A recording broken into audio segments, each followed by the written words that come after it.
Personalizing, humanizing your stories, understanding that you deal with human beings, not robots. And now, scaling sensitivity is to say that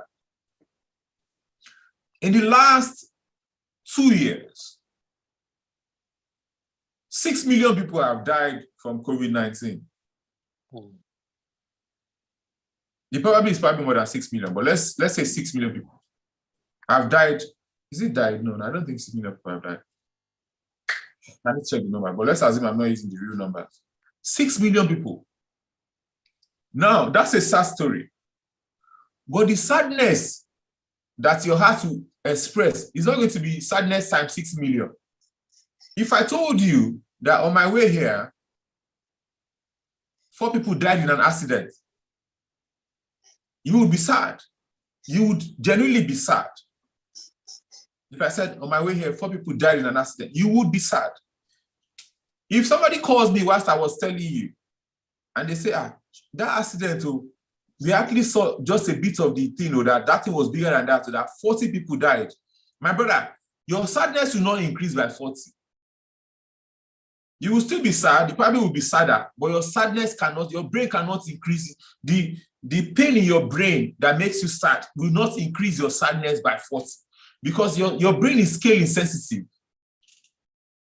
It is scale insensitive. If they tell you 5,000 people died, and they now come and tell you, sorry, it's 5 million, your brain does not recognize that difference as such. It recognizes that the number is more, but your reaction to it does not recognize it as such. But if I told you that on my way here, 4 people died in an accident, but interestingly, it turns out that one of the people is this, their name is that, they work here, they do this, that. You would be sadder. You would be more sad. As soon as I put a name to the story, as soon as I put a story to the name, as soon as I tell you where that person has been, the people they know, the schools they've been to. And that's the fundamental difference between how we report tragedy in Nigeria and how they are reported in other countries. Nigerians have become insensitive to tragedy, not because they want to be insensitive to tragedy. Nigerians have become insensitive to tragedy because the brain is scale insensitive. If you tell people that terrorists killed 50 people yesterday, and tomorrow you are telling them terrorists killed 200 people, and the next tomorrow you are telling them they killed 50 people, eventually people will not care. They care that people are dying, but they don't really care.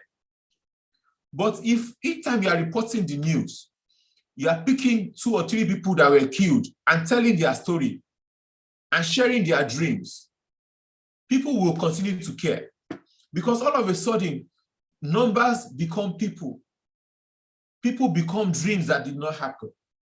They become touching stories, and they become personal. I wish I was in the physical audience. I would be asking you if I haven't lost you right now. I'm hoping that I have not lost you right now. I'm hoping that I am engaging your mind and making you think about these things deeply. You may not even get everything now or the entire perspective now, but when you get back home, think about some of these ideas. You will start to think that, yes, I'm right. And if you have questions whilst I'm speaking, I suggest that you start to write them. There's a particular part of the schedule.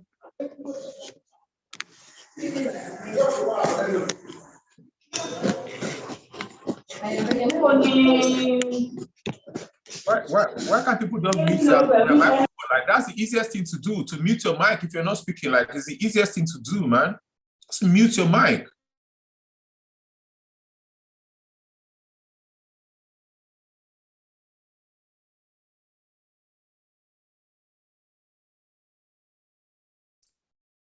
Please, let's look.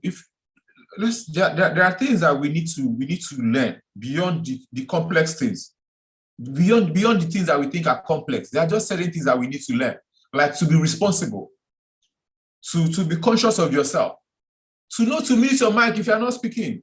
It's like these are the small things that make the big difference. Really and truly, like if you're on a platform and you're not speaking, just mute your mic. Like, it just shows that you're a people person and you can exist in a group of, with a group of people, right? It is, because it really is like the simplest thing, right? To mute your mic.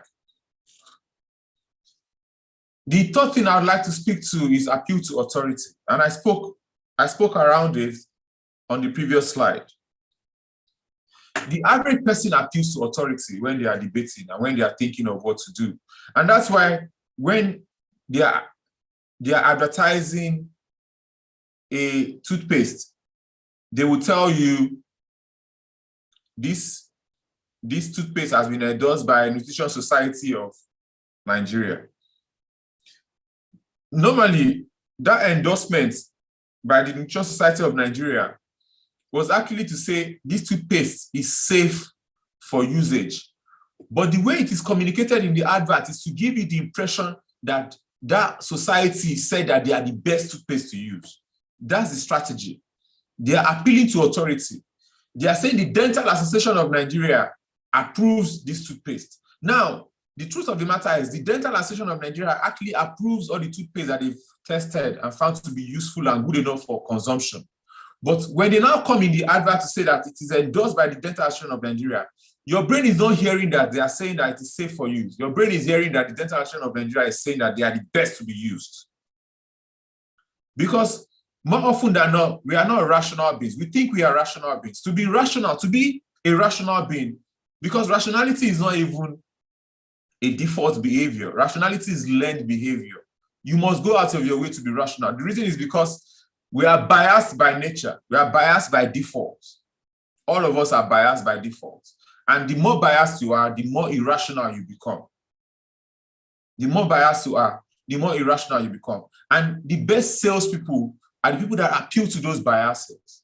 E.g., Black Friday. Black Friday is a big test on irrationality. A big test on irrationality.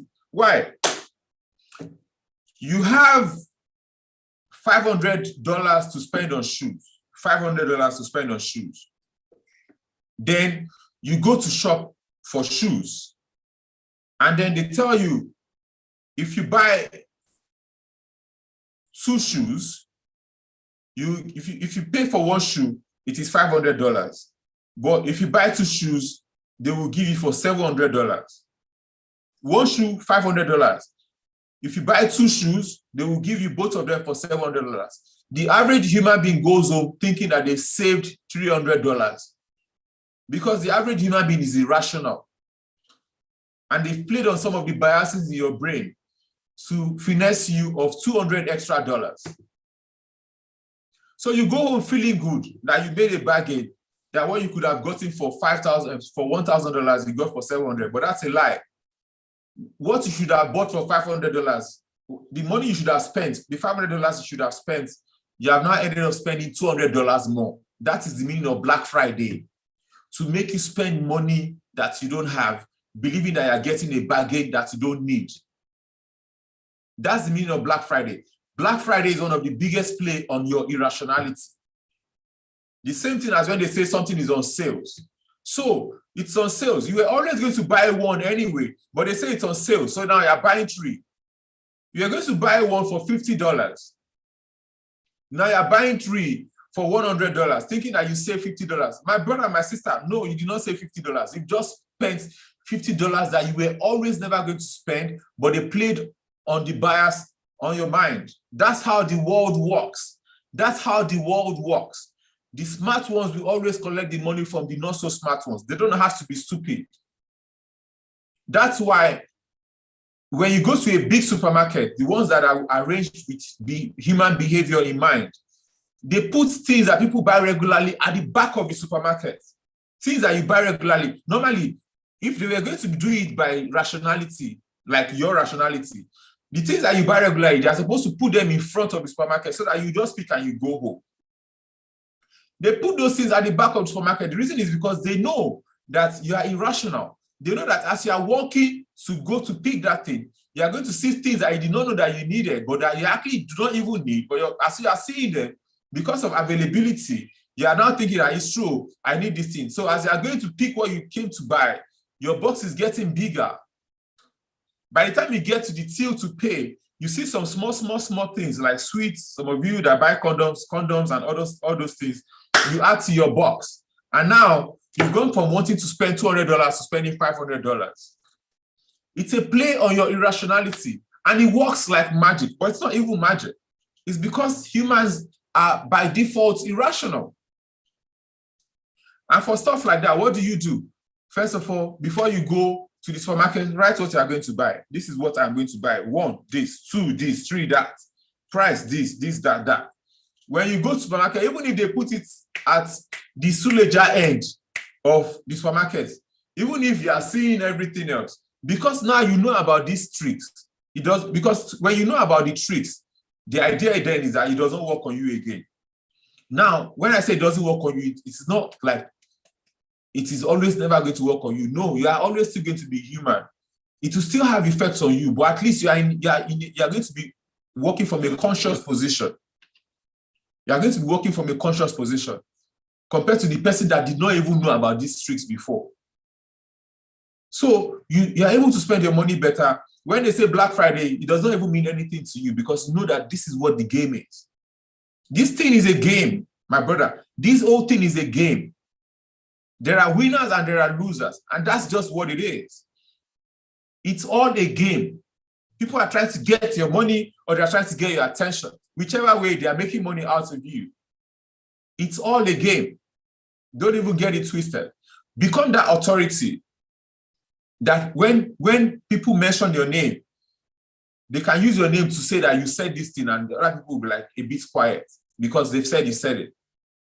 So back to the person that sells skin products. When 3 friends are arguing about products, then they not say, but this guy said in the video now that this particular product, if you were always selling to them, they would not use you as the authority. The reason why they are using you as the authority is because they trust your voice. You are more believable because you don't come off as a seller. You come off as someone that cares. That's the idea. The most influential people are people that have positioned themselves as people that care. The most charismatic people are people that position themselves as people that care. And they win. They always win. And the funny thing is, some of them actually don't even care. They are just doing it to be able to use the influence, to trade the influence, or to use the influence to do something else. Of course, the best way to do it is actually to genuinely care, because it actually shows when you actually genuinely care. It shows. Trust me, it shows. I cannot start to, don't pay too much attention to the big wheel. Don't pay too much attention to the big wheel. I'm going to summarize this wheel. Don't let it stress you. This is not the Y, the X, so don't let it stress you. Don't let it stress you at all. I'm just going to let you know that the art of being a top-notch professional, the art of being an extraordinary leader, the art of being a respected pastor, the art of being a respected president, leader, is the art of changing people's behavior. Is the art of influencing people's behavior. That's what it means. That's why if I ran a church, I wouldn't tell people, if you don't have PVC, don't come to church. I would never do a thing like that. Not just because I don't want to be a dictator, but because I have other skills and other tools I can use to influence their behavior. There are 3 things I would apply. 3 things that I would apply to make them bring their PVC. I'm using this as an example also because it's timely. There are 3 things I would apply to make them register for their PVC. Number 1 is to increase their capability to do that. Number 1 is to increase their capability to do that. So with respect to PVC, how do I increase their capability? First of all, tell them what websites they can go to do their PVC registration, or tell them what place they can go to. Tell them what is needed when they go there. Tell them what they are needed to do when they get there. Tell them if they need to take an umbrella there. Tell them if they need to take water there. Tell them if they need to take food there. Tell them if they need to leave their homes at 7 a.m. Tell them if they need to spend 2 hours there. Tell them everything that they need to know about that behavior. Train them. Give them the skills to be able to express that behavior. It's not enough to beat your child that they are not sweeping their room. Teach them how to sweep the room. Let the child know how to sweep the room. They need the skill to be able to demonstrate that behavior. You can't say that your wife does not know some styles. Teach her the styles, then she will express the behavior. If people have not been taught, if they don't have the capability for that behavior, you will be most irrational to express them to express that behavior. So number one is to increase the people's capability, their capacity for the expression of that behavior. Number two is motivation. Number two is motivation. The reason why you're listening to me right now is because something motivated you to come to this room to listen to me. That's why you're listening to me. Nobody put a gun to your head to come and listen to me. There is a motivation to listen to me right now. The reason why you did not leave the platform whilst I was speaking, and I've been speaking for about 40 minutes, is because you were motivated to stay. But guess what? If Seyi Makinde calls you and says, oh my boy, there's this particular 20 million naira that I need to give you right away. Come and collect it. My guy, you will log off. Because there is more motivation to go after that 20 million naira than for you to sit down and listen to me. I'm not going to fool you and fool myself. I know there is. And depending on how rich you are, maybe that 20 million is too small for you. They will increase the motivation to 200 million. The point I'm trying to make is that motivation is what makes you do the things that you do. So if you want people to change a particular behavior to another behavior, increase their motivation for that behavior. So in church, do I start to talk about the dangers of bad leadership? Do I start to talk about, oh, those of you that have PVC, I have some merchandise for you. I brought them from New York. Okay, where's your PVC? Okay, take. This is your merchandise. Okay, your PVC, take. I bought them for you from New York. Take this shirt. I got it from Jerusalem. Take this. By the way, I still have this shirt available. For those of you that have not registered, when you register, please bring your PVC. You will get the shirt. That's motivation. That's motivation. I could also say, oh, by the way, I have a PVC party at my house at the end of the month. I have a PVC party. If you're coming, just come with your PVC, you're in. I have this person coming, that person coming, that person coming. That is motivation. Human beings will move in the direction of motivation or demotivation. If they are firing guns and bullets in the arena of this event right now, but when you imagine now, you run away because you have more motivation to be alive than to listen to me. You have more motivation to be alive than to listen to me. So as soon as you hear go, maybe the first one will be like, what's that? And then you hear bang. What's going on? I hear bang, go. My brother, you run.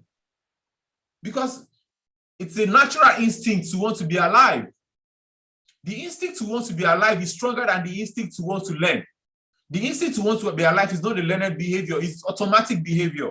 That's system one. You want to be alive. That's why you see a snake, you jump a fence that you never thought you could have jumped. It's after you've jumped the fence that you look at it like, did I actually jump this fence? Because your motivation, your instinct to be alive is automatic. Let me also mention that the things that we do every day are primarily based on the things that are automatic than the things that are not automatic. The things that are automatic are more often than not the things that we've done repeatedly. So now they are automatic. But they were not always automatic. Now, when you're wearing your shoe, you put the right to the right, you put the left to the left. But don't forget that you are the same one when you were a child, that did not used to know which one was left or which one was right leg. All of us here did not know which one was our right leg or our left leg. But now, if you're wearing your shoe, it's automatic. So automation is not by default, it's by practice. The difference between Lionel Messi and a good striker is that Lionel Messi scores instinctively, a good striker thinks, let me put it on the left. That time you're easy to think, they don't collect the ball for your leg. Because when push comes to shove, the best people at that thing are people that they become that thing. That thing has become them. It's become automatic. Like it's become automatic. When somebody is rolling 5 balls in the air, it's automatic, it's automation, and it comes from practice. The time they started, it will be dropping, it won't be as synchronized. And many things that we do can be automated.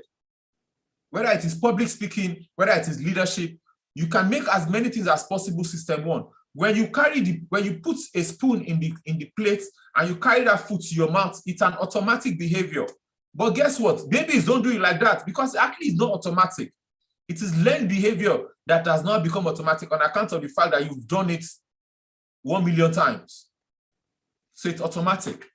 But then there are some things that are instinctive in the sense that they are primal behaviors. Primal in the sense that even animals do that. If a goat sees a lion, it will run. Or maybe goats and lions, they don't stay in the same habitat. But if an animal that knows that lions have killed their generation through the years, when that animal sees the lion, it will run. It does not need automatic or automatic not. It will run. That is a primal behavior. That's a primal behavior. If a man sees a naked woman, the penis will rise. That is a primal behavior. That's what animals do too. It's a primal behavior. And that is the distinction between men that know how to control themselves and ordinary men.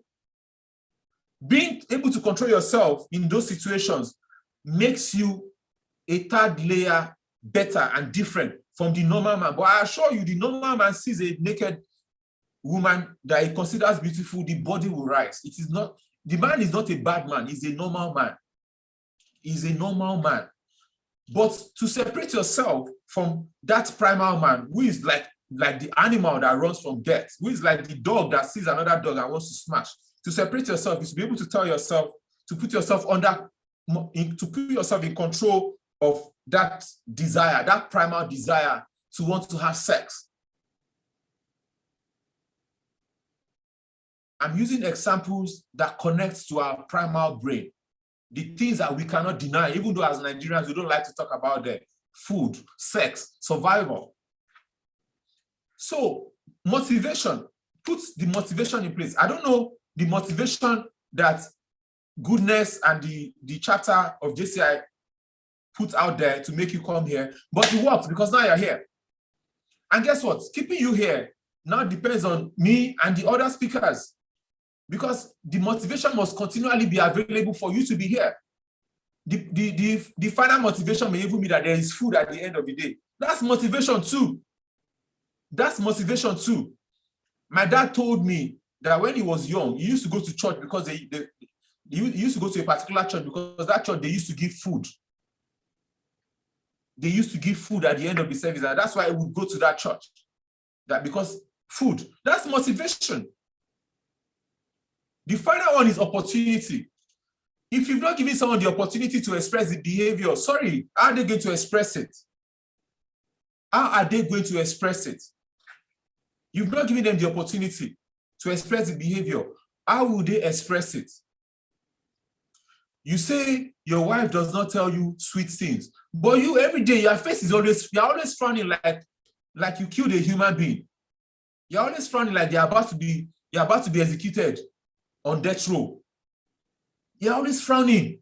You're always frowning. I see the weight of the world is on your shoulders. And you say your wife doesn't tell you nice things. You have to give people the opportunity to express the behavior. So let's go back to the elections, because that's the moment that we're in. You have said people should register to vote. Now, the opportunity for them to vote is that you give them as many places as possible to go and register. You put as many people as possible in those places, and you give them as much time as possible to do those things. That is the opportunity in this particular example.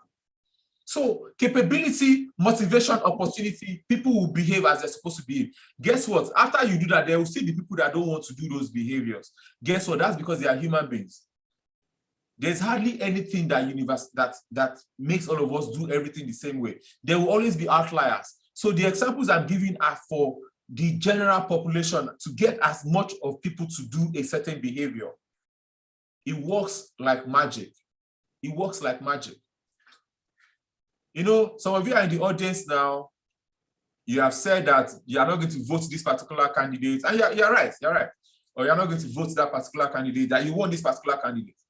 But this one, don't even express it. Just be thinking as I'm talking. Be thinking as I'm talking. Don't express it. Now, think of the candidate that you will never vote for. Just think of them as I'm talking now. Don't mention their name. You will never vote for that candidate. Think of them as I'm talking. Now, let's assume that you are married, or you're not married, but your mom or your dad is still alive. And then when you are with your wife, if you are married, or when you are with your husband, if you are married, or when you are with your mom, if you're not married, but you are with your mom or your dad, that candidate calls them. That candidate calls them, and you were there, and you saw it on video, and they are talking. And that candidate is telling them that, Daddy, we are Tunde to Sofunyi. I'm paying you down as a minister for education. Because I've heard a number of things about the work you've done in education. I was just reading some of your papers on the revolution, how we can revolutionize education in Nigeria. I saw your templates on helping Nigerians with new behaviors. I also saw some of your writings on STEAM education, science, tech, and other such things, and TVET education. And I couldn't think of any other person to be my minister of education. So I just wanted you to know that if I become president, that I've penned you down as my minister of education. And this is just so you can prepare for it, if it happens. Of course, I have not been elected, but I couldn't think of a better person as my minister of education. Of course, you are going to change your mind because there is increased motivation to vote that person. There's increased motivation. Your dad or your mom or your wife or your husband is going to be their minister. It has changed the dynamics completely. So when you judge people for not choosing your candidates, always realize that your motivations are different. And it is what it is. It does not even make them bad people. It just makes them human beings, just like you. Just like you. So don't play holier than thou with certain things. Just ask yourself, what could be this person's motivation? In the midst of all these things that we're talking, they say, don't sell your vote, don't sell your vote. I don't know, some of you, maybe you are in the media. Some of you, maybe you make shirts, you design shirts. The candidate that you don't want to support, again, he comes to you. The one that you would never vote for, he comes to you. And he says, look, I heard that you print shirts. That I don't know if you can help us do, for a start, just for the beginning of our volunteers, we need about 100,000 shirts. If you could print them for us, and I'd wire the money to you. I'd wire the 50 million naira to you before the close of business today. And by the close of business, you get your 50 million naira. My brother, you're going to change candidates. Nobody's going to campaign to you again. You are going to change candidates. Now, you do not have to agree with what I'm saying. What I'm saying is not open for your agreement or disagreement. It's just the way life works. Motivation. I have seen people say, that guy, I would never date somebody like that. And later, a happy married life. Motivation. Something happened that changed their motivation. Something happened that gave them the opportunity to change their behavior. I think I've dwelt more on this one. I need to go. Now, as a professional, as somebody that sells, whatever you do, messaging is everything. Messaging is everything. And there is no messaging without clear objectives and goals. You must define, like, what do I want to? I know my objective for this thing this presentation. My objective is clear. First of all, is to dismantle your brain. Number one, I want to scatter your brain. I want to shatter. I want to disrupt your brain, the way you think about selling, the way you think about being a professional, the way you think about behavior. That's my primary goal, to scatter it. Any other thing I achieve on top of that is a bonus. But first of all, I want to disrupt how you think. I want to smash the walls in your head. I want to debias you. And then my tone, if I was speaking to an audience full of Swiss people, I would speak differently from the way I'm speaking to you people now. I would be less aggressive. Guess what? You did not even know I was being aggressive because you're a Nigerian, you're aggressive by default. If I was speaking to a population of people that are always calm and gentle, jejelomo, a conlo kind of thing, I would also speak in a very laid back way. If I was speaking to, if Aliko called me and says, look, JJ, I have some of my billionaire friends in the house, I'd like for you to speak to them about how to sell their brands. I know they work with people that do this and that, but just like for you to talk to them. My brother, my tone of engaging them is going to be different. I'm not going to lie to you. It's going to be different.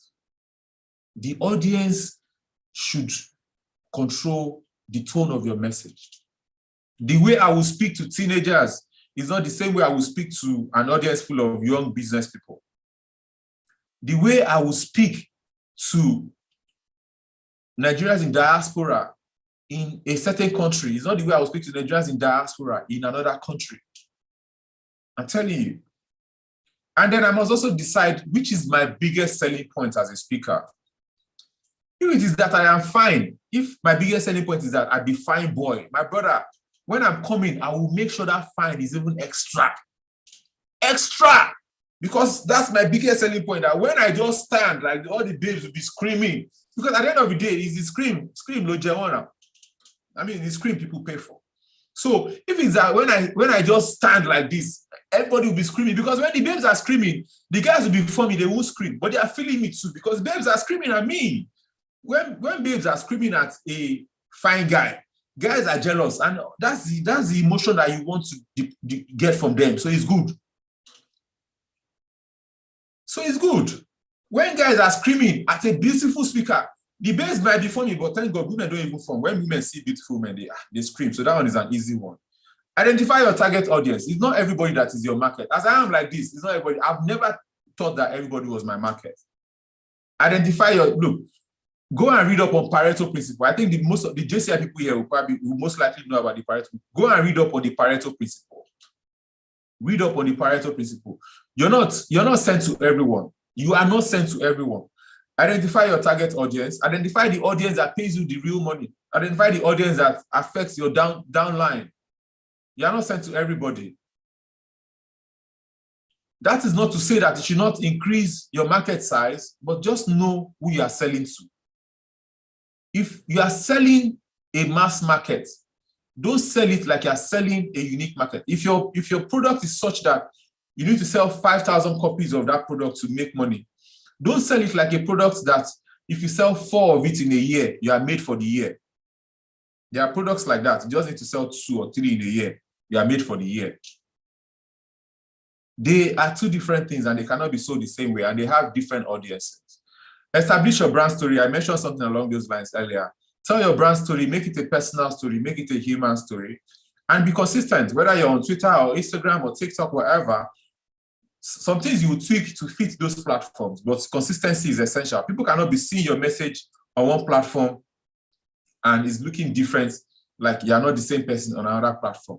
I'm trying to rush the remaining because actually the earlier parts are more important than this part. If you got the earlier parts, these parts are probably most likely things that you already know. You know the smart way of setting your goals, right? I mean, you ought to know that by now. If you don't, just take a picture of the screen. Because I'm trying to leave room for questions. I'm trying to leave plenty of room for questions. Your brand is a personality. Your brand is a person. Let it communicate consistently. Let it identify the audience that it has been sent to communicate with. I've just been told that my time is up. Deploy these ideas across the board. I'm basically repeating myself now, right? But that's because I want you to remember what I have said. Identify your target audience, their age, their gender. Identify whether it's the boss that you're dealing with or you're dealing with everybody. There's somebody that is your primary audience, their educational level, whether you should speak English to them or Pidgin or Yoruba, right? Don't go to a place where you should speak Yoruba and be speaking English.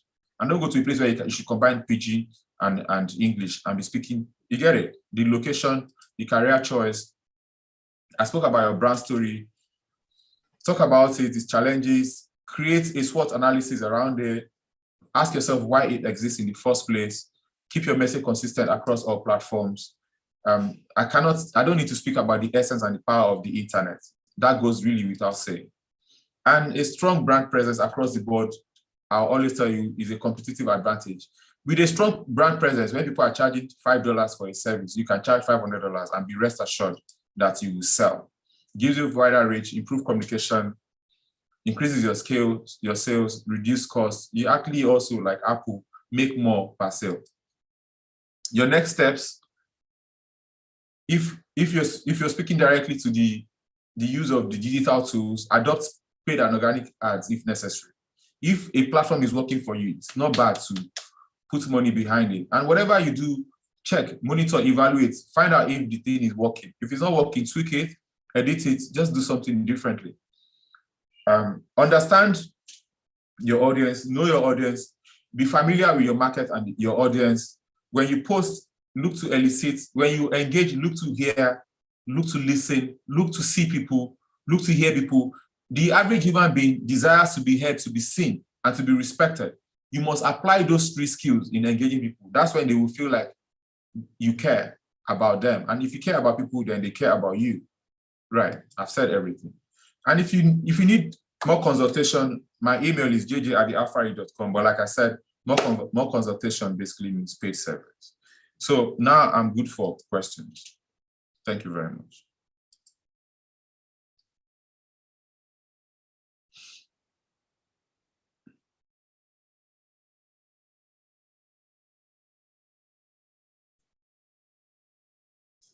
I'm good for questions.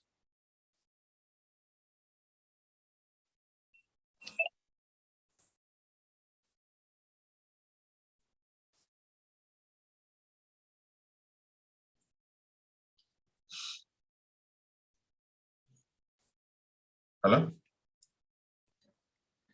Hi, can we go ahead to ask our questions on this platform, or it has to come from the event hall? I just need to confirm that quickly, please. I'm good. Just, I don't mind. I can. Hello?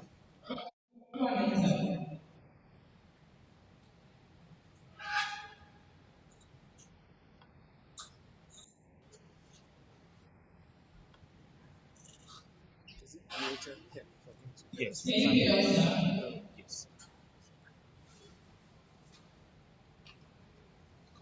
Which device are you using? So if you have any question, please let's see your hands. And then if you have other questions on the Zoom platform, we'll take it. Any questions?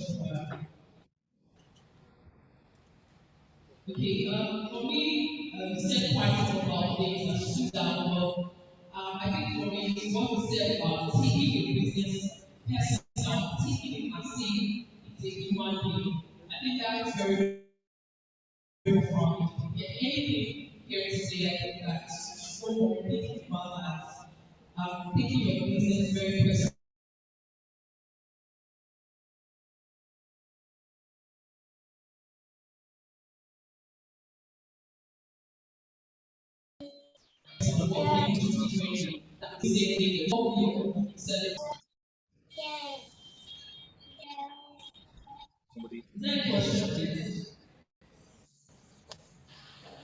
So my friend is there another microphone? One of you should come. Victor should come. Victor, come.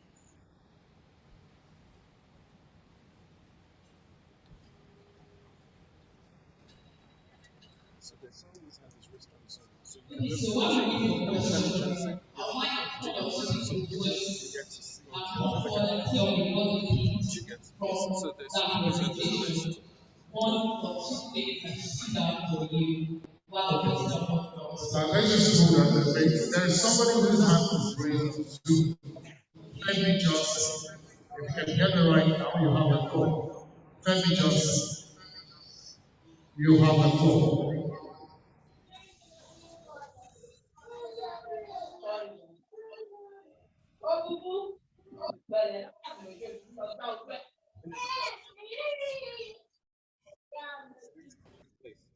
Is there a slash? Someone is asking like let someone to respond to that. Okay. There's someone asking. Okay, change your phone. Somebody is asking if there is a slide. Can we have the slides after your presentation? That's what somebody is asking. Your mic is muted, sir. The slide is 10,000 naira. Just send an email if you want the slide. It's for 10,000 naira.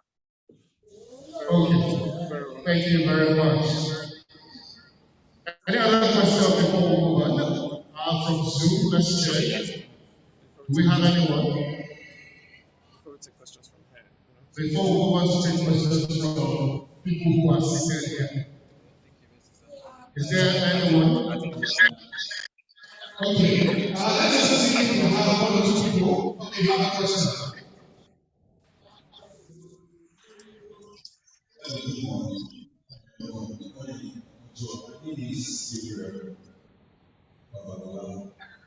My question is, at the later part of the presentation, you were talking about how to let the customers know what they are. I just want to lay a little bit of emphasis on that part.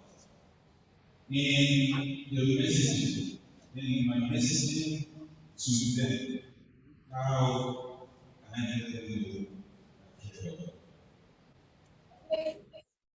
Did you get it? Did your question? Did you get the question? I think it's muted. Your mic is muted. Your mic is muted, sir. Say.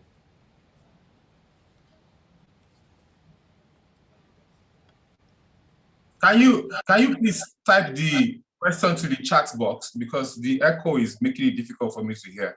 So, but if you type it to the chat box, I can read it, then I can answer it. So that's the easiest way for me to answer this question. So if you can type the question to the chat box, it makes it very easy for me. All right, now do we have any other questions? Do we have any questions? There is a message to my customer.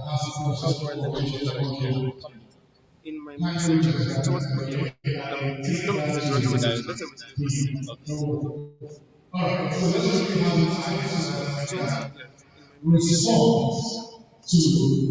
respond to that question. You mentioned that I should let them know that I care. How do I do that?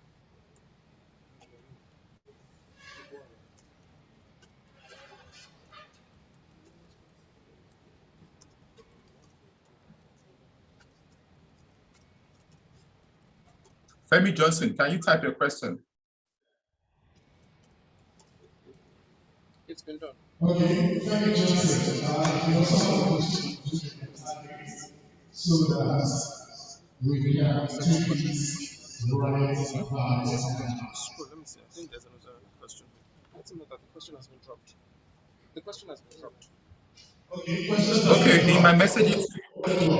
Okay, in my messaging to your customers, to my customers, you mentioned that I should let them know that I care.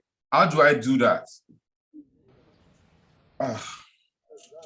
I was saying that the art of caring is an action. It's a verb. So it's not something that you say, oh, I care. It's an action, right? So if I want to show my wife that I care, how do I show her that I care? I can send her food. I can send her a lunch pack when she does not expect it. I can buy her flowers. I just show the things that show that I care. So to your customers, how do you show them that you care? Okay, now you have been invited to come and train a company on this or that. You've done your presentation. They've given you your $10,000. You've gone via.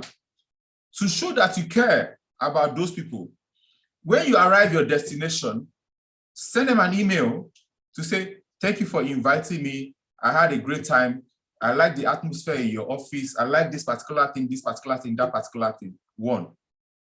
2 weeks later, send them an email to say that the presentation was 2 weeks ago, that you would like to know if people are still asking questions around the presentation, that you don't mind giving answers, that you would like to know if there are certain areas that the presentation that you gave them is helping to improve in their processes, because that feedback will help you improve your presentation. You also like to know if there are certain parts of the presentation that they felt was unnecessary and blah, blah, blah.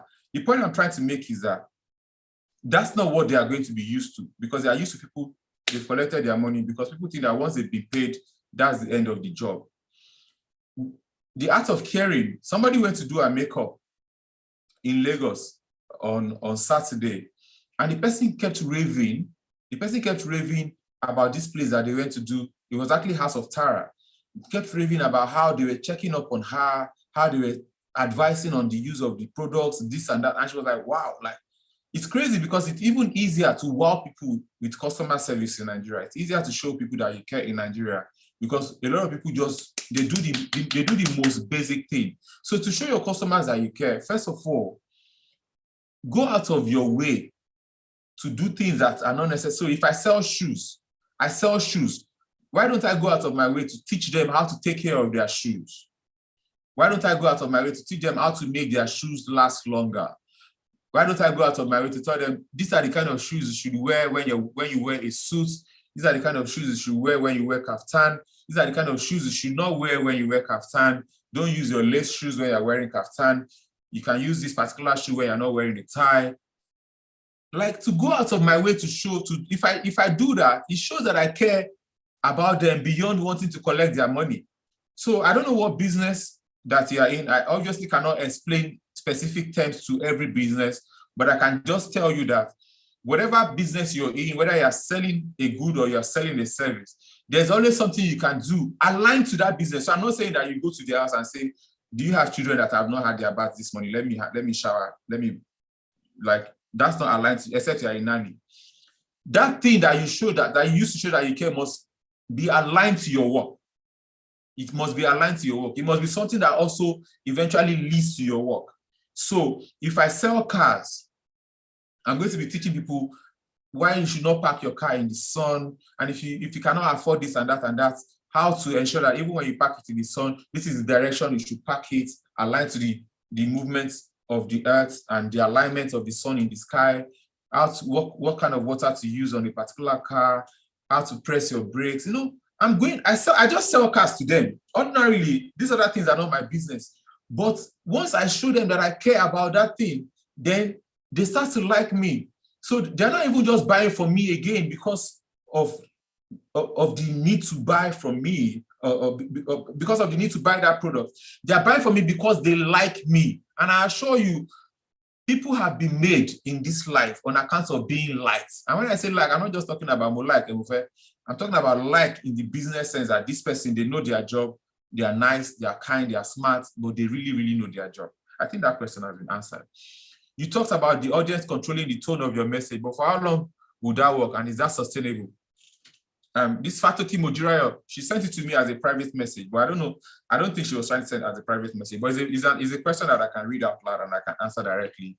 You talked about the audience controlling the tone of your message, but for how long would that work and how is that sustainable? That would work as long as that audience. Okay, let me give you an example.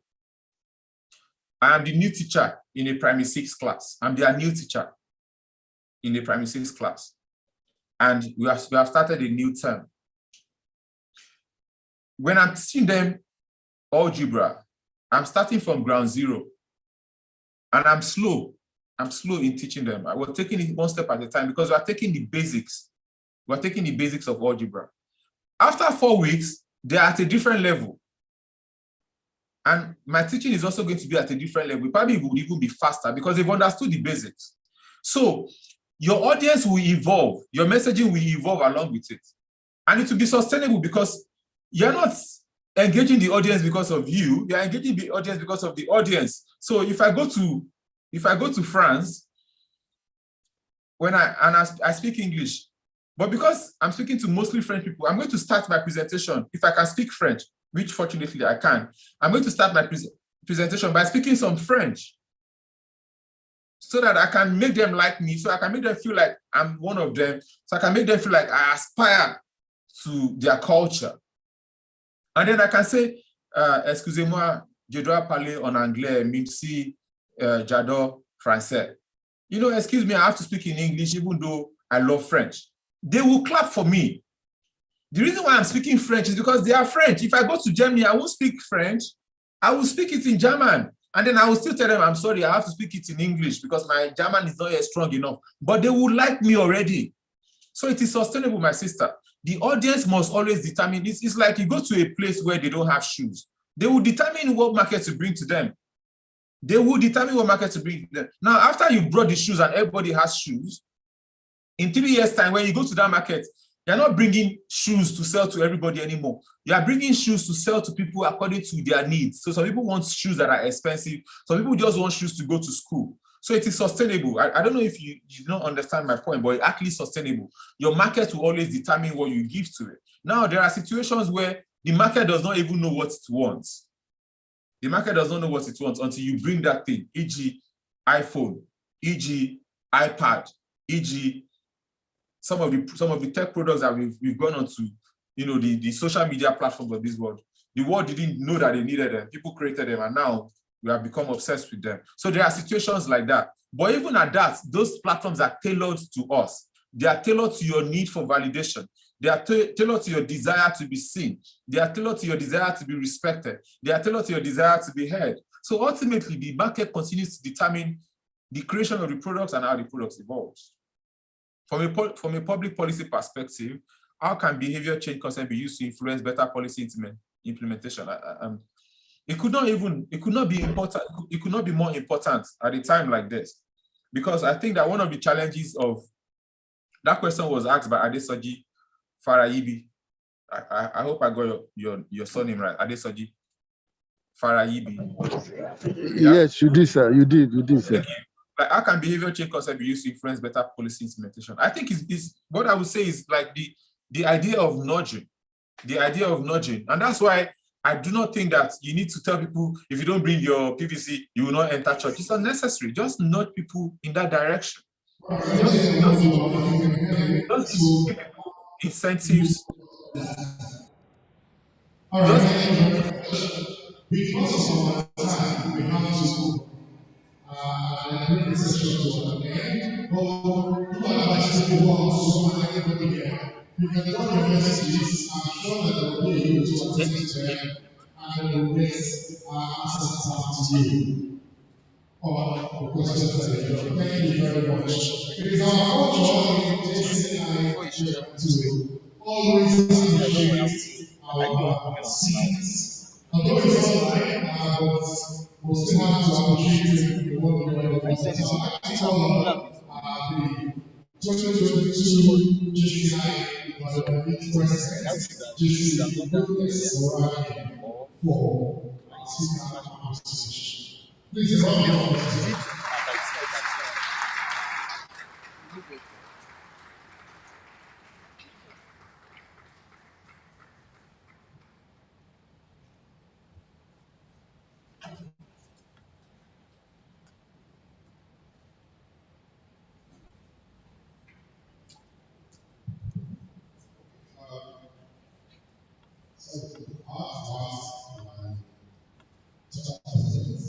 How to appreciate the speaker who is online. You are supposed to give him leads. I want to have the leads. But I think we'll try to talk about the acquisition plan and needs to get your job. Now we have government speaking. I want to bother to listen to them.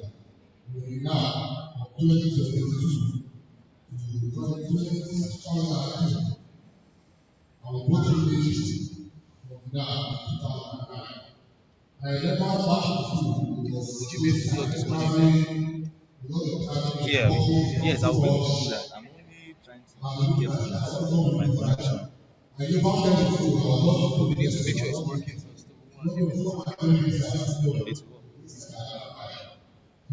was saying I was surprised. Okay, just So that one. they tried in 2019, after living for decades, I still ended up joining the 2019.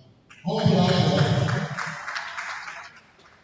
of the board, the members of the 2019 and on behalf of all participants, we are glad to say thank you to David Obatua for the time and for the peace that we will deliver today.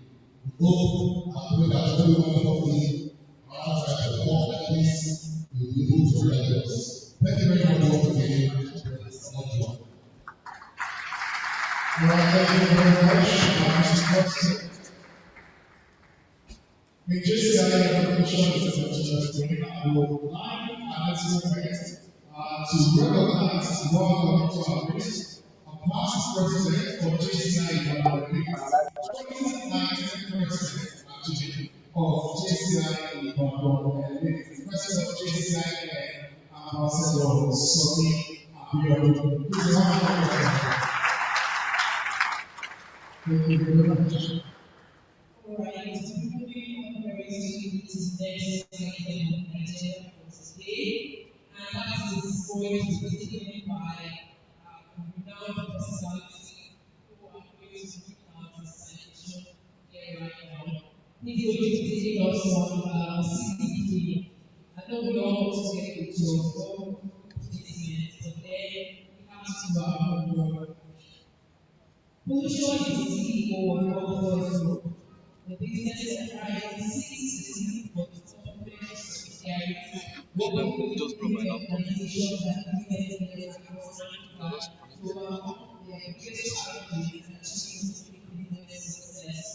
Pollution varies and is through the world to So your define color areas is of reach, hands-on leadership, about to go. strategy facilitation, training and It's on my consultancy phone already. experience. He has developed So strong I can't see anyone again. across key political organizations throughout his career by consistently leveraging his give me the expertise message to somebody. offer value-based strategies and solutions to achieve sustainable improvements in their personal and Okay, so business let's performance. just send His the message. passion for Is it a business document? Yeah. consulting was I inspired need to by close the valuable so that experience gained from his time at the ENG. Pollution has developed and implemented confluence of targeted interventions across various industries to either solve their most important and challenging problems or improve their business strategies, structure, so let's systems, and found performances. this. In addition, has been involved in workforce audits and staff recruitment across Yeah, various I'll go ahead. levels and sectors. He is an Is it same? independent What is the same? foundation I'll of just the close this page and life team coach, send. So let's confirm this. Okay. consultant to the Select Office under presidency and the Institute for Service Delivery in Nigeria. Solution was first degree management and accounting from Obafemi University Limited. He is a member of the Institute of Chartered Accountants of Nigeria. Solution is also a licensed design creative, Yeah, now compliance, so I marketing can just instructor. Okay, so if you guys are ready to have a revamp of your speaking, please put your hands together as we invite to stage Mr. Pollution and Desire, the CEO, along with us. And the leaders will give us the leaders will give us this is pre-planning and we have Mr. Pollution and Desire on the stage. Thank you very much, sir.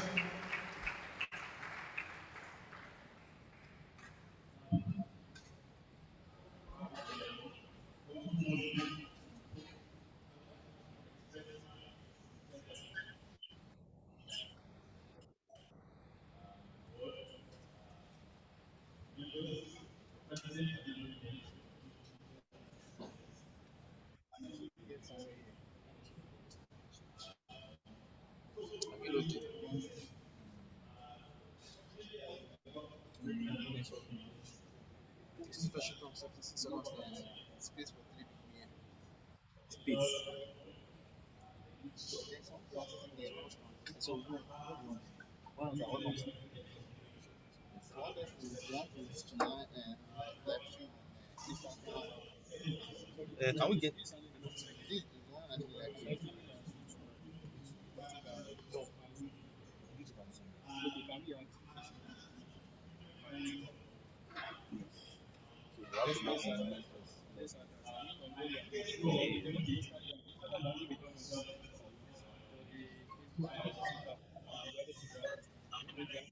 Yes.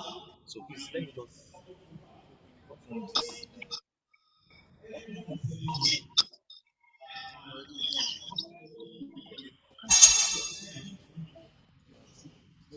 Let's say should move sounds. they are bringing multiple elements. No problem. Let me get some here first. Yes. That's what we are working on. See, I have no.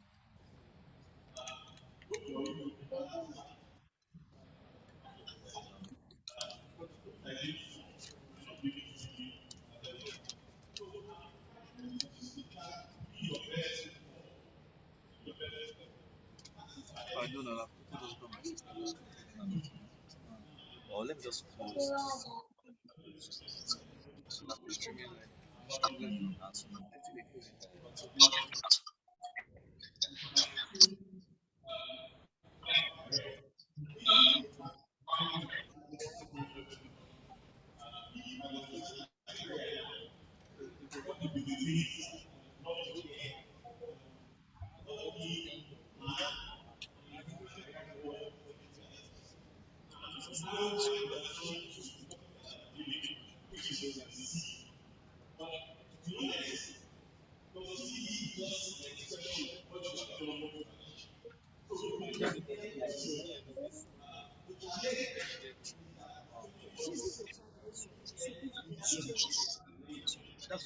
exactly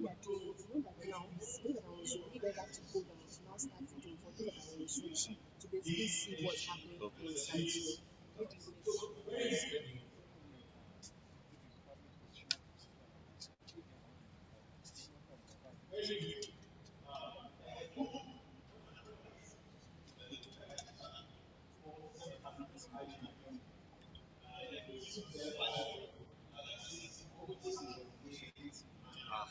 our laptop. Wow.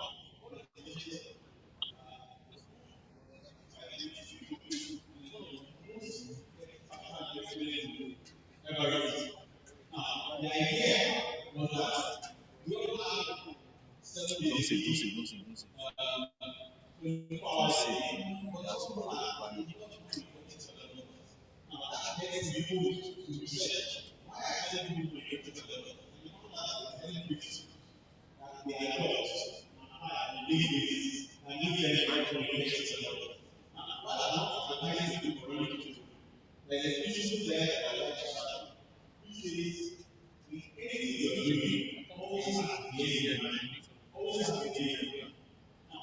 okay, so no.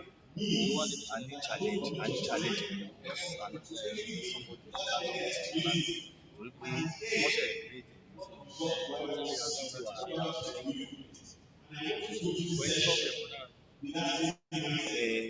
What I think I'm not stop it now.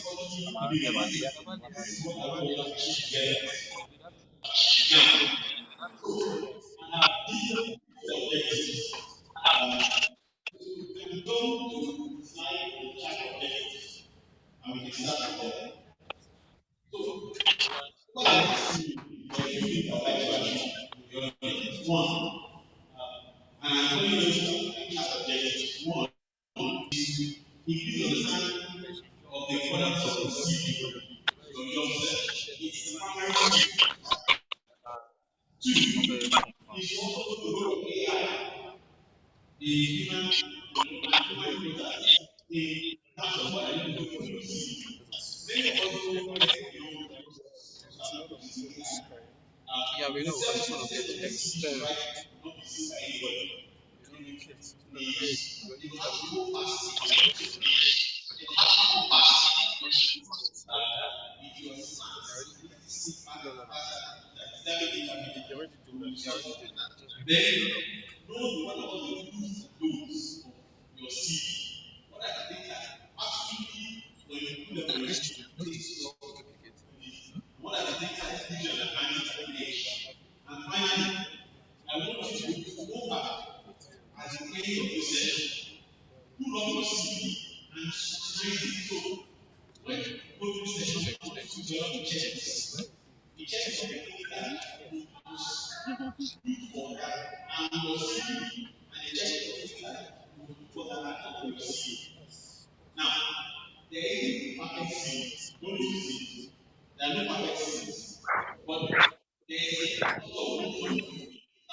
So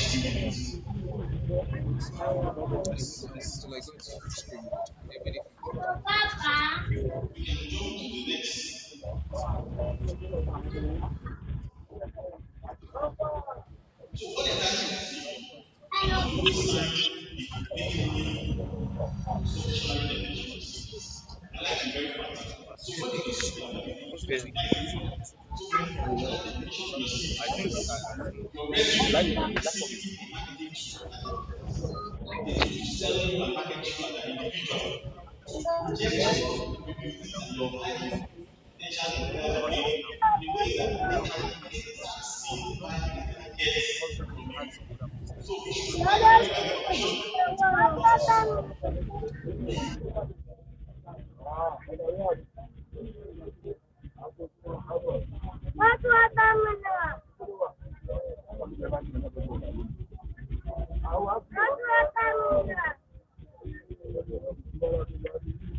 10 to 4.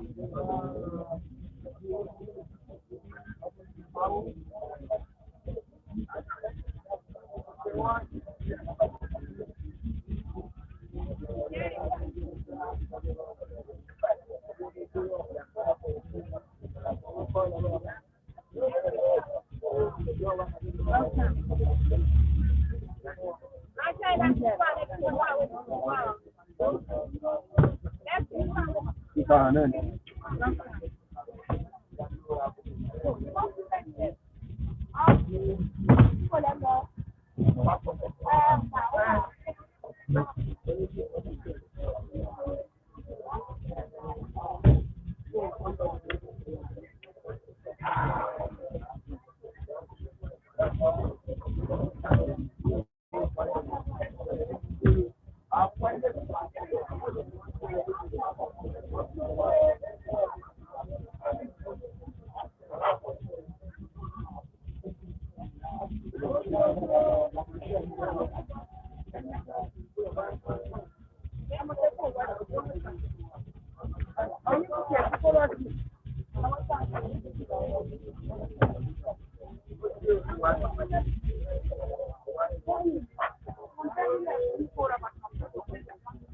Write your resume. That is what's ready for you. If you need to process all CFP, at least make sure it's well written. But there is absolutely no excuse whatsoever sending a resume that has typos or grammatical errors. No excuse. Two,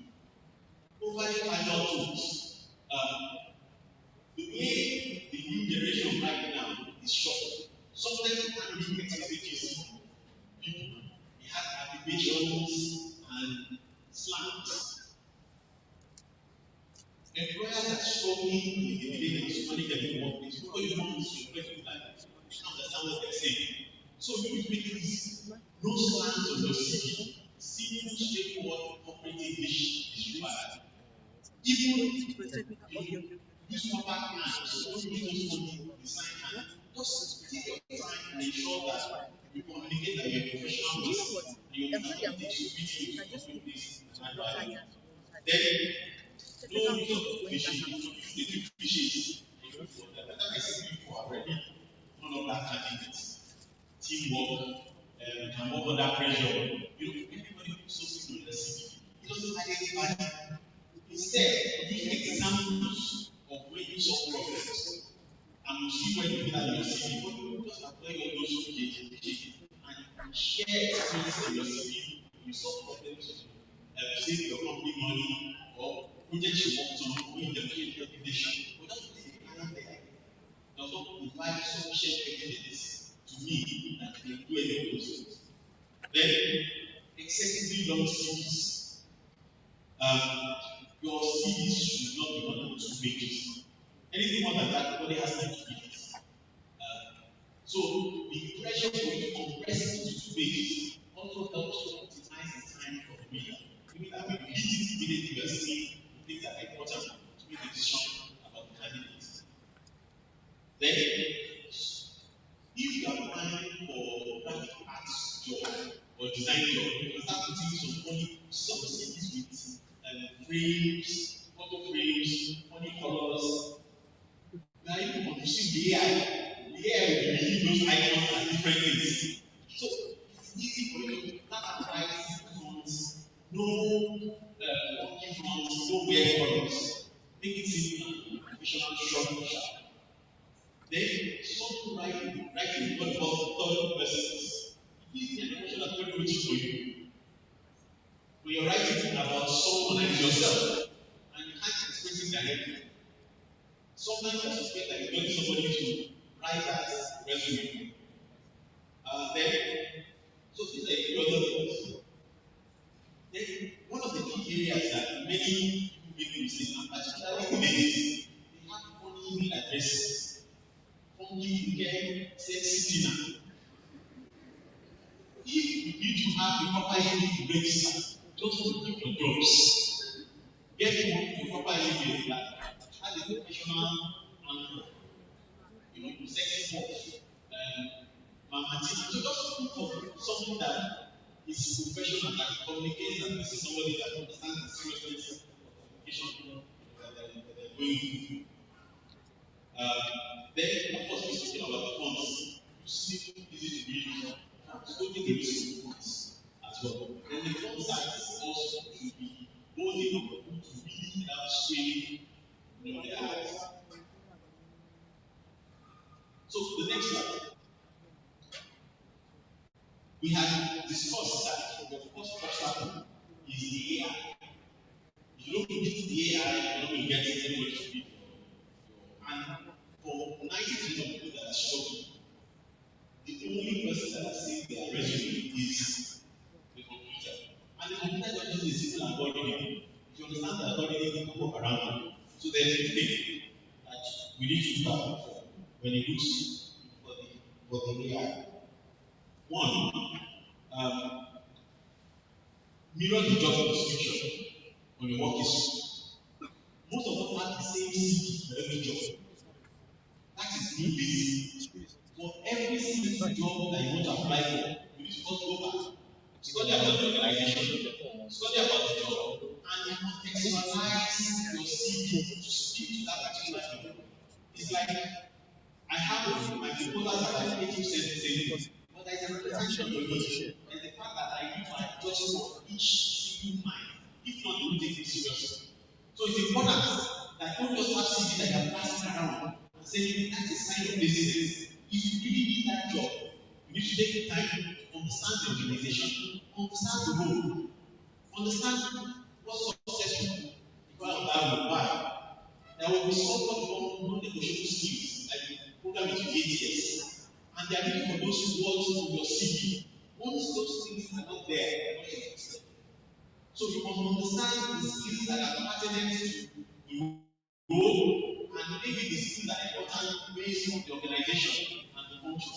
And you must squeeze those words onto your CV so that by the time the computer sees those words, those skills, it automatically just puts you into the short list. But if it doesn't see it, just switch on and move to the next resume. And that's why you need to do your research about what is important about the job. You need to meet the job requirements. They will normally be what the law must have competencies. And you must ensure that you underline those things.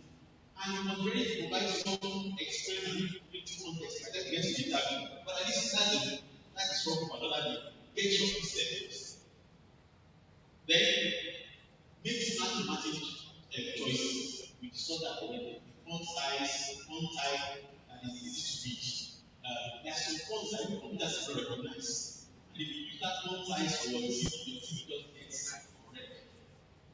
Then keywords that are in the job description. Go to the job description of mine. There are some keywords that are important and you need to know or your past experience when you're listening to young people.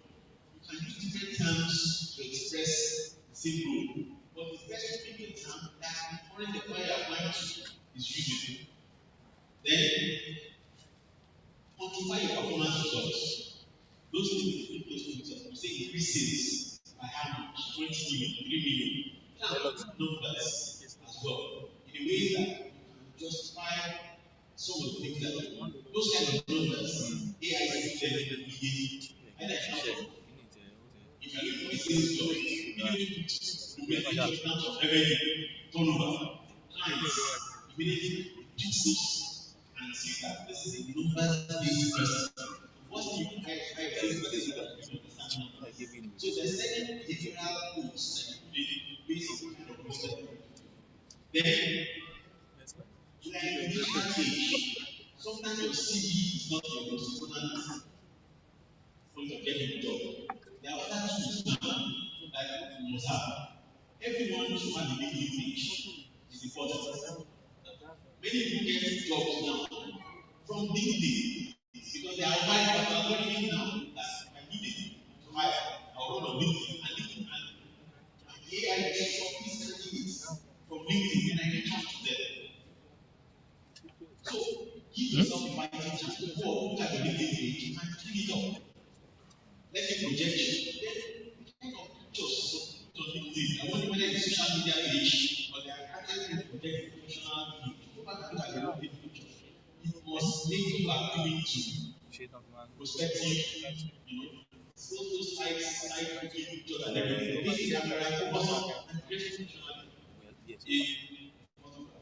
Then if you are into writing and things like that, you have to blog big there as well. If you don't get to write, if you have a personal website, you're into graphics design, or you're a coder, it's the website best. People will check those things before they call you to meet them. And immediately you have to page because you are showing that these are things that you don't know, writing evidence, things that you value content, and you don't see all the attention to it during the interview. The next slide. So these are some of the top 10 phrases that I see on TV that you know that as updated and over years that you want to avoid. I'm not going to go through all of them because you have the slides to manage them. But instead of just dropping these things to your CVs, it's best if you can provide evidence that can do them. And I'll explain how you do that. Instead of just repeating and trying out, say that almost 90% of CVs have. If 90% haven't seen it, doesn't give you a bad thing. So some of the people can work independently. I'm a hard worker. I work under pressure. I'm a good communicator. I'm a team player. I'm a good listener. I have excellent communication skills. We just identify that the same thing that I like to do skills.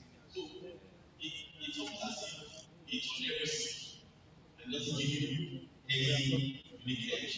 So what are the qualities?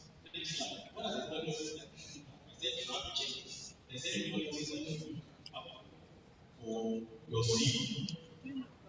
One of them is simplicity. Don't overcomplicate it. That provides two is the visual appearance as well. You know, that attracts the eye and the eye different books, different sizes. If you have an eye see, that's why I tell you that organizing job data or no. So you want the CV to project you as organized, thoughtful, smart, precise, and straight to the point person. And other than people that love to shortcuts.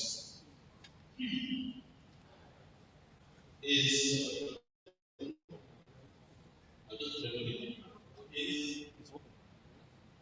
chance verifying depending on the function of the CV. Sometimes it's especially when you have to see that. So if nobody has enough of to lie, eventually you get it. So the easiest way is that you don't have to be all give the motion to the end and be prepared to position yourself in that line. Then originality is also important to see your personality in terms of who you are, as well. And being able to communicate with your personality, which is a big person, is important. Bringing diversity to work is one of the important things that we are looking for.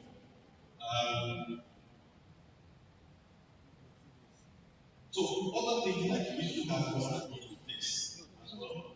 I will share this structure with you. It's important for you to ensure your CV has all those areas from the header, to education, to your experience, training, exposure, accomplishments, and the talent. So there's everything that your CV should have. Then also speak in a professional community strategy. Then your CV should be short, not more than 2 pages, making it easy for the reader to go through. It should be brief. You should start from the strongest points on top. Some of us will do the best bits underneath, and by then, 90% of people will not have the patience to get to it. You must assume that if the reader only reads half a page, what impression will they have about you? And you must ensure that you provide enough impression to create that request for an interview. So, next step. So, what I've done here is to provide a simple, non-confident guide in terms of how do you develop your CV. How do you develop your CV? So, this is a simple guide. The starting point is to know yourself. The CV is like to sell you. Can't say a product that's unknown. So, which is why your originality and your uniqueness comes into room.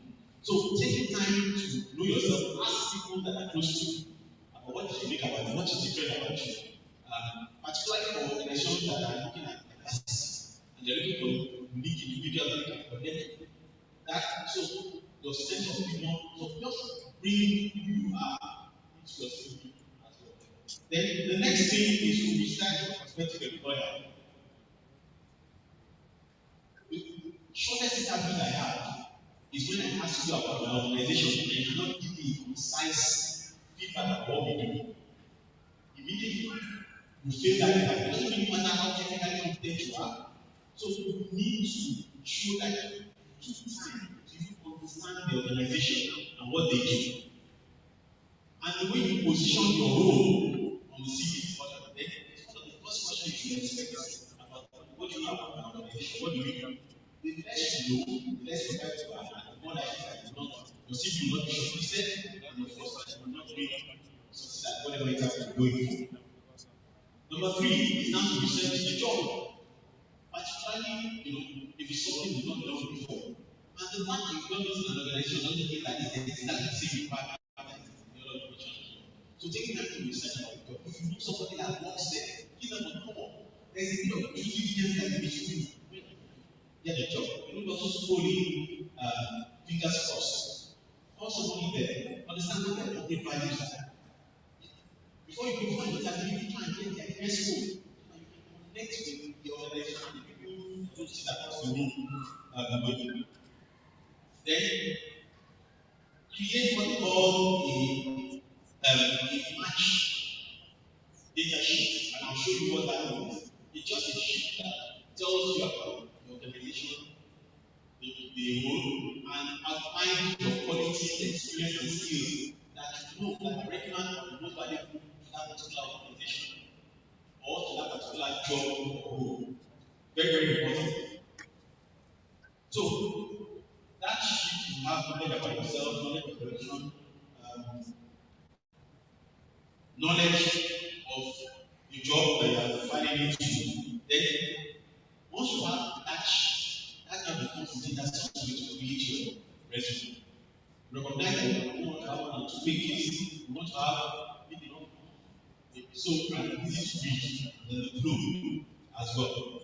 So prepare the outline. Don't jump into it immediately. Prepare the outline. Refer to the information in the data sheet, populate and differentiate on the outline.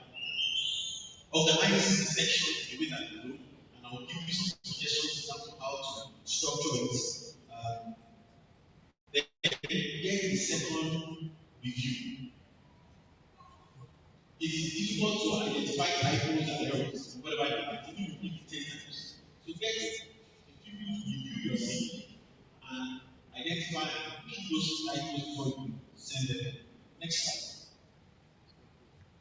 So this just shows you the sample information sheet. You will be able to read this text, but it has about 6 different categories. One section is the information about the job that you're going into. Must be clear about that. Responsibility of the job, what are your knowledge, skills and competencies that will have been detailed in the job adverts. You need to go back and underline those things and make sure that you can connect it to your CV. Because those are the sort of words that the AI will give you. Then, also, you need to know what will success look like in that job. You need to answer that question why. You want to connect that question to some of the experience and accomplishment that you put on your CV that you have done before. Now, the minute I find a candidate that has done what I think the job will do, candidate on this job, gives me a high level of confidence and I feel the right person. And I'm eager to put that person into the room. Then, beyond the role, you need to understand the context of the organization. Where is the knowledge? What are some of the challenges? How does that particular job connect with the reality of the organization? Now, once you have that, you have a lot of the data. Then you now start looking at yourself. Because like a product, how do I sell myself to this organization in the context of this particular role? So you need to just outline your features as a product. Your things like your age, your strengths, your skills, your academic background, your experience, your exposure, how then this. Then you identify the one that are context relevant, which are the ones that most of you are seeing. Things like your limited job experience, if you have additional qualifications that are important to that particular role, internships that are important to that industry, anything that connects. Then the last part is not to identify accomplishments and results that are relevant to the success of that particular job. Then you can now start creating what you call your personal statement. Now, next slide. There is, for many of us that have been sales before, so then as a model that is common in cities called the FAG, fast selling model. The way you sell the house, the car, the truck, it's the same way you sell yourself as a professional product. And there are three key things that must be communicated clearly to ensure that you're doing a good job selling yourself. One is to outline facts and characteristics about yourself that are compelling based on the job of the organization. You must be clear and you must be able to do those. Two is to focus on the one that give you an advantage. And the advantage is based on the context of the organization.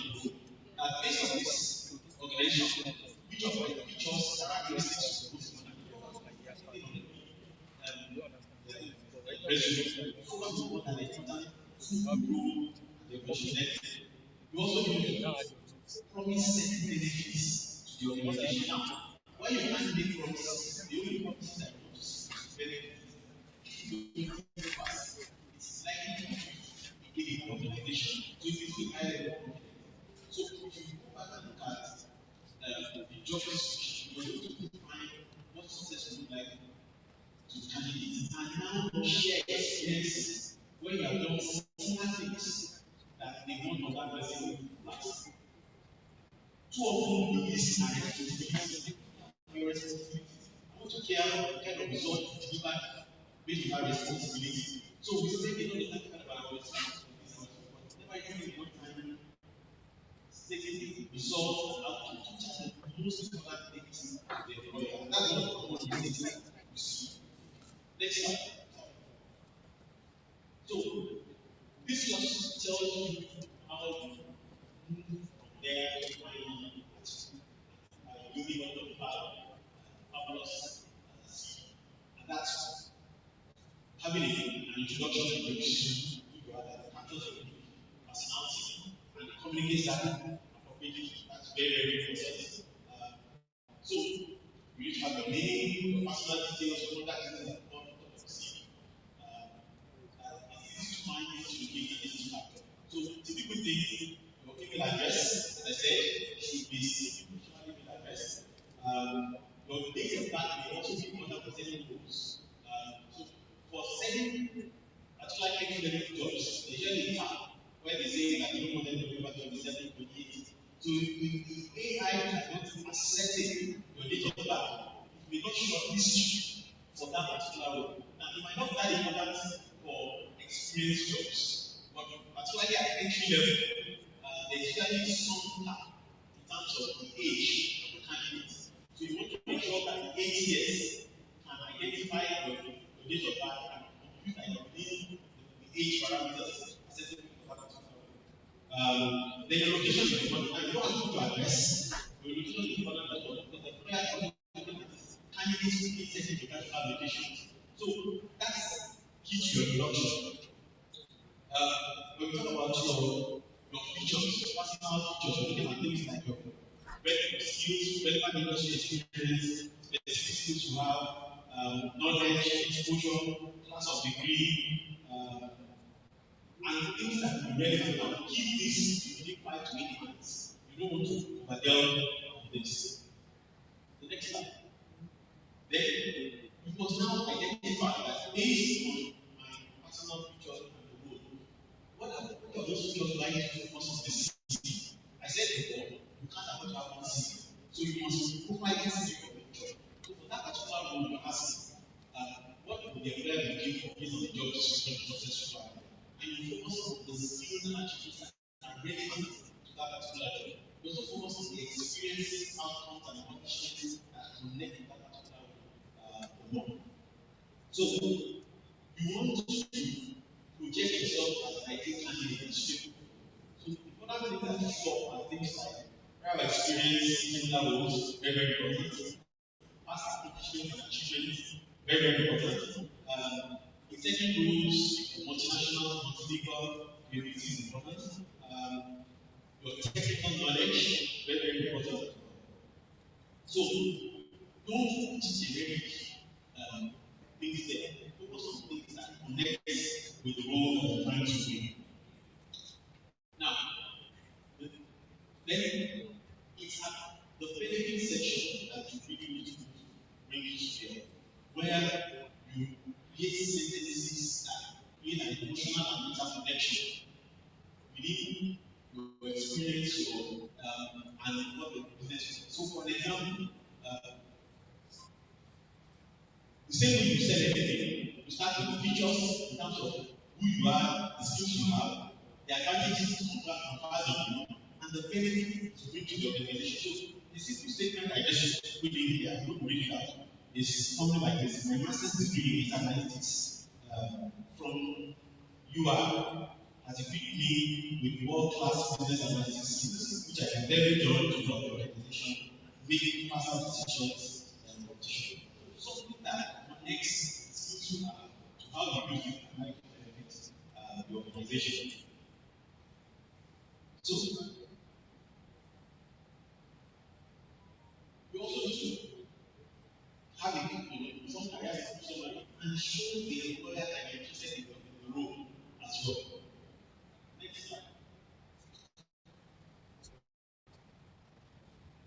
And you need to sell yourself. So like simple so you can have this like just show example how you can find sentences that actually connect with the organization and put you in front of the back. So an example, I am interested in this job because I have a knowledge of something industry experience.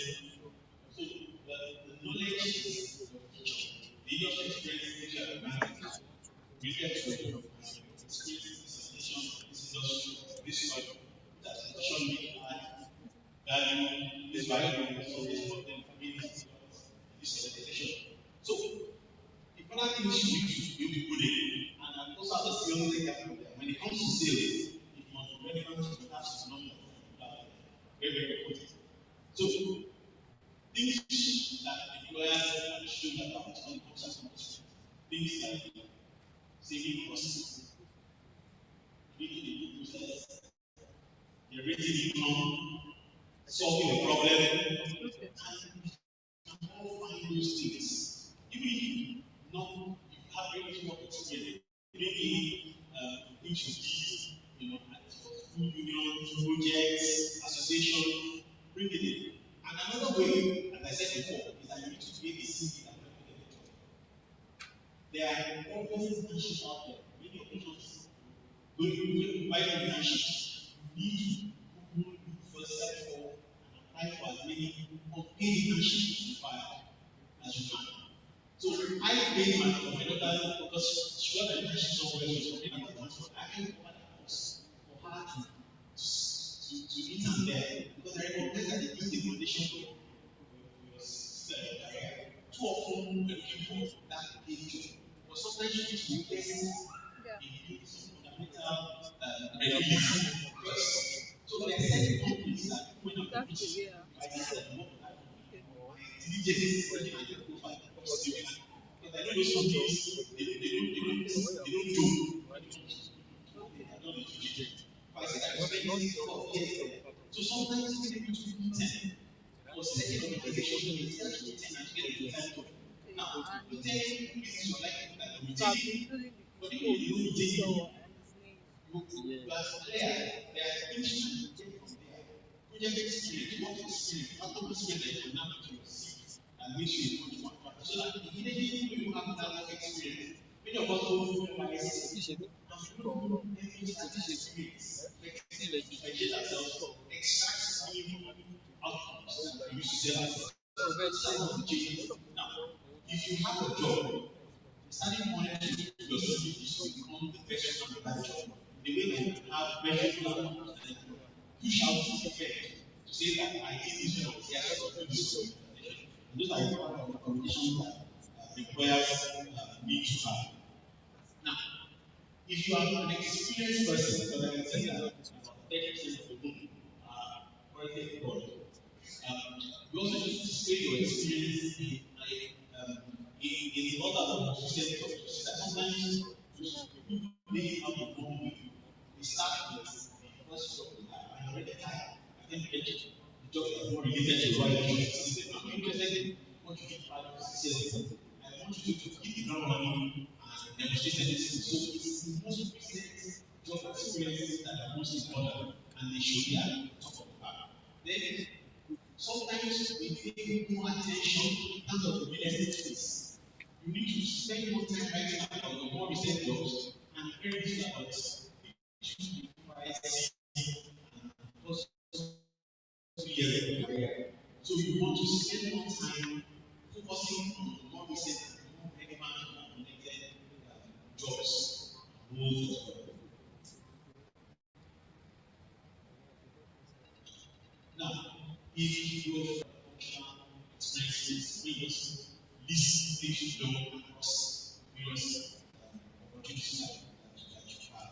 As I said before, you start with your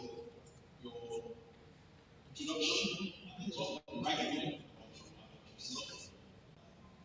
You go into your experience, from there you move to your qualifications, and finally you share a few other things about yourself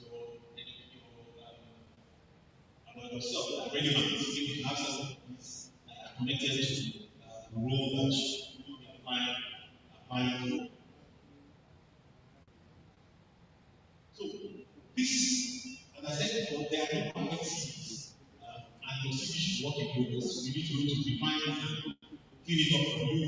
Look at it, and it's important. Saying that what is available, and what is this, because when you achieve get that work, something you want to receive. If you've done something, you will not receive. So it's important for us to review, evaluate, and refine and enhance your CV, and it's an ongoing, continuous journey as well. And when you state certain skills that you have, don't be able to just providing some short list in terms of how to use it and provide it to foreign employers. Well, it validates that you have those skills and then you know how to apply them as well.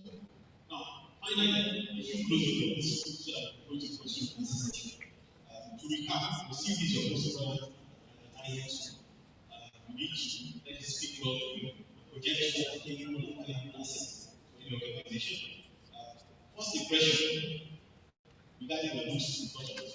So simple fonts, too many colors, keep it to 2 pages, arrange it properly, so the arrangement, the outline, the formatting, recognize that most CVs don't get more than 6 seconds of review. So you want to get your message out very to encourage people to continue reading.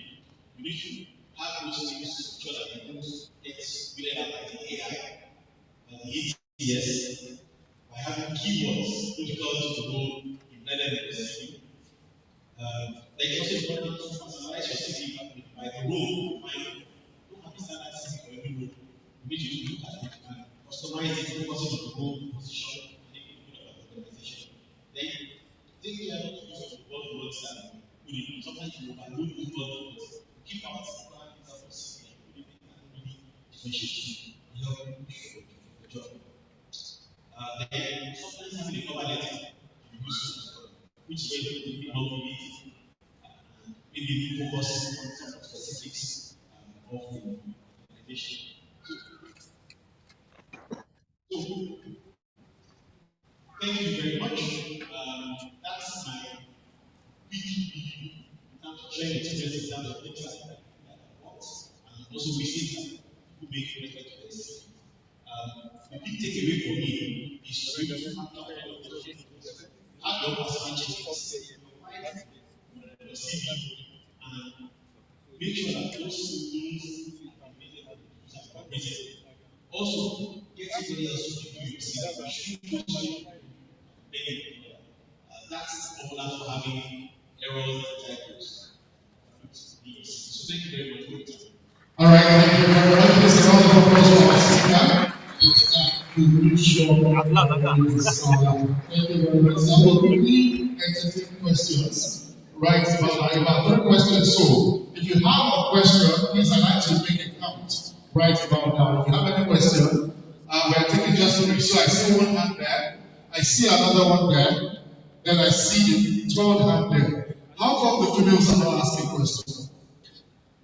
You guys, please don't call my hand. And no female is asking any question today. Okay, so we'll start from number 1 guy. Where are you? Okay. Good afternoon, sir. Thank you very nice lecture. So my question is about personality in your CV and being functional. So I was going to ask whether I use display personality in mention. So my question is about the way you draw the line. Because I understand that employers will not want to report something. They want to know that okay, this person is personal to an extent. You strike a balance, so to speak, between factual fact and personality. Thank you. All right, we'll take the next question. Can we have them together? Thank you.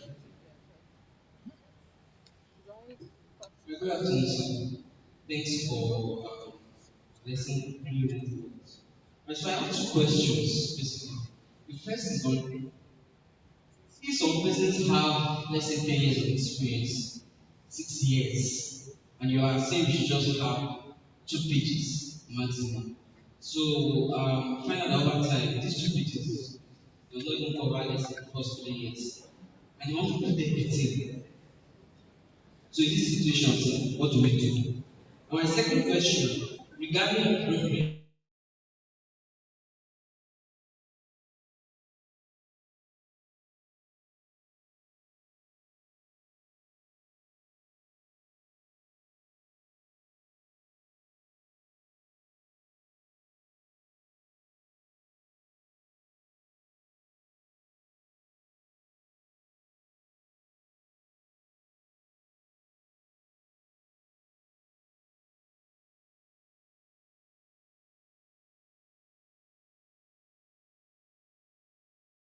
Your video feed, you are likely not going to be able to use it somewhere. Thank you so much for this wonderful He has presentation. only problem. I just want to ask that is it ideal to put a password on the CV? Because when you see some international passports, we usually put the international CV usually see a password. But when it comes to the Yahoo school, there's no password on There's a it. And particular even when you put password, they ask you to go and so which one is that you say there's no like if I this, give you which if one you is have more video, professional? The rest you're of able to your put experience. the Then yes, also item answer and limit. ask the question I wanted to ask regarding Line referees. two, see, Is it ideal to put it multiple or just put it ó máa ṣe available? Instagram Thank you so much. limit máa ṣe Instagram. Great question. I might not understand other people. Sorry, sir. Please, the lady wants to ask the question. I feel. Thank you very much. No, no, no. Eléyìí ni Thank you very much, sir. So my question is this. There are some eléyìí companies ni that want you to video send your video card. CV to Eléyìí their kíní ẹ̀ ò dáa. mail. Is it compulsory for you to have a body for that mail? Like sending a CV to a mail, do you need to have a body for that? Do you need to write anything before sending that your CV to the mail? And I want to ask that That's what's the the cover difference cover between letter. cover letter, resume, and CV? All right, sir, over to you. So I'll start with the question. Ó yẹ kí n Now, there is a question that you should ask after this. We need to spend anybody see. But when you have the personality points at the bottom, terms of some of the yes. hobbies, strengths, this part as much as possible.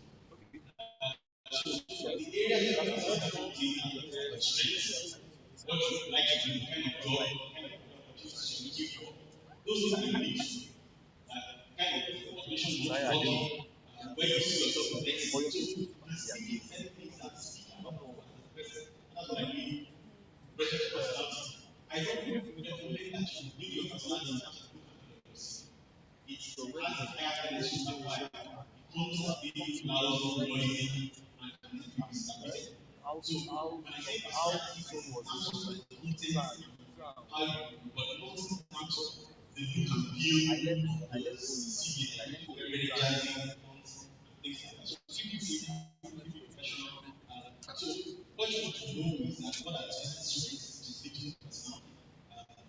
What kind of role, what kind of mission you want to do, and what so just put those things in the process. No, no, no, it's from here. Ẹ̀ẹ́dẹ́ ká kàn sí ọba kò. Very Now, good. the more means those personality traits to the role, the better. It's another something in the picture that shows that I can be the right profile, that I'm looking for that profile. Now, I had said that. So the second question is not related to CV.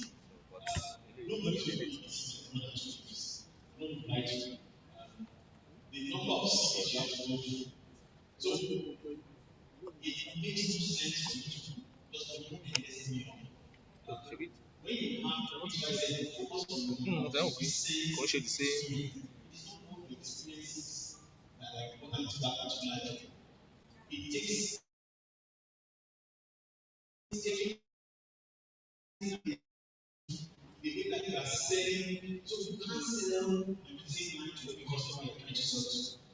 You must understand that business particular needs and you must find yourself. So it's not about adding experiences on. When you're adding, you're taking something off as well. You're making it beautiful. You are making it things is must also consider the reader at the end of the day. So we also want to make it short, sharp, and interesting. I know the series look at it like a text. So you want to make it short, sharp, and precise. So you need to, it's not your job, you need to know what you pay for it out. But it's best to focus on the later years experience, not to focus on the experiences that are not relevant to job that you have. The rest is the question of references. Now, that's another area. It is always best to provide references. But the key thing is that your references, the best references are the ones that are relevant to the role and the experience that you're trying to set up. Sometimes if you had 10 years, 15 years experience, and you see your lecturer in university, I'm wondering, this gentleman has probably not seen you in the last 15 years. How does this sound good reference? So, it is useful to provide references. Sometimes I see a reference and I know the person, and that jumps up on priority immediately, particularly because I respect that referee and I recognize that for this person to do this person's thing, I would want to see that candidate to speak to the referee. So if we have references, it always helps to put the references, but let the references be the ones that are relevant to the role that you're trying to push. Now, for most companies, when it comes to the issue of sending CVs to people, most companies are moving beyond that. Because when you send CVs to email, it's easy to work, you have to download it, somebody has to read it. Which is why what you want most job will have an application tracking system where you open some of the portal, not an email, and you enter certain things into the requirement. Those certain things are the short statement by the job. So I didn't even get the question of who the body. When you do someone in that organization. Sorry? Actually, yes. Yeah. If you can't just send a mail without anything. In fact, that's it. So, like, even the way the text is written and eliminated, I open it up and say, John, download it. So, sell yourself, pick up some things, say this to your CV, make it sharp, so that I'm excited about taking that particular thing. I have people that have sent me to say, and I've called them to meet at because it was prepared. By the time I did that, it was short, sharp, so that extension, then also the cover gives you a bit to create when you sell the product, so you can put the cover on it, but your CV is not that standard. But they are usually out most now the next time the cover is coming with obsolete. Now, once you do digital, but when you are doing physical emails and when you physical CVs, that covers are very important. Now, most of it is digital, so it's a bit difficult to recover. I don't think cover is necessary. So thank you very much. All right, sir. Before you go, one more question for you from our executive officer. This is Ambassador Oluwatoyin Atona. Yes, thank you very much. I've actually asked this question on the side. And thank you very much for that amazing session. But I just thought everybody could learn from it, so that's why I'm asking the question. So I was not applying for a program recently, right? And they said under 35, I'm under 35 by the way, but 5 years experience. So how does that work? Should I still, I'm very sure that I'm use AI for the CVs. So should I still go ahead to apply or I just use other criteria to narrow down my CV? So what would you advise on that?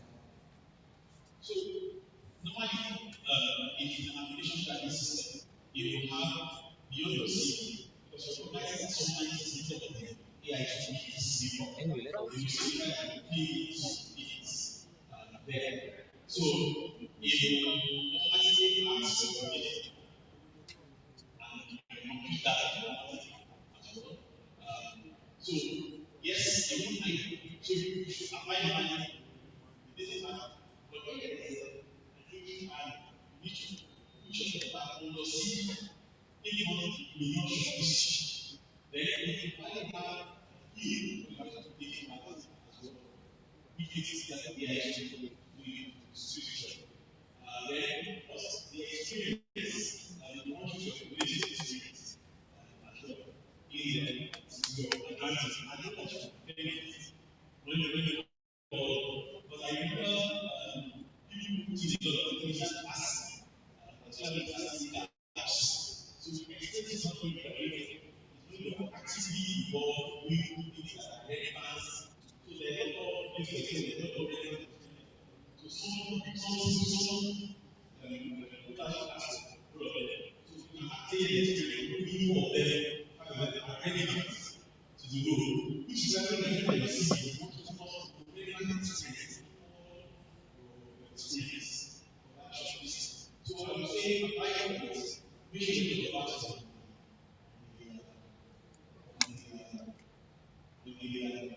the resume, then before you do it. Then when you see the shortlisting criteria, make sure that you put it also is proper. If you make it say anything, anything that is shortlist.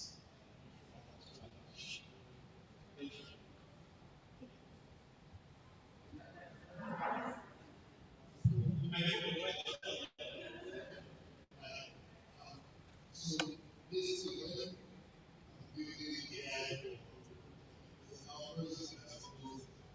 is either is equals to beta or is equals to I don't know what it is. Okay, maximum. So the same maximum by it's not how to solution. But so we have to have a three step. If you put relevant experience in our group, and the relevant experience is about life. But we do have to that the area of the PPO. Those were the thank you. Thank you very much, sir. I think these are all round of applause. Thank you, sir. All right. While we was round of the session, I noticed that someone very important, very distinguished personality, walked into our midst. And we have to take this time to recognize his presence. And I'm talking about no other person but the Vice Chancellor of Premier University, Professor Kebo Adekunle, my Vice Chancellor. I want to do that better. Thank you very much for being here today. We also like to recognize the presence of Mr. Lee Pastor, CEO of the Body Network. Who participated in today. Also like to recognize the presence of our very own DCI Senator Adekunle. Thank you for being here, sir. All right, before we move on, we would like to, okay, of course, we also like to take this time to recognize the presence of Mr. Gabriel Papa. He's the head of resources. So, round of applause for him. Thank you very much. This is our goal to the presidency. As we like to tell our 2022 GC president, JC, goodness for having your championship, this championship, please hold the question. Thank you very much.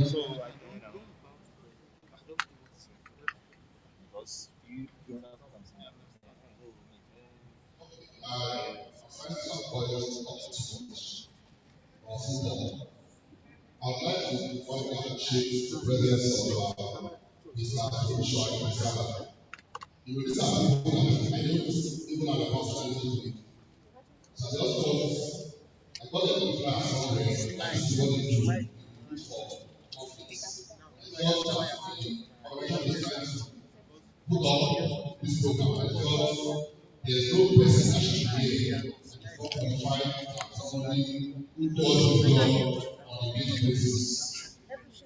So we reach out to them and they tell you that very fantastic that people couldn't leave the money. This is the one that we do.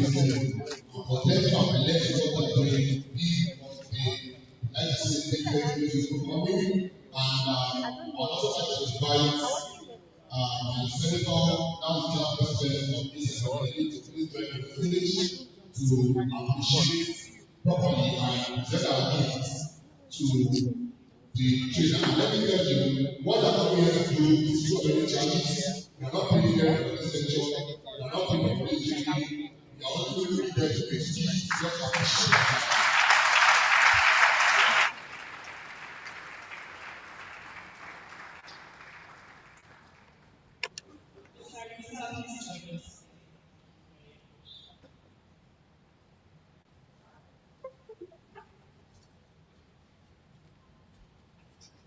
I was commenting to my executive vice president that I need to review my CV after this.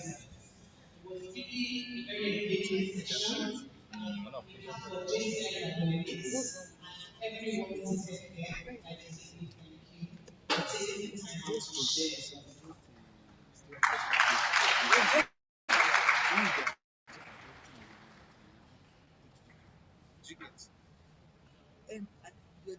I'd like to also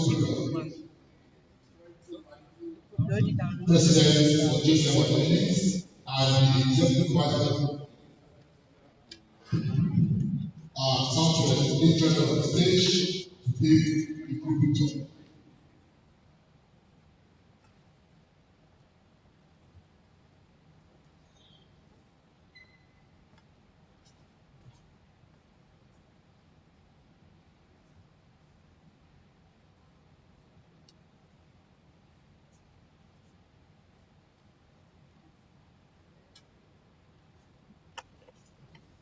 Thank you very much. Please, if you're here for the all-key interview, it's like to let you know that you can move to the right hand side here. Then you will be going on while the program is going on as well. So please, if you're interested in the all-key interview, kindly move to this side. That's my right hand side of the auditorium.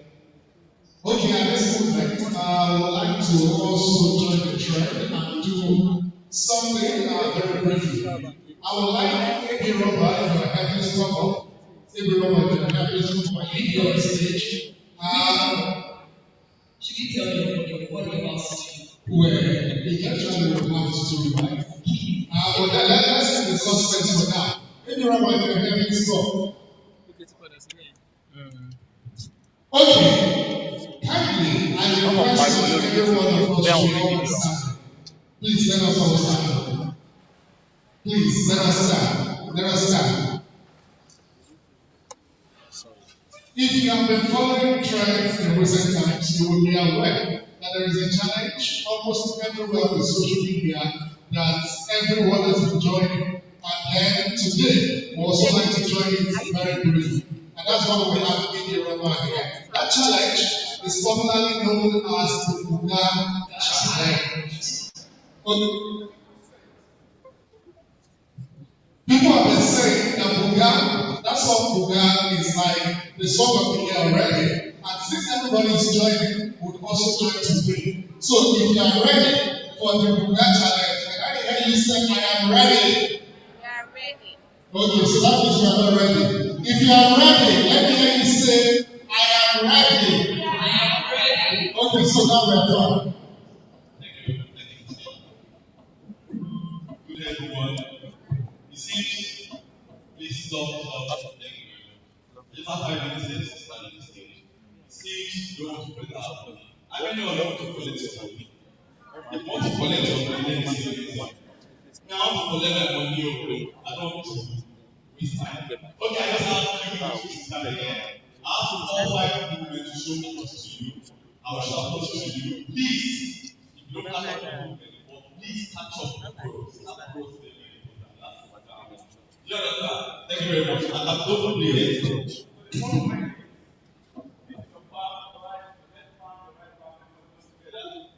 Thank you. Then spray. Spray. That's fine. Put your lap. Thank you. Second movement is cross hands to the right, then cross hand to the left. Cross hands are doing well.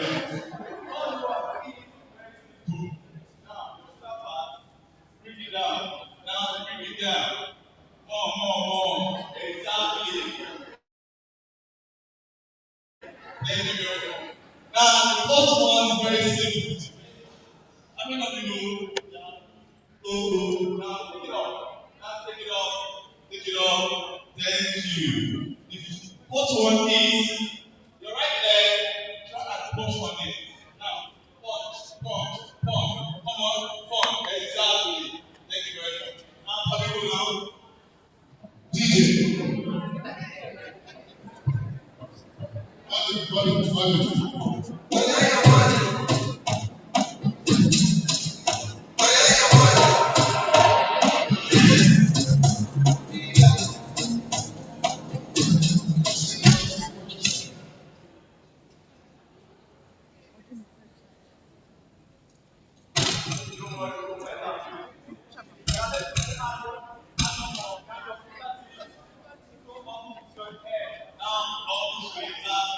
So immediately let this song, don't look as I do. If you read them, don't read the chorus. That's important.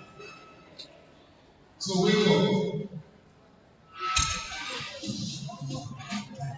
Body. We are taking back.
Yeah, I will.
Special, that's choreographer, that's instructor, that's the guest.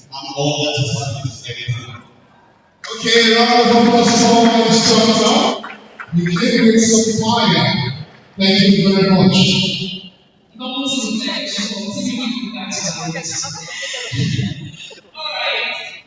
We're going to take a break very shortly, but just let's do that. So where would I stretch our bodies before we move to the next presentation for today. And this is the next item on the agenda. It's employability skills for today's workforce. All right, so we heard how to clean up our savings, and now we're taking it further into discussing those skills that we need to stay relevant in the workplace. So whether you already have a job or you're seeking a job or you're looking to change job, this one is for you. And it's going to be taken by no other person but Mr. Yemi Fashion, who is the founder of YF Network. Ladies and gentlemen, please put your hands together as we receive Mr. Yemi Fashion. Thank you very much. Good afternoon, everyone.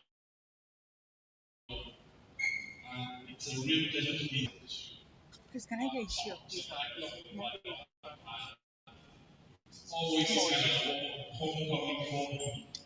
Anybody going to do that pleasure? Okay. I sight you. The anybody to GCI? Comment on the father. Sorry, Okay.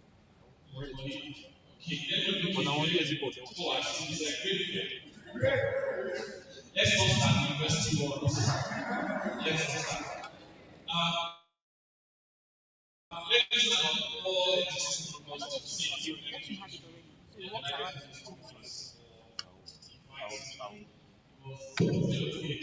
I was almost not a big but some together. And hold people on. talking about us. I'm having a Right? So I was looking at that challenge of travel and security and how am I going to do it? Well, this conference has allowed me to do something I haven't done in almost 40 years, and that's to start by train. So, yesterday, the person come by air or by train, I took the train option. I just went to have a feel of it. It was really, really good. It gave me some hope that Nigeria will still well. It was a really hard as against everyone just give some sort of hope. So thank you once again for inviting me. And the topic that I want to take about employability skills in today's workforce. And I'm sure that a couple of people or people majority of people just listen to me right now. I'm thinking that I'm going to take things from the perspective of the technical skills needed in the workplace. Let me leave that to the workforce. And I'm sure that one or two of my other colleagues who still speak to you will deal with that. We have dealt a lot with the technical skills that we need to survive and thrive in workplaces today. But like I said, I'm going to leave all of that to the better position to handle it. I'm going to be talking about what is less talked about. I'm going to discuss with you what people don't usually tell you at conferences like this. I'm going to tell you things that if I knew them like 30 years ago, before I started work, I probably would have, my career would probably have been better than what it was until I stopped work about maybe 6 months ago when I started growing my own business. So this is my own experience of the last couple of years. This is the experience who have been through the journey, and what we're trying to do is to pass this knowledge and skills that we don't really talk about to the younger generation. Again, I'm not very, very techy like my brother here, so I don't have slides. I actually do prefer conversation than slides. So if you're looking for slides, you see anything, let it be. Are we okay? Is that fine? All right. So I was going through the pages of social media, all of the platforms recently, and I came across a guy called Sajid. And I read the things he said about encouraging young individuals in the workplaces of today. And most of the things he said resonated with me in terms of the conversations I've had with young people in the last 6 to 7 years. I've spoken at conferences on skills, on future work, and we have moved away from the future work to now work. Because if we're still waiting for the future work to happen, we are already in the past. The future has happened. And then I came across this guy and the thing he said resonated with me. And so I'm going to borrow some of his words and add to mine and overtake one thing that I came up with, and I'm not sure how many I'm able to discuss with you. The first thing I'll say to you is this: mentors are overrated. I'm going to be busting some myths this morning. Right?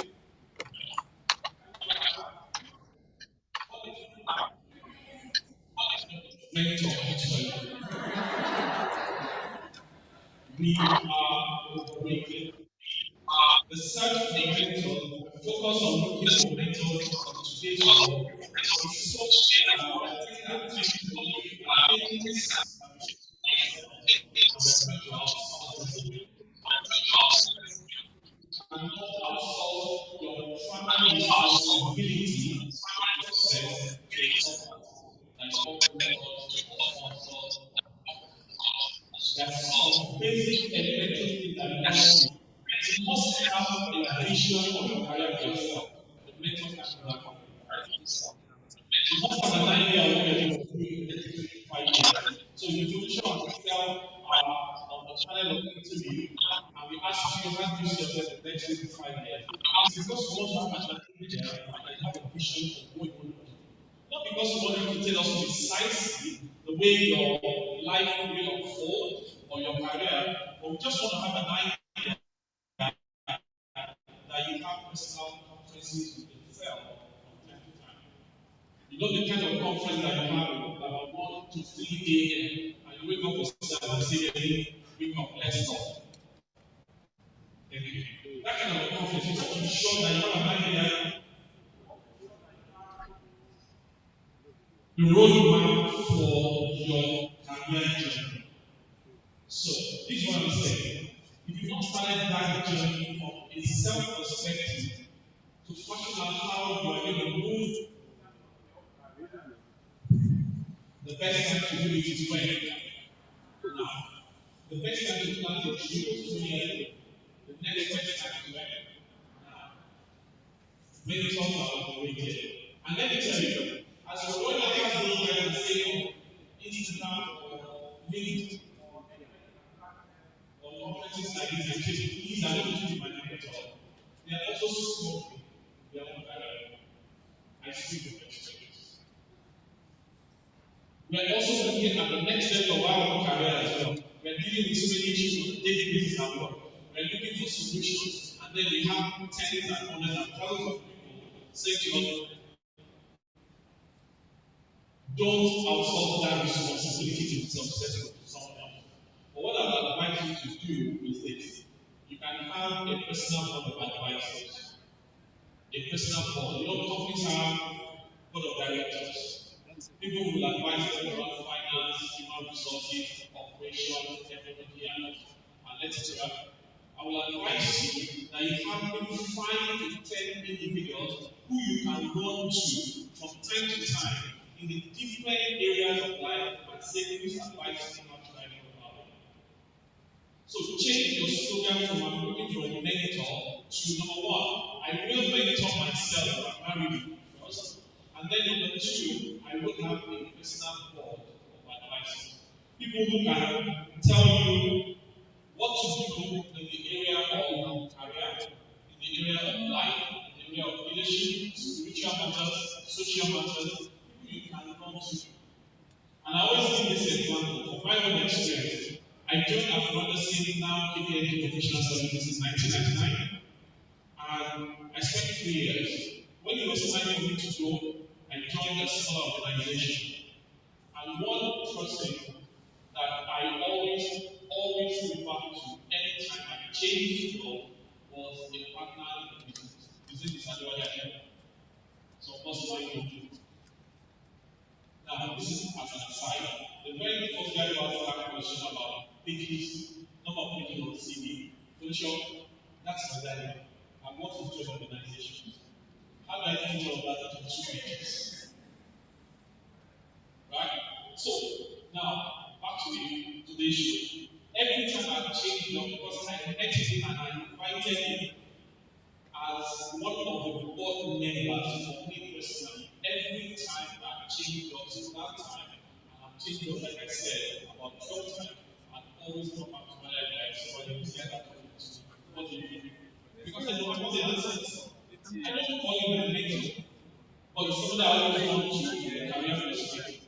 So when I go and I need to find and I said, with my own, I also follow up and say, what do you do?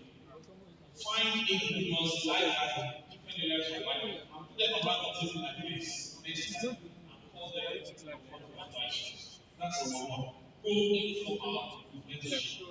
Don't spend energy always looking for mentors. Like I said, we are all struggling like that. We're all seeking through to find out answers to our career problems. So you'll be surprised how many people therefore want a big amount of attention and they will not be able to give it focused attention. So go with personal advisors. Number two, have a growth tribe. You must belong to a growth tribe. Knowledge is now commoditized. Knowledge is almost free. At the moment, it is everywhere, and getting it is cheap. I mean, in 2001, when DSS came to Nigeria, we heard the story that at that time in Singapore, that SIM cards were already free because you could get a SIM card for $25 and it came with about $25 for airtime. That was in 2001. Nigeria is about to do data is cheap, data is cheap. Therefore, knowledge is everywhere. But please belong to a community where you are learning on a daily basis. We must be able to associate you. This, for instance, is a growth tribe. And we must compare the case study of the wonderful work which is complex. But I don't think we should stop from there. I think you should take the entire individual along the journey of success and career. Belong to it. Let them belong to it. It works. I promise you, I like to share my personal experience about people think I belong to the new generation of millennial Gen Z because I hopped from one job to another. The max I spent my 30 years with the organization was about 6 years. But guess what? Because of my affinity with growth tribes, the first 2 jobs I did, that was the sales person at TNT System and Life, and the second tequila guy. Any other job after that, till I left several profit remember, they were all full for us. I didn't have my idea. They were all full for us. Because I belong to what? Growth tribes, professional networks, people I can connect with. And please don't get me wrong. I'm not saying that after today we should now start looking for HR professional platforms, customer service, finance, etc. Because of what you will get from them. Change your mindset about your professional network. Let it be because you want to give something. Let it be because you want to add value within that platform, within that tribe. And the more you see that from a service perspective or a value perspective, either you are doing rather than just merely receiving, you are going to stick. You are growing in terms of knowledge, and number two, your network will be in the business by so invest in quality and solid networks because ultimately they rate dividends. Have a growth track. It's not just about the guys who will go with you every Friday and on Friday. That's good. I'm not saying so. Thank God it's Friday too. But thank God it's Monday even better. And some of us love Mondays. Anybody that has to, let's say this early.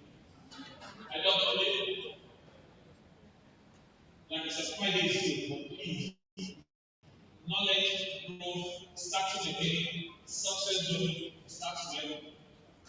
What day does it start? It starts on Monday. So don't force yourself into isolation in a world that is totally down. I'll say that again. Don't force yourself into isolation in a world that is now totally and seamless. If we have a registration booklet today or everybody who's there, one individual can go get that booklet and connect with everyone on that list. That's a good one. That's just an example. The day your master you're still in school, how are you connected to your profile? If you started work, just started, don't still be in isolation. What is that? That's number two. Number three, as you get ahead or you start your career, please avoid the comparison trap. And we are all under pressure today because of the effect of social media. If you open your LinkedIn app today, what do you see? Congratulations. I have just got to my boss. Does it put you guys under pressure? I can imagine. Every time, because I'm very active on LinkedIn, every time we open that app, if somebody gets into this app, somebody gets into another job, somebody gets into a hotel, nowadays somebody gets married on LinkedIn. Somebody with a birthday party and a post like somewhere on LinkedIn. Congratulations. You don't congratulate with the exact moment to be on my. But don't fall into that trap, guys. Hold your journey. The road to success are many and few. Hold your journey. Don't put yourself under unnecessary or undue pressure. Right? It is someone said it is when you say good morning, that is when it is morning. Right? Avoid profile pressure. The pressure is the longest. But guess what? When you see the stories and you put you under pressure, if you are privy by any chance to the backstage stories, the stories that led to that congratulatory message, or the stories that still exist behind the success story, you probably just relax. There are more stories behind those success stories. So don't put yourself under pressure. Avoid the comparison trap. Don't fall into it. It's natural to want to compare, but let me say that we are all still becoming. We are all still becoming. And the journey of the people will not be exactly your own journey on this career trip. So about that comparison, don't open some people. I know somebody who actually left today because of pressure. The individual actually uninstalled it because every time you do it, I have another. And it's totally collaboration. And we're moving away also from things that will be socially based on a professional platform because everybody wants to announce. Don't be too much in a hurry to announce. Do you know how to treat a solid tree? Do you know how you do it? Don't close down. In quiet, unknown, unsafe places, continue your growth. A couple of people I know about my profile. I started speaking 6 years ago. I started posting 2012. I realized that it wasn't working. I ran back. And then when I realized that it was time to give back, to give a bit of service, 2016, I started. But guess what? By 2016, I got 25 years of work experience. So it took me 24 years of deepening skills and knowledge and building expertise before I decided to come out on LinkedIn on social media generally to say I can offer something. Don't worry, you don't have anything to offer yet. You've got something to offer yourself, and that is to follow. Build your technical competence. You see, this journey is not a 100-meter dash. No, it's not. It's a long-term journey. I just explained to you that my career has started about 10 years. I mean, I tell you the thing that I've happened over the last 10 years, you won't be there for the one is summary of the guide. Don't put yourself under pressure because you want to succeed. Avoid that trap. At the point when you are starting your career, or when you are just starting your career, please prioritize experience over salary. I know that this is an uncommon sound. Some probably something wrong there because we are also so much. But at the beginning, when you are right now, because I saw the statistics of the majority in the room, when you are right now, please don't prioritize salary.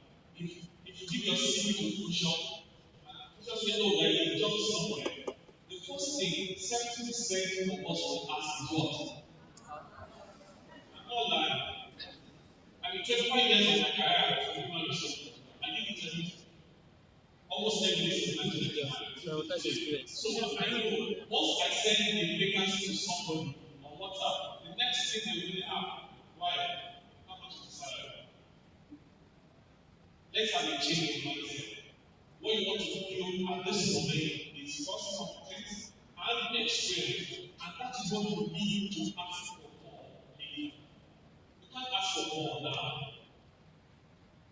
And it's not because the one is teaching you. Don't say that the one is teaching you. Why are you? I mean, at the point where we want to stay, we will do a job in a week, in 4 days, that will give us about 5 million naira. A job for a client in a week. I'm talking to someone like that. It's been in business for a long time. I'm not going to go into this. But we've been in the stage where we can do it for 4 days now. Speaking from personal experience, what happened to the last 4 days, and we found 5 million naira. But in 1996, when I started my career, my salary per annum, who can guess? Who can guess my salary in 1996? Right? Anybody? Somebody say, I wasn't even born. I mean, it was less than 70,000 naira per annum. Yeah. If you don't believe me, get my number after this session. I'll do a screenshot of my offer letter that I still have it, and I'll show you. But the point is, over a period of time, what do you build? Experience and competence. And we got to the point where in 4 days, not only do we client and 60 and the client is going to pay. Build experience, prioritize experience over salary. Don't get me wrong. We are also teaching on the other side of the competition. We are saying to the employers, please pay take home that will take you home. Because you can't be living at well, I mean, I'm almost living at the you can't be living at your job and working close to the exchange, and then you take home is living at the your take home must still do what? Take you home. So we are preaching that person the other side of the class. For you, guys, try the experience. Not to show the implementation, also mention that at some point you might actually volunteer. Remember, for free, i.e., you are not asking them to pay you anything, but because you want to have a couple of experience, so that the next employer will pay for the journey so far, you really need to prioritize experience, competence over salary. Delayed gratification is the punishment. Delayed gratification is something that is missing in the current generation, and I'm not overgeneralizing. I'm just saying it in experience, right? Take it and solving first, your area of technical competence, and then you can ask for whatever you need. You know, when you're negotiating, it's about value. The value that you can offer the other side is what they will see or perceive value before they put the word of what is being offered to you. So, what is your worth today? If it's not a lot, it's okay. We are all just like I said. And don't make your foundation faulty from technical perspective. If your foundation is faulty and then you want to build a skyscraper on it, will you start? No, you won't. As you continue on journey your career, hold on to it. Don't play the ball. Don't play the hard. Don't play marketing. Don't play anything. Don't play your company. Don't play your course. If you make mistakes along your journey, own your mistakes. We all make lots of them. I've made several mistakes in my several mistakes. I've been fired twice. In my 5th year when I was fired, being politically naive. I made a mistake. I didn't realize that So I can give him the cartridge. You know, I'm after extra cartridge. I'm still using it now. Never been using that extra. don't forget to fail forward. It's okay to fail. I mean, it's almost a critical ingredient for success that you fail from time to time. So don't beat yourself too hard if it's not working the way you planned. Life is happening to all of us. But the point is when you fail forward, and fail forward is taking the learning to be with you into the future. Stop looking at that event, oh, I failed, oh, I failed. It's okay, move on. What did you learn from that event? And then you can move on. The lessons for failure will help us to use systems so that we can avoid making the same mistake again. For those of us who are going to work, please have said to us, get to know, and I still what I do. Always make sure that you get to know. At the end of the year, we need performance and results. Of course, as we tell you, like I mentioned, those of us who are working in the morning, at some point, very few individuals will sit in the room and will determine the fate of 100 or 500 or 1,000 of us. Make sure that you are in that. Make sure that somebody is speaking for you from a positive perspective. That's what it is. Understand that things happen around you on a daily basis. Your daily interaction with people, emotional intelligence is extremely important. Don't go to work every day saying, this is me. Anybody who cannot be with me the way I am, they can go to wherever. The world has not beyond that. You've got to moderate, you've got to be self-aware, you've got to self-manage yourself, you've got to self-regulate, such that when you are not in the room, somebody is speaking for you. Get it? So at some point, your IQ will not be enough. Your technical abilities will not be enough with your IQ. At some point, it will be enough.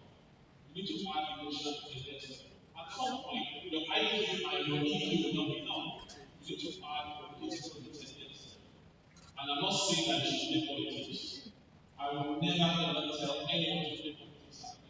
People say, oh, politics is everywhere. I agree, it's everywhere. Don't play politics. Don't make it your priority to see a person in the morning and you're already always in the office. As soon as he or she parks the car, you run downstairs so that you can read it and then you collect the bag and take it to our office. That's not thinking. That's eyesight. That is playing dirty politics. Being politically aware is being organizationally aware. Make sure that the job that you do is obvious to certain areas of power, influence, and politics in the organization. Identify the role of the individuals who must speak for you. Be careful how you come across every time. At times, see, it doesn't have to be a senior person who will speak for you. It can be your peers.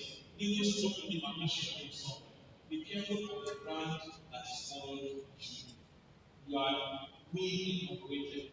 So, as Sam is spending millions of dollars every year on computer and investing on video, the same thing, spend time and resource on yourself and build a solid brand so that when you're looking at you, somebody is mentioning. Build a team-shaped knowledge base. If you want to write letter T, let's also show how you write. Which one do you do first? How do you go first? Do you go horizontal or do you go horizontal or vertical? How do you write it? Yeah. You go down first, and then you cross it. That's how most of the time. I mean, when I was in the train, I wanted to think about it, and I was writing a couple of times. But that's how we write it. You first go where? Down, and then you cross it. If you forget anything that I've said today, don't forget that build a T-shaped knowledge base. And what does that mean?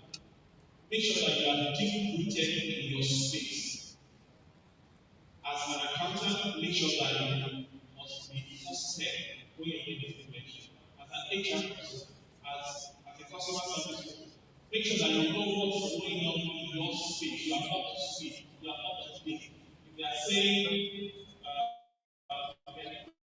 someone using some technical word during an interview, first your technical competence, and then you can be ready to also be able to speak about different things at the same time on your base tools. So to build a T-shaped knowledge base, that is really one word out there. We are going to first bring of ideas. Don't just use this advice. Don't just use it for Instagram. And you are on Yahoo, and you're just scrolling. Or you are on TikTok. All the TikTok of it for church. What do you Instagram. Those things are distractions. Spend time in the future and avoid distractions of the moment. And for some people, it has become like a football or what? Or technology. Those things will not allow us to build T-shaped knowledge. That is right. And I'm not saying don't do it. I know the reason I do that is because I subscribe to that. This is it. That's the reality. But if you're not careful, I'm not sure you notice that you have scrolled for like 20 minutes and then you just come to your conscious self and say, what am I doing here? What happened to you? That's the reality, right? And then at times you go on Facebook and you go to Facebook story and you're just Facebook is still there. Instagram is up and down. Facebook is still there. And then you look at people enjoying their lives and posting pictures.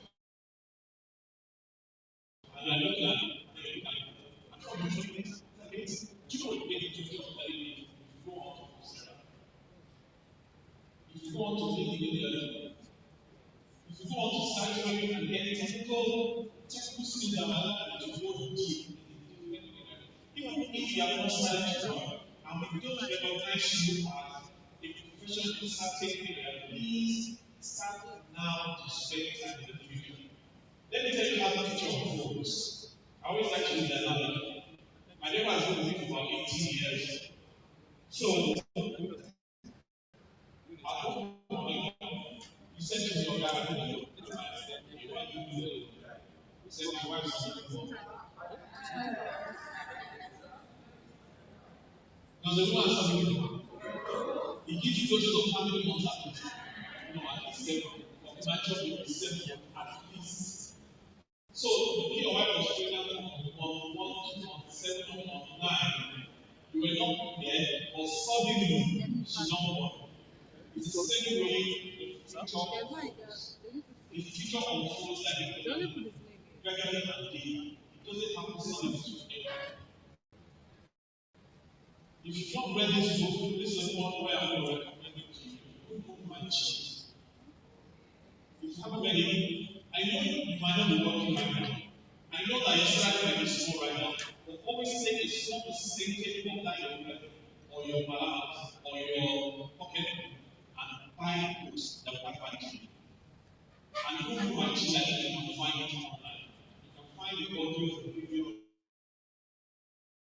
the book itself online. So take away time from Instagram and Facebook and other things and concentrate on building on T-shaped knowledge. So when you come for interview and function at let me assume that I am interviewing 10 people for you. Maybe that's 2 people, maybe 6 people for you. Let me share the secret with you this afternoon. After the interview, when you leave, do you know what we do? It's time to talk about you. We now evaluate you. 5 people, 6 people on the panel. And guess what you're doing if you're number one? And if you did very well, right? If you did very well, they say, listen, until we see the remaining 5 people. Am I right? If Number two comes up. What are you doing with number two? Compare with who? And if number two doesn't measure up to number one, what happens? Number one is zero. Then number three finally comes in, and then pushes everybody because you're just going to teach knowledge. And then they're like, oh, okay, so compare this to the three guy, and number one, who do you think is better? And then we look at number three is way behind. What happens to number one? So this is what I'm saying to you. When you have an opportunity for the next interview, make sure that you understand that for every other activities. Be the standard for every other country. Don't just go in there as normal. On their system, they are Go recording in this there particular with section. your They are all teaching recording knowledge everything. and become the standard so that you can get out. There's a place for your CV, Yes. like in all the important place for what you say to the user.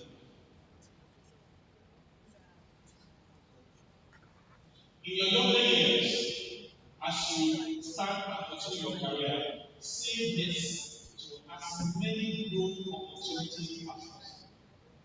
I'll say that again.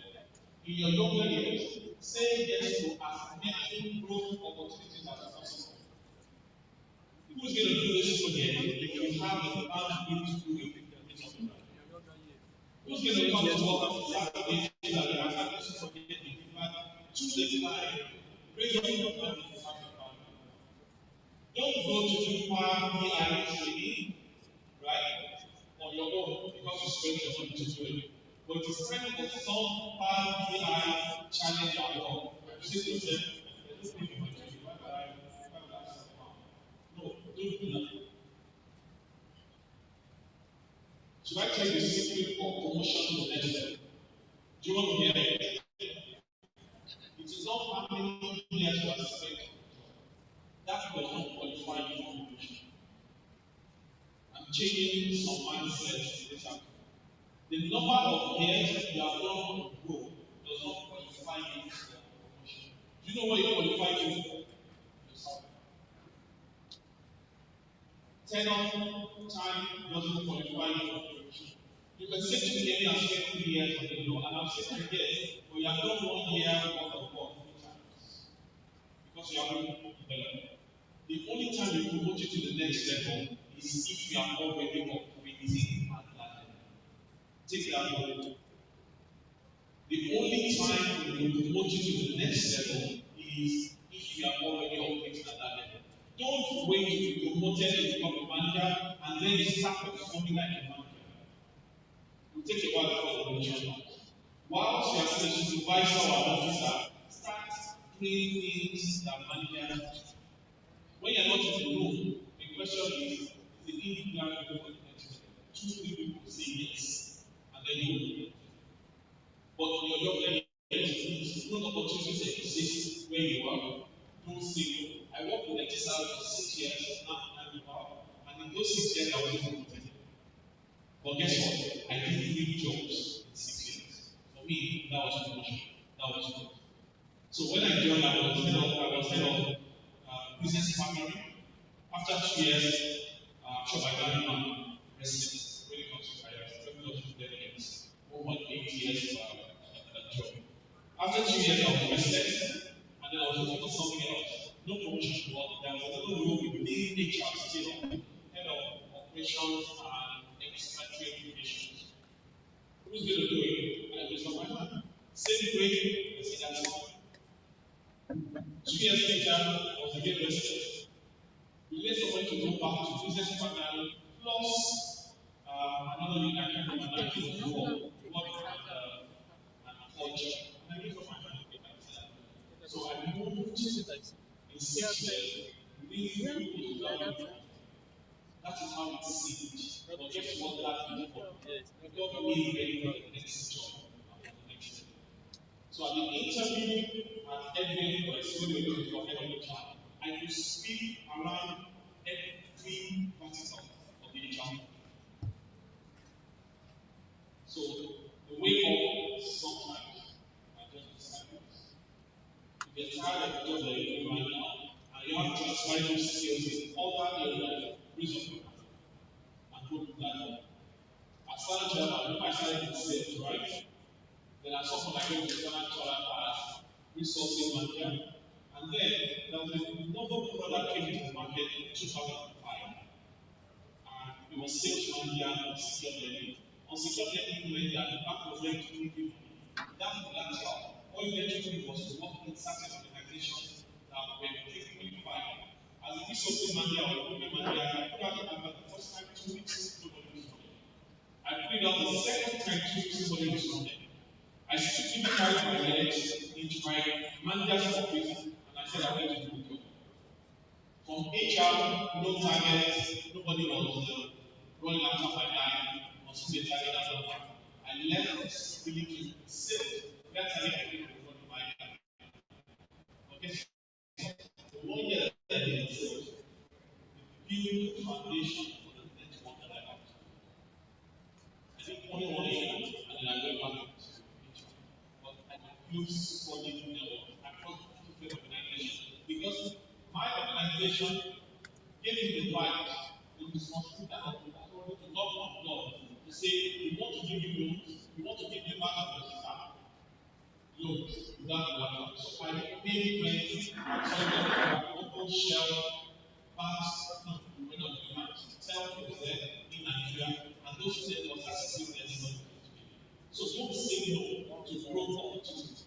Even if they don't pay you any results immediately, remember the lead gratification question. I think I'll do one more and then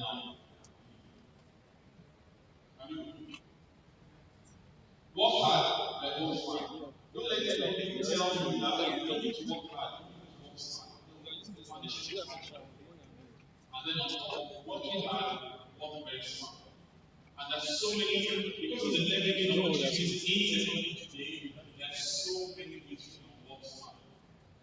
You need to have or you need to achieve a balance of working hard to put your hand in the fire. You've got to get your hand in it, right? But it's a balance of both. You've got to take pride in hard work. Hard work still pays. Honestly, still pays. I'm going to take a couple of lessons. I let you think about that. Right? The CEO is company. How old is he? 27. Yeah, the company has been doing sometime early this year. Until I found out that was the reason I wanted to do it. But the other was very hard to work very hard. Work very hard and not very smart. 27 years old and the business is now every other year in Ibadan and Singapore. Because the Singaporean million is $25 million. I'm sure it's looking for more funds. So these guys, your future is bright, I promise you. But the foundational things that you need to do, part of the things that I've discussed with you this afternoon, nobody will do them for you. I promise you, nobody will do them for you. They are your primary responsibility, and you can't outsource them to anyone else. So work hard, then work smart. Always find opportunities where you can leverage working smart. Find your zone of genius. Don't do what everybody is doing. You see, you need to learn from where you are today. Let me give you one of my experience. This way. When I finished, I went to do my NYC University of But it's not as strong. Sometimes I see it's my dream, my second year, since I can change it all. And I didn't want to be a teacher, I read English. I was like, okay, I'm not reading the artist to do the name. And then I found myself in the university of was it even easier level for me to navigate?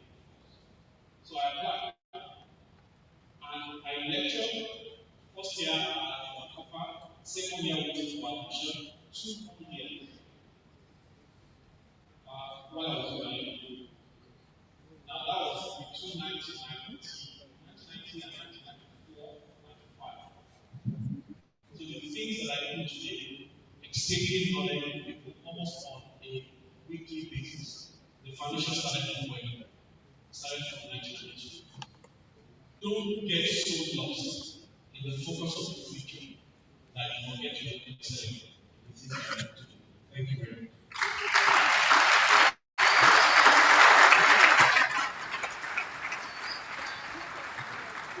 Thank you very much. We wish you more than 1 hour. We are really pressed for time. So I'm going to quickly take 2 questions. 2 questions. I have a question. So you can point to your very happy. 2 questions. Oh, EVP. Okay. One more question. Okay. I guess I'll be the second person. Right? Okay. All right. Thank you very much for that awesome presentation. So what I heard that was so peculiar to me was so I was an executive assistant to a commissioner for 2 years. I'm always in every room. Because I'm sorry. I think the majority of people here probably are students. I just, I'm trying to ensure that I'm learning a lot. So I was an executive assistant for 2 years, and I'm always getting this because I'm not a public servant. Then I got appointed as an SSA. And you know how the bureaucracy of service, the hierarchy, you can't speak for the BSB, How do I get around with that? It's quite challenging. I feel like I'm in that dark space, moving from an executive assistant that was a civil servant. Now I'm a public officer. So I have to mind myself, I have to be repeat the same. I want to be seen, I want to be heard. So how do I navigate around that? Because it's very different from the private organization. Sure. I think this is where PQ comes in. Critical intelligence. That's what you need. Right? And I totally agree that it's a different ball game within the public sector. It's a different ball game. Oh, do you know what I always see? Any people, if you're not happy with it, try it. However, try as much as possible to be politically aware, not play politics. Who is likely in all my interactions every day, who's likely to speak for me? Let your work, I did say that, let the quality of your work be visible at that point. So if it is getting like if it is always going to be and all that, and you are preparing for it, let you see the quality. And the quality of your work doesn't mean because you want to give or power. It will just be your interaction. When you guys meet and see what you talk about. Do you want your moments? Life will not always offer us deep stages. But when it does, you what's I know some people just when it's time to have one It's showing you this guy was Ibadan. This you see some Channel people this CI Ibadan Elite. Wi-Fi the middle you know what? Because they know that that's their There's another one. Abi. your daily interaction, you will understand that confidence. Politics is about power. Where is it? And don't play eye service to that sector. Let the quality of you and the quality of your job be focused to that. All right. Let's just hold it on a moment. Sir, please have your seat. We'll come back to you. The Vice Chancellor is almost on his way out, so we're going to quickly have him say one or two things right now. So, ladies and gentlemen, please give your hands up for 2 minutes. Please put them into their hands. It's very welcome. The Vice Chancellor of the Private University. It's a privilege for me to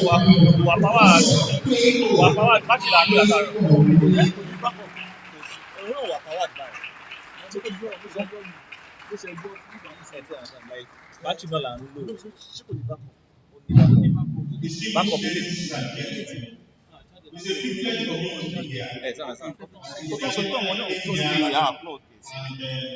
I try to give people that are sick. It is for me to say when I go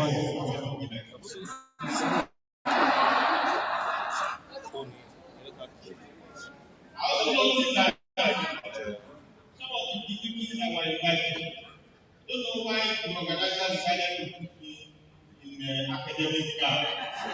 I'm the only one wearing academic gap out of all of them. So this is a serious embarrassment. Sincerely, it's a privilege for me to be here. I would have loved to be with you since any time. But that's actually my plan. Because it's when you ask questions, that's when we can be able to give you essentially what you are interested in. And I know that there are a lot of alumni that participated here.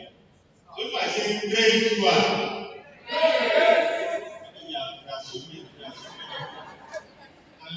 and you see that anytime I come, I carry you out. Even if I want to speak for 2 minutes, I carry you out to say University of Ibadan brings flag items to all of you that are here.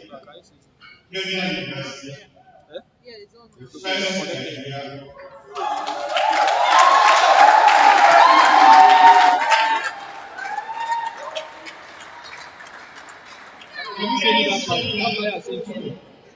The first in West Africa, and we are now the 6th in the African continent. That is according to the World Economic Ranking of 2022. So it is not, it didn't come from Dubai, it came from outside. And how many faculties we have now? We have about 70 faculties. We have a college of medicine, we have the foundation, the Pan African University, art and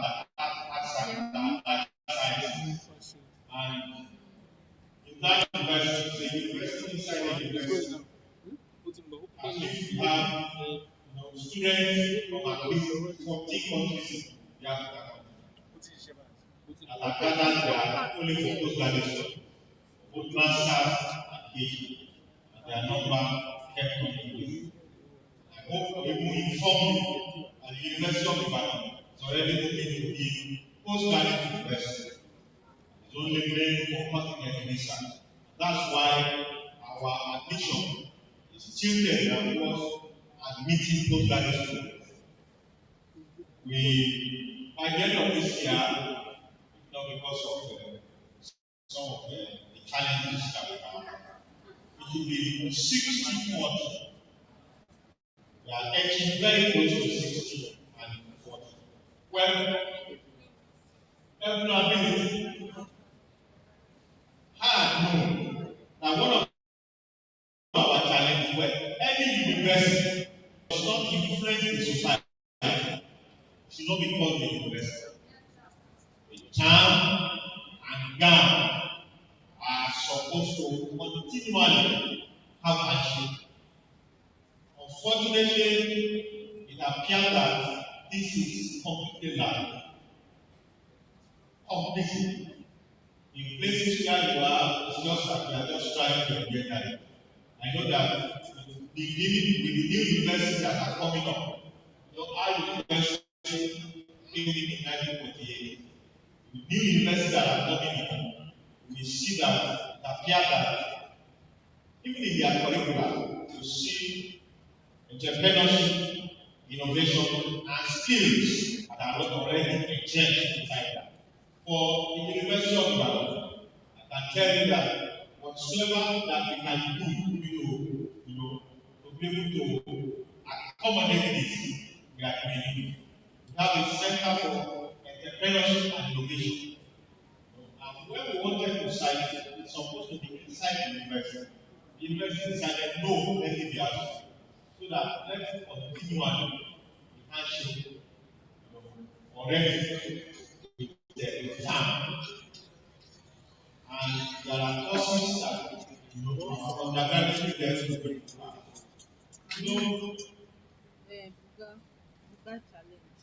My thinking and the thinking of the university is that even the town that's supposed to influence our curriculum. But when you don't have handshake in the town, it cannot. Because if the curriculum, if it does not have input of entrepreneurship, if it does not have input of skills, there is no way that it will be useful even to the town. So we have the University of Ibadan has research and development fair that we organize. It's almost for about 7 years.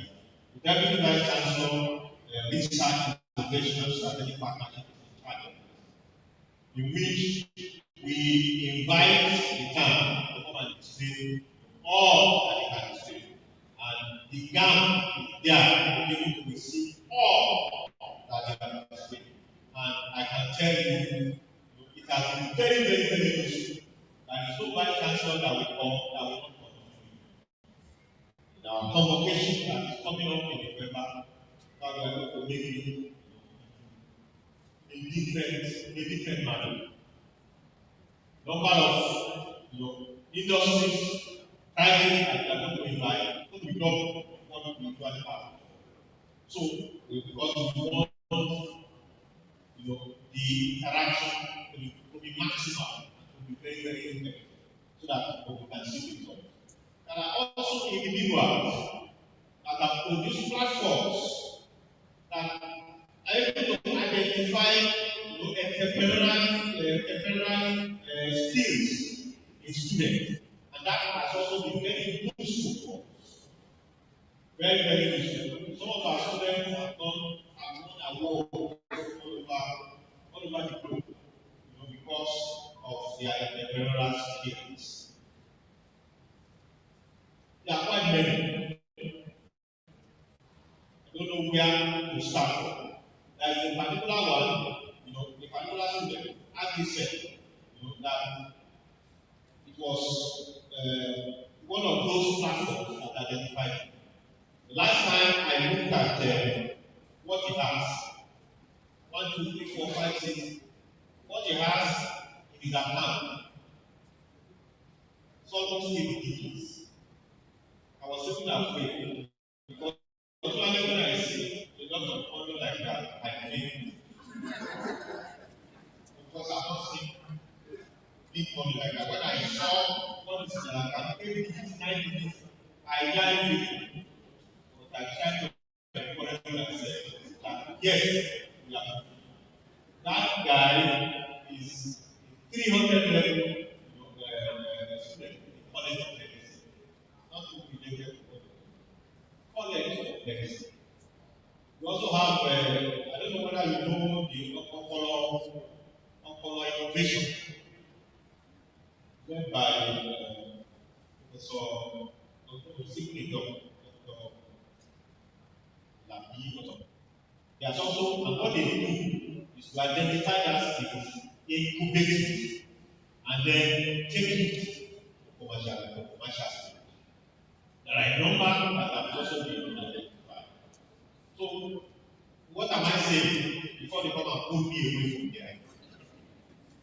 Is to say that there must be effective handshake between town and government. And the platform is possible. In Israel, for instance, there is what is called the Golden Triangle. Golden Triangle in which government provides that platform for effective handshake between town and government. And the result is fantastic. And you can't sit down there and talk about it. But as I'm running up, somebody came in and said he doesn't want to give. I said, why not? How many people want to be teachers here? Teachers in the university. People don't work.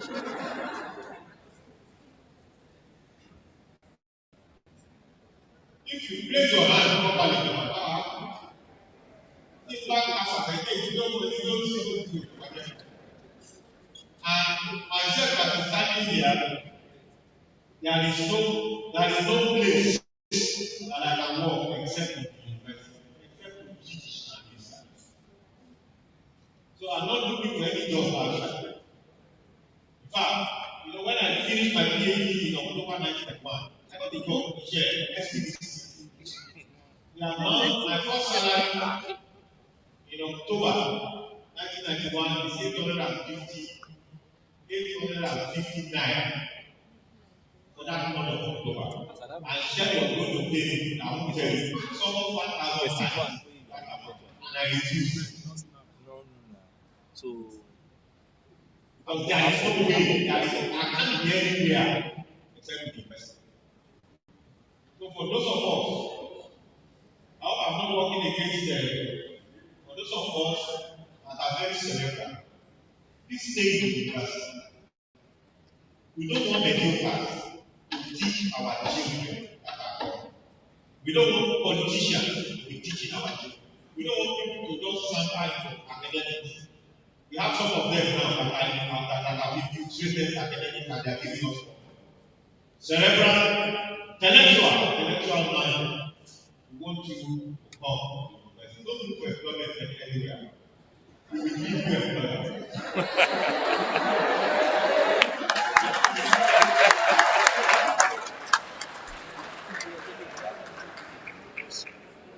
So I want to thank you very much. I'm sure that this year is a friend.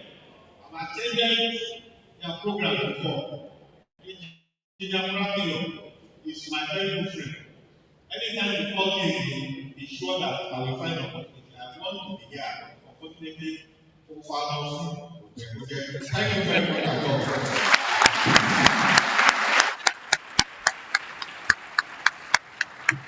Thank you very much, Professor Adekoya.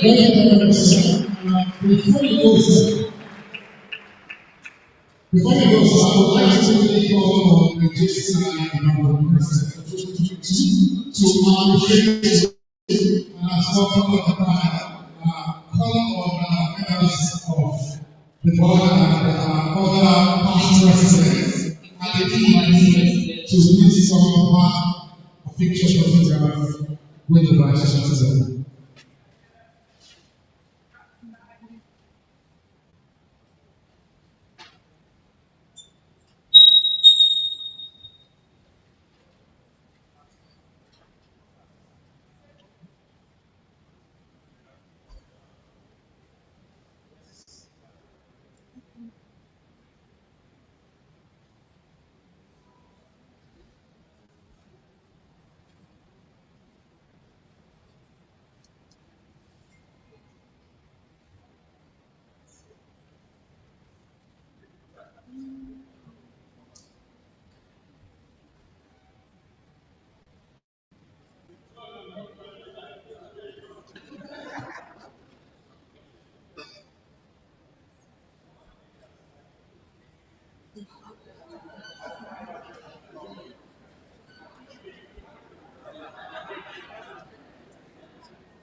Alright, so I'm going to use our call this please appreciate the Vice Chancellor, Professor Kennedy, and people like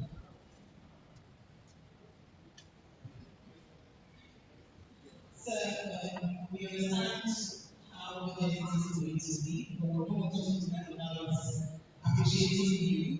It's just talking about appreciation of JCI and its board members. We say thank you for the work that you are doing in the Premier University. Thank you for the work that you are doing with people. And this is very appreciated. Thank you so much.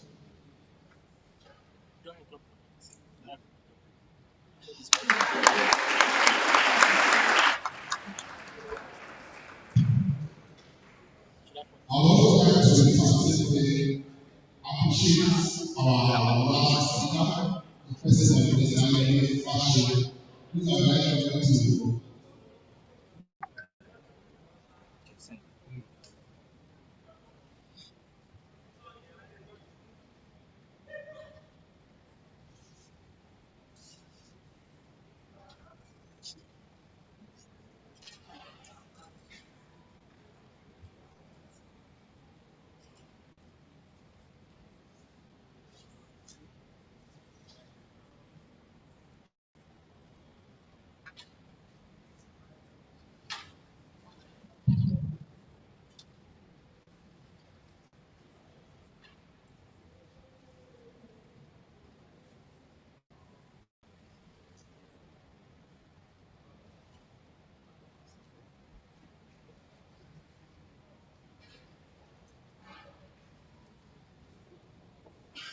I'd like to appreciate our last speaker. It was fought short of talking because we wanted to accommodate Professor Louis to leave for another meeting. school is that like to apologize. I'm not sure I feel like that. So, I think it was a holiday internally. I want to this request I come on stage for us to appreciate the time. And please don't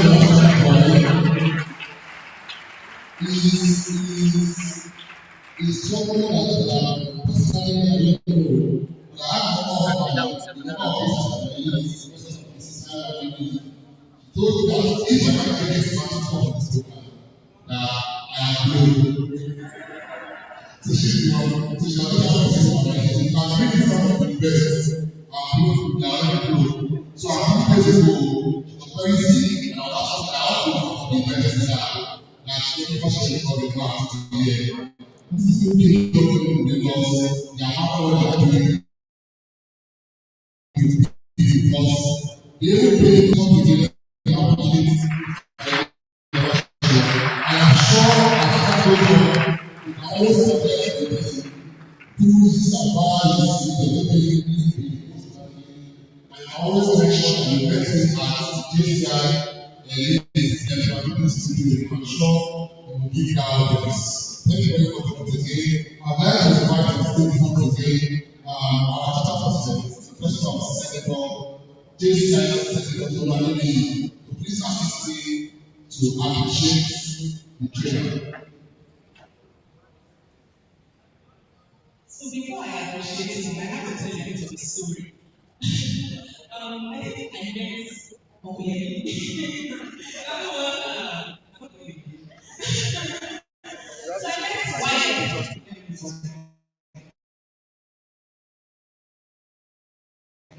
I met Wyatt. Used to come to Senate class to see a guy. This one is a giant. Was it my 4 year university? You know some of these jobs that you get.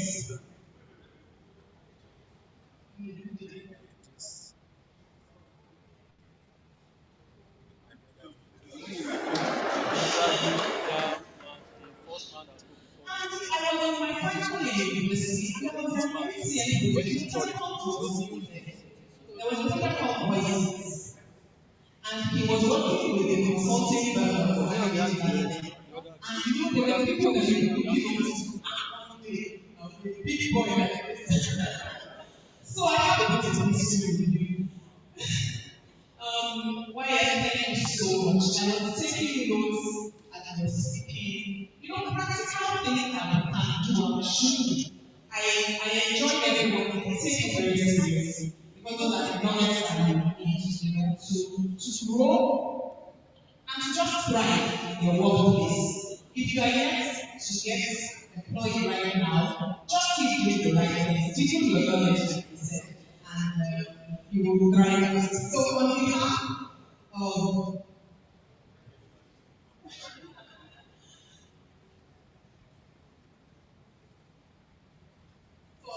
JCI Board of Directors and members, I present this token of appreciation to you.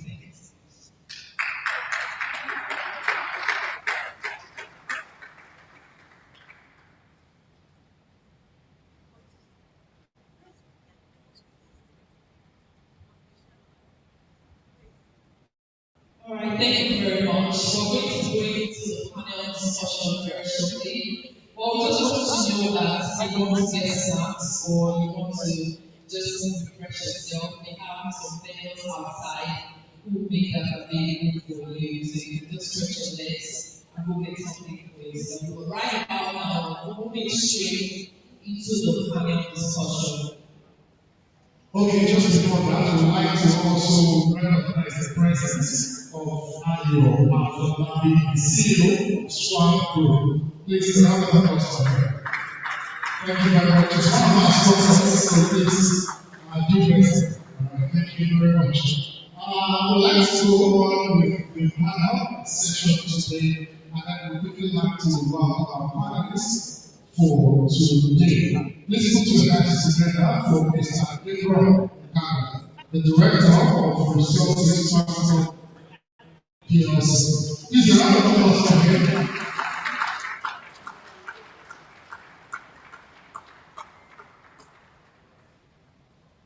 All right, we also would like to welcome on stage one of our panelists today, Professor S.A. Ajani, the Vice Chancellor, First Technical University in Ibadan. A round of applause for him, please.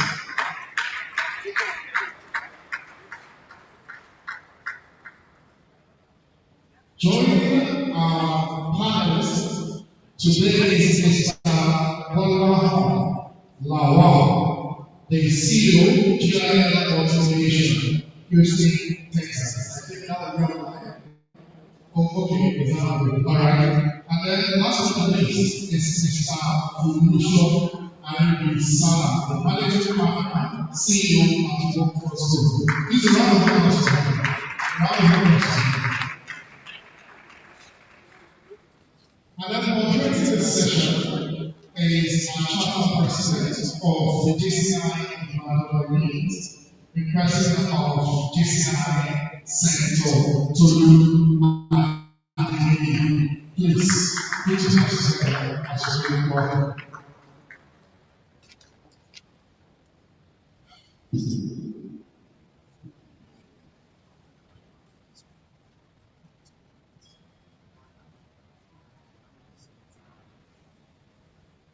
It's such an honor to be moderating a panel with eminent and distinguished personalities such as you.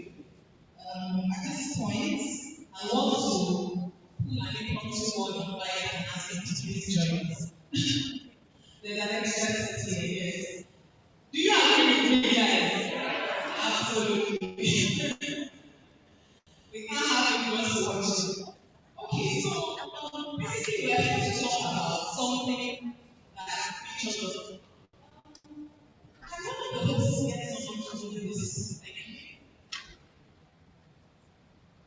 So there's something that I have personally seen at the course of my work. And that is the fact that many young people are unemployable. So companies say Gen Z, the millennials, they're not really looking for work. The universities say, oh, we have graduated the best of the best. We had, I wish you missed your view while I was studying because we really hyped the premier university here in South.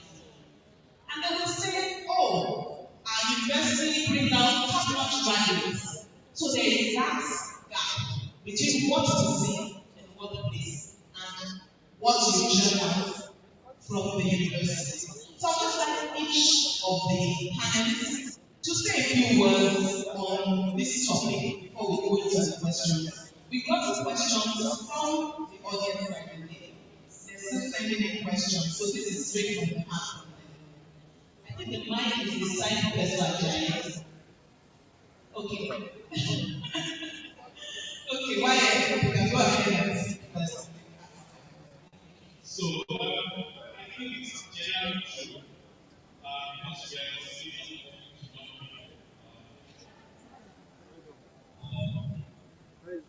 an intimate generally true. Always, I don't know if you remember that jingle, and people always say, avoid the so the things that I say, maybe it is typically obtain final that is speaking in many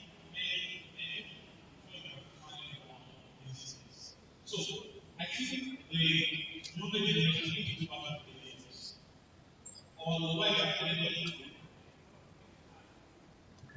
spoke to them about was communication, significant. So if I say to you guys that everybody should sell EVPH, I am sure I will get 4 million of English at this. I'm not going to I'm not getting at this. And I don't want to say it is American, America's you don't take time to fully understand the basics. To fully understand the basics of an application. I'm just using communication as an example. So what I'm saying is self-awareness in the first start towards being very successful. So understand what your values are, where you are in your career journey, and do a bit more. The universe that will ordinarily find them. You're going to take a bit so that you can be extraordinary. Thank you very much. Okay, okay. I'm also interested for basically about 15 years or 15 years. 15 years. Me too. And yes, we all have criteria for shortlisting. We do have shortlisting that we feel let's say not through the CVC process. We have done some shortlisting. And so our expectations are a bit high. But when this candidates now come into and we begin the discussion, sorry to say that most times, and this is our perspective of, you begin to ask yourself what is wrong, when who misses, when the people miss in our educational system. But looking at it again, it's actually a mismatch of both. It has to do with what he has said, which is more about personality. It also has to do with school. People go to school and the school didn't go to play. You will come out with your first class. Literally speaking, 2 weeks ago, I met someone who had a first class, but was mixing up things in the interview that I couldn't understand. I want to say this of the name of the university, but it is an opportunity I have to be because now I see that but now I see that school I need to see the one in every exam because there is a gap. Right? And it still goes further to say as students, as those of us seeking employment, we need to be true to ourselves. Sometimes we're supposed to be in other people's lives, professional service like that, and then they put also and you can't. Sometimes, again, when it comes for interviews, most times, especially the entry level is I want to be more focused on the entry level. For entry level, we already know you do not have the skills and the competence required for the role. But we are looking for things, culture things, behavioral patterns. So when someone comes into an interview and let's say they are not even dressed, for an interview, and you come in and it's like yes, I think they are doing the employer is people. You don't stand a chance. Or you come into the room and they begin to ask you questions that are on your own scene and they are lost. So I think before we go into any further discussion, let's in the executive party, let's be true nice. Because that's where it starts. The truth yourself. Come, understand, and be able to prepare whatever you put out there. And this has to do with a lot of social learning. We go to school, yes, there's a classroom work. But what else do we do? Joining NTIs, joining association, we do participate. We are looking for leadership potential. We are looking for how you are able to interrelate with others, how you are able to join together and try to see your drive for excellence. And in the come and you have a great CBA, great qualification, but you don't see that value, you don't see that trait. Like that competency that we are looking for, that we want to build. Because everything is coming for free. We build skills, but we hire attitude. And that's the that's not the to get to position. Thank you very much. Now sit down.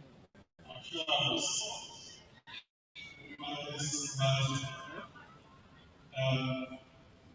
me someone say that we also have the same problem. And when we are hired, we can do both of them. Before I left to hospital, somebody and we were interviewing people for academic positions in the Department of Family Education and Consumer Science. There was one of our own students who graduated at University. And there was another guy who had a second class from another university. We ended up picking the guy with second class from another university. Because our own student and that speaks to what you just spoke about. And a lot of time when we're talking about this, what I like to say is that primarily in the university, we are knowledge workers. We generate it and we pass that knowledge. But over the time, the world of work has grown at a much faster pace than the university. That increasingly the role of the knowledge you have was diminishing against attitude, against substance. That's why I told the center you were together. Since I saw this, it was like when I saw this, I was not new reason. I said, that what they was there no longer what it is now. Because the dynamism and the rapidity with which the world of work has changed, those of us in educational institutions ourselves. And for the first kind of lesson hours, where we make it a policy that you take three certificates, you take your degree, you take an entrepreneurship certificate, and a foreign language certificate. We then have another challenge that our curriculum is almost classified. There's not so much flexibility. And what I was just I hope I have a chat with you before you. And what I was thinking is how do we something the world with those of us. That's why you see something that all humans basically communication that you can communicate. So that's one area that we still have to do. And now we can say, let's think about 30% flexibility in our curriculum that each university can adapt. But if you are reading a reading or law, whether it's Sokoto or Kutuwait, there's a rule that all of you use. What that makes a difference. So we have that limitation of pursuing norms. What being this is what the last thing is also to recognize that there's so much focus on the university system.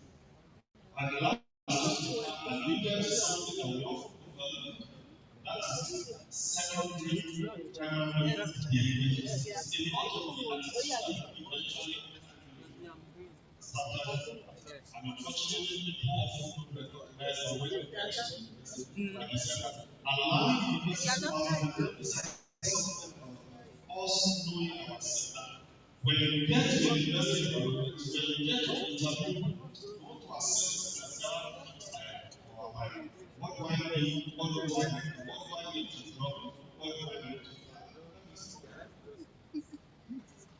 Round of applause, please.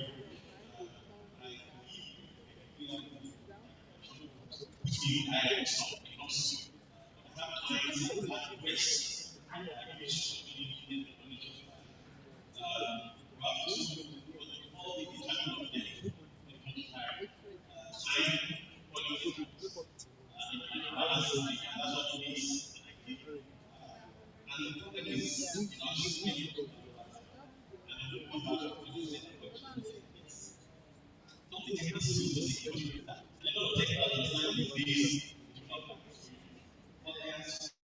Yeah, a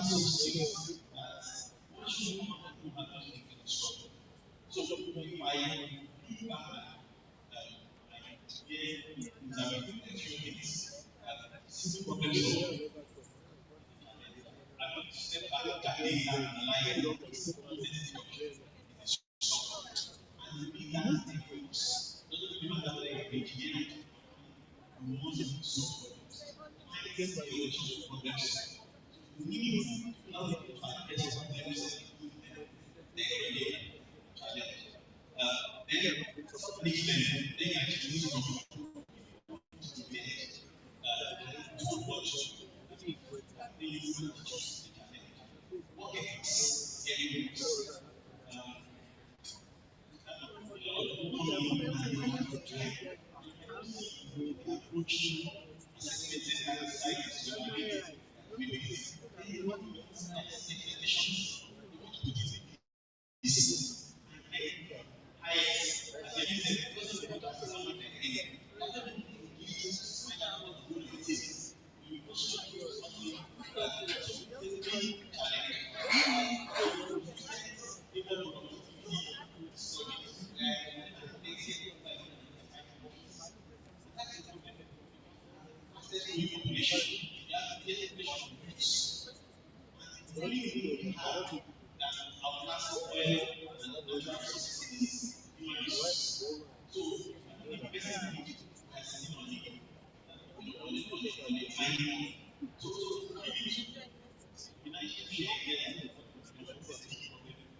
So, thank you very much, Karibisala. The things that you've all said, I mean, have pointed to similar gaps. Now, what I see is Prof mentioned that some of these gaps begin from lower levels of education. And I quite agree. For instance, I don't think English has largely improved from primary school. I went to a solid school and my English has not improved. However, we see that the gap exists. And universities prepare students for life. I believe that we should be able to find a way to somewhat close these gaps while they're in that institution of higher learning. It is an institution of higher learning, you know, and what are your thoughts on this from? How can we close these gaps?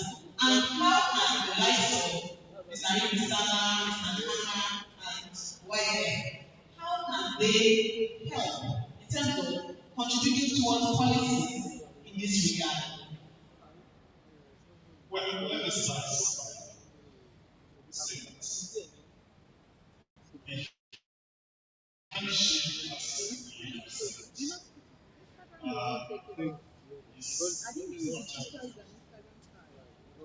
our needs to us that many of us who are in the university, we also don't know much in terms of outcomes. Unfortunately, the perception of those who are is to say that those of us in the university we have solution to everything, whereas we don't. I'm just 1 month old in office as vice chancellor. The first thing I did was to talk to people in my own private sector. Please come and teach me how to tap into opportunities in the private sector. How to talk to people. You realize that the majority of us who are in the university have had no experience with government. I became a professor before I realized or knew the way to interact with farmers. I'm a professor of agriculture, and I grew up on the farm.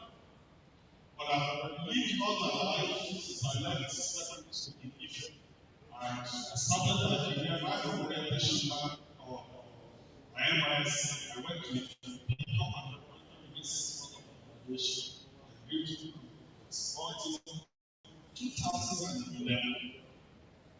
when I had I was ready to when I had an opportunity of engagement with farmers, I realized that we're so used because we do all our research, we publish papers, we attend conferences, we raise millions and thousands of dollars in research, and we have done a good job of spending that money without creating any extra money or paying for most published reports. It does not mean that those who are in the corporate world and those who are in the larger societies are expecting a lot from us.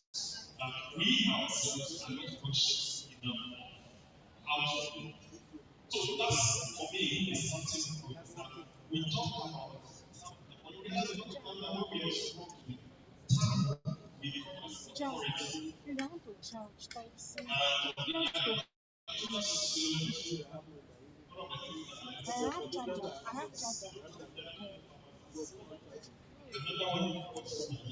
where did you keep his charger now? He said he has charger. I don't know what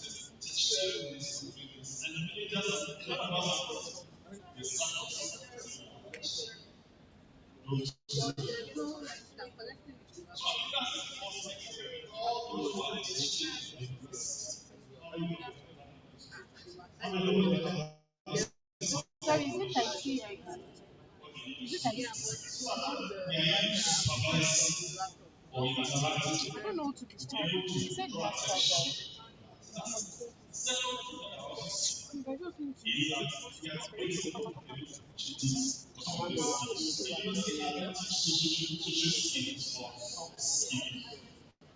all we are focusing on those skills, knowledge, how to do, and also population exposures we have to the laboratory that I attended last time in my department of agriculture is still the same laboratory. Of course, it has gone down in terms of quality.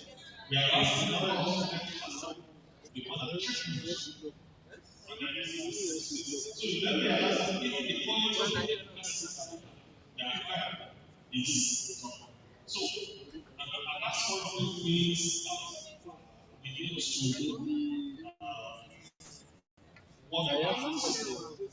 That even those who are teachers who are teaching this way, we also need to have a conversation that those who are engineers, they need to have experience of the union.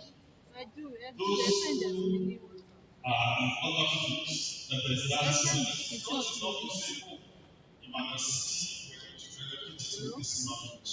Look at the array of people that we have got. The reason why I already brought up which is want to know how to put together and really technical investment, how to put out these people are there.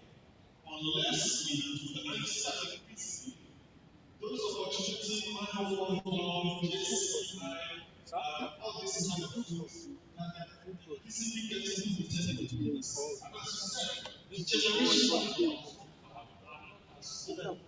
they are good and existed in a lot of places.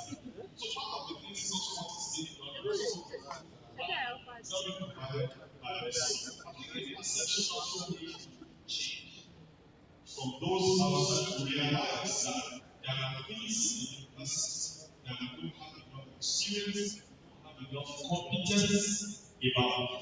And I also know that a lot of those things there are experiences that people have had, maybe teachers or lecturers. That had a lot of those confidence and social capital eroded that people have. That when you look at our orientation, the orientation is about okay, this is university life, this is what you can this is GPA, this is the way, this is the number of units. This is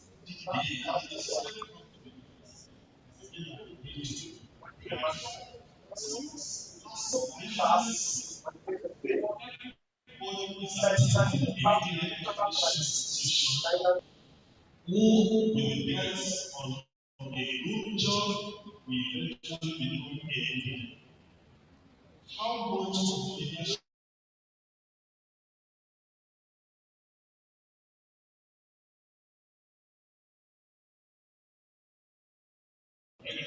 this accepts you recognize that this is good. And the university will always say, I am a professor, I'm a professor. But that doesn't mean that I have administrative and leadership qualities. Those are Thank you very much, sir.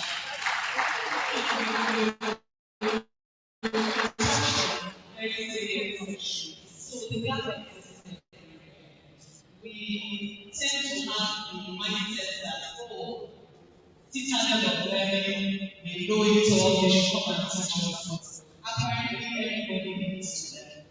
Okay, so I'm going to go to something else, and I'll let Gabriel talk about it before we move to why. And it's based off something you mentioned when you first spoke. And that is that you have the first class graduate and you have the second class graduate. And the second class graduate met the conditions and then the requirements and convinced the panel of suitability. So now to the HR expert. How do we close that gap? For people who are, even they are brilliant, they know their stuff, they are good at, the course that they study, they are good at passing the exams properly. What is the extra that is required to make them suitable employees? I think we need to talk on that. First of all, and this seems to be generally wrong, but I also think that it's really very close. Try to be very inclusive to themselves. They don't socialize. They don't focus on the I'm here to tell you business. Every HR is a business. In as much as the role is to source for talent and do business, but also need people who from when I hire, I don't hire for I hire for future. So everybody I hire is potentially that I have head of department or function or UAC. So there are other traits that need to develop. We find out that it is when we are able to have taken the point, we begin to train them on these social skills, they should have learned in school. I think we need to find a way of creating a more structured approach to these social skills that are part of the workplace. Right now, we are looking to clubs, different associations, to this. And another way we need to do that we have instructions about where part of the GST is to the leadership has to do with some leadership skills, has to do with how to communicate, has to do with how to lie as a team, because most of them are very good. And it starts there. Even when we do the I found that when I hired you, especially I spent the first 6 months to 1 year training them on things that I feel they should do. And even if you just focus on the technical part, you also have to focus on okay, this is how we business communication, this is how we develop being creative, even business and all of proving and all of that, that's what that should come. So we should start from the school, maybe tertiary development. We need to create this culture. Secondly, to the point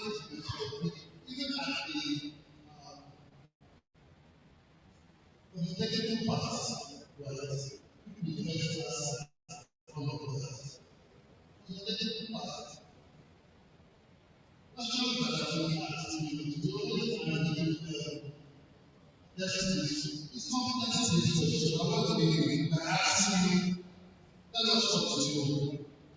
How did you do it? And what was the result? And what was the last situation of the start? But because all this testing is what is defined, it is hard to deny. Because we're not taking what you know, but analyze it. You know, to apply what you know becomes a problem. Because all they know is pure. And when you hear them, I need to talk to them, they just know what I think about it. It's like, whatever they do, they are going to talk about it. And then, so it is not also the approach that we teach these years. How to also qualify that it is more experiential than theoretical. Because once people who are what is this, so that you get to so my mind. Throughout the university was what is made, defined, as list and explained, enumerate. But the one that all of that is not what I believe I used to work with Excel. For me, how do you do it? How do you do it? I don't think too power I'm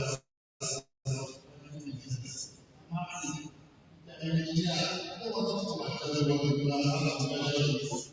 How are you going to do my company? This is what how do you do it?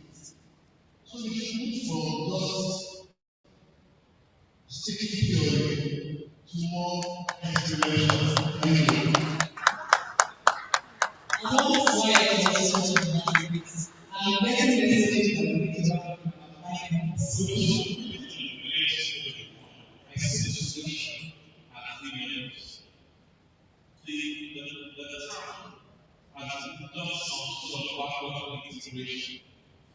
So we have the graduate training in most of the organizations trying to close the gaps coming out of the world. And that's something what it is. We realize after a while that we need so many people because if we equate the number of people we absorb into the people compared to people living in the university environment, how many people are living in it? So we really need to people.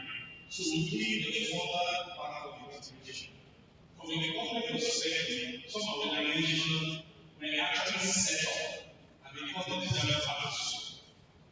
So they started developing the program of leadership, emotional intelligence, communication, social skills. Still, we have more people left behind. The third solution is what I think we should not do going forward. Let's go back into the university. That's something. So therefore, now we need to why feel organization company. Last 2 years ago, they approached me and I did a report with all the people. So I didn't know why to go to the place to listen to you. They listen to it and I was also and then they actually put it in practice. But then they told me that and if you really so that connection was going on in that basis. And this is going on more people join and listen to or we are not doing it. The conversation for today mostly for me to take back to the company is to say yes, we are dealing with benefits. We are dealing with others, but let's move on to the business.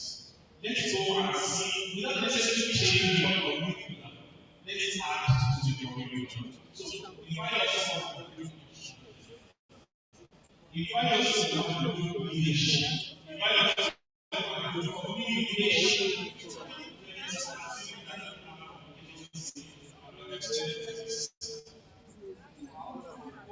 Time, then we communication skills learn to succeed.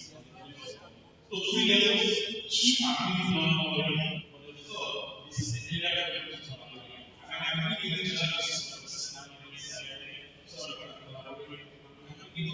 I have 220 people I took through last year. I called the wife and as our life leadership. This year, I just want to I don't see WhatsApp conversation, anything other than something 6 One of them is that if I then one of them is that that's the first time I'm meeting, and we start this to prepare them and see that it's 0 to 5 years experience of individual because we realize that that's so how do we collaborate so that we can go back to time and help them to succeed in what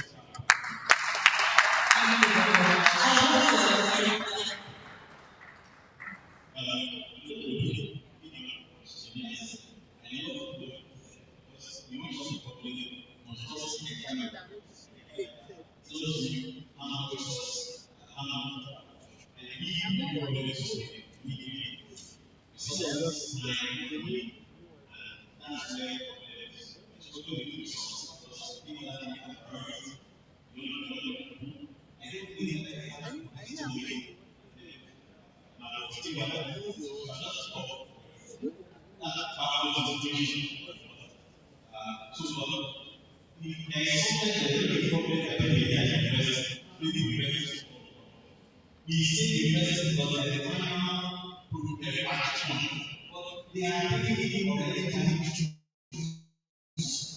So there has to be focus on primary education. Communication happen at the university. Maybe I choose to do something or we can do the university. Then at the university level, I think that we should do that again. So I think of the instructional approach. That person to be so that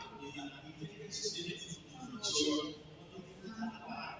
because they have been to solve those so the approach and how they are examined must change. I think a lot of things are very interesting. They things I also want to do what I think the private market and they do I think public leadership is important where own university and own the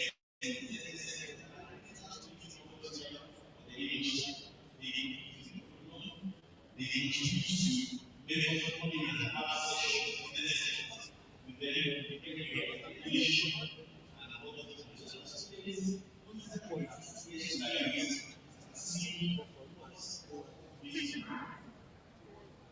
and all of those. Then when we get leadership, the experience the assumption that composing relationship also then it's supposed to be investment in research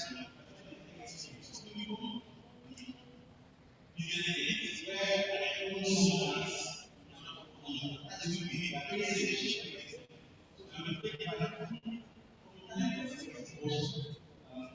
I think we should also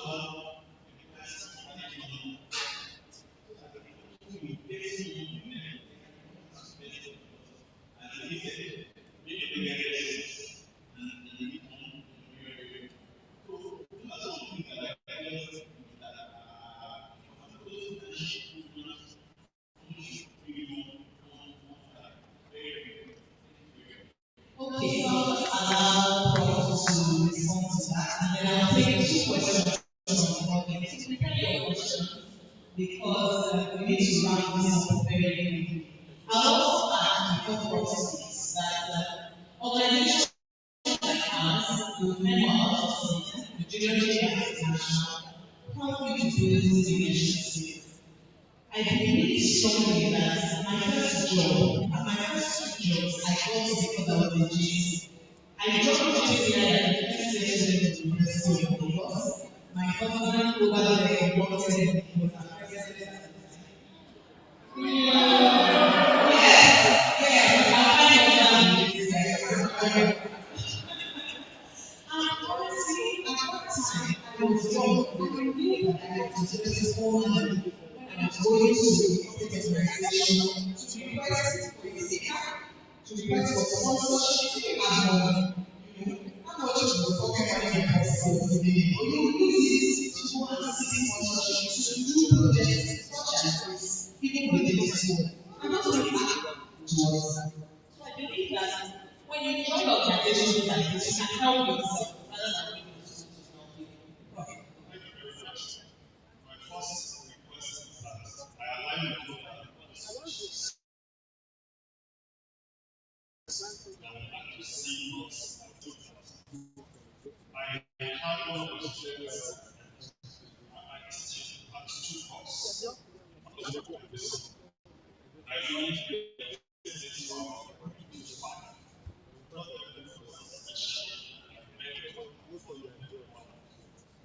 find this from 5. Not went abroad to work. Compulsory for our child to go to industry for 6 months English for excellence. A lot of such opportunities don't exist. Now, give a practical example. When I got to Germany for my PhD, the supervisor that I wanted to work basic quality. Such a low basic quality. That's why they pay it. It doesn't this one problem base. Go to the company that produces in another part of Germany. When we got to the company said, sorry, we don't produce our seed in Germany. The seed we sell in Asia, we produce it in Austria. And we travel 1,000 kilometers to go to Austria. And we got to the company. The company just gave me 2 hybrids of maize. The second is our best selling products. But when we produce, almost 40% of it is in waste. And we research what the products. Practically. So, even though I have a knowledge from there, all my field experiments was they took me to the company and said, what did that mean? They gave me the multiplier, they gave me everything. And every time I was taking samples, I went to the place, I was monitoring the babies. And I said, the supervisor, for deep, I mean, everything inside my body. He wanted to set and work, I knew I would share results. The professor in Iowa State University said, look, this is the first time I have seen industry information published in public. And he said it was retired. And everyone that was looking for problem on mechanical package to seize everywhere was running to. After so many years, I went to the staff to examine the PhD student of what he did was to look at how to produce service, and he worked with 3 farm population, 10,000, 15,000, and 30,000. And he came to the conclusion, expected that at 10,000, the quality of the seed was better than at 30,000. Because of competition. And that's the conclusion and recommendation that seed should produce at 10,000 per hectare. But do you know what he got? That statistical difference. There is only a 10% difference between the quality at 10,000 population and 30,000 population. But there is a 100% difference. And then last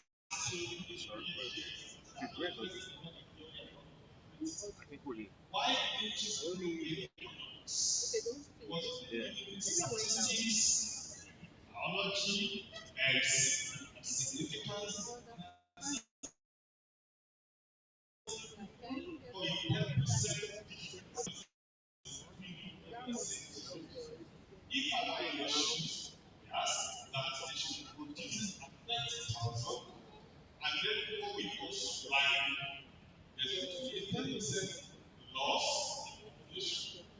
Or you can somehow, I think if you don't, your planting population, now the number of compared to what the top, the most beginning of the economics. That's the kind of so you see, the whole world because it was doing its own experiment in the lab and in the teacher himself. Nonsense. So that's the kind of phenomenon we have that's giving capacity there. Such opportunities also for our industry. we also have the opportunity we have the experience of engage meaningful partnership.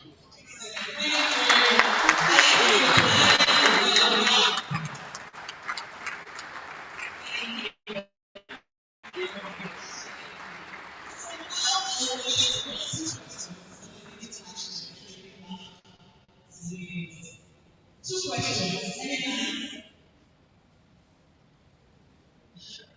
Am I to one and two? I need someone to give them a line, please.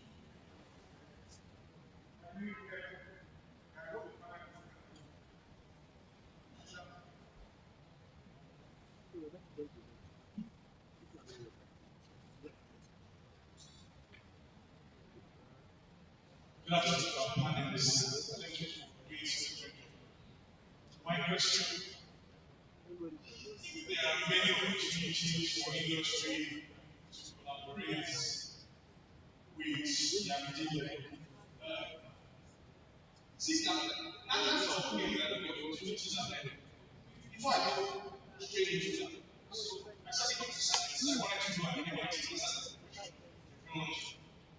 but I was not convinced I should go back to the same university where I studied computer science, University of Lagos, University of Nigeria.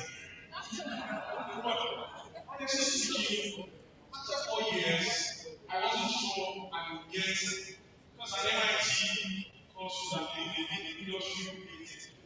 It was not that it was something at MSc. But I wasn't convinced to pick up the phone and go back to that same university. Because I knew what I went through for 4 years, and I was already working. And I wasn't sure the quality.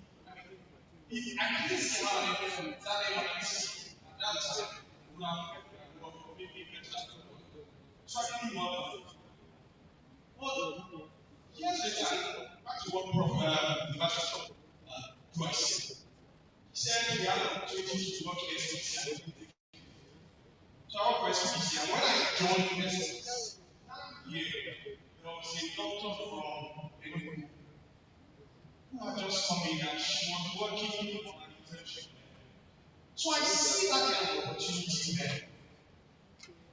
And I don't think that's the only organization that does that. I know that, I mean, today, Nigeria Development has set aside funds for what they call risk development development. So for projects of, say, $1 million and above, you must use part of that money for education, training, giving value, etc. The IT is there, maybe the education was 1%. So my question is, if this money is there, if we use it, so what is it that we don't know if there are how or where are they used? Synergize put together.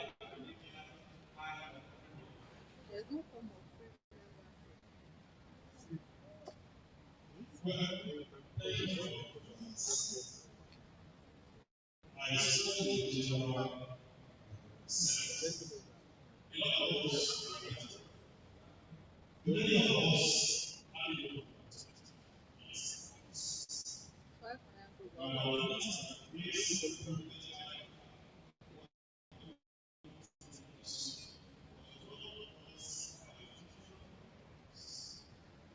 it was not because this is the there are many people in the industry who invite second employees. There are people who really so in the university we are so isolated that even those who are existing we often compare to the extent that people that are something that teachers who have PhD and so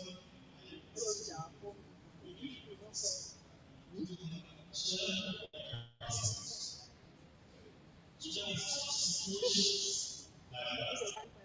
And the language of the university, the opportunities they have, but also there's lack of guidance in terms of how to approach it. And there's also this culture of when I found out about PhD, I was selling that opportunity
Thank you very much, sir. Thank you very much. A round of applause again. At this point, it's up to session. Those waiting for the train, will be able to catch their train. Let's stand up and take a group picture, and then you'll be on your way. Thank you so much, gentlemen. It's been nice discussing with you.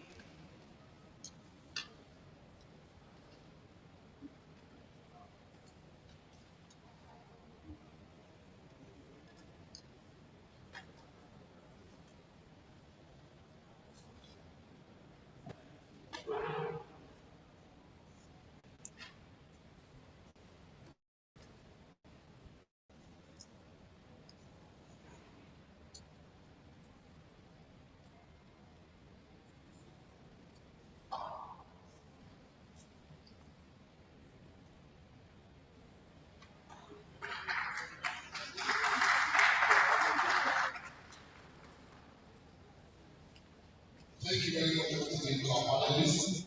Before we go, I'd like to present on behalf of the Student Human International and the list to we have two most part of panelists that today. I want to please call up past presidents, JCI Nigeria Ambassador Saudi Abiodun, the 2019 president of JCI Nigeria, and president and adopted into JCI. They gave me also. I told you the meeting and gave you member of University of International. So I would like to please join the stage to appreciate two of our panelists with their gifts for today.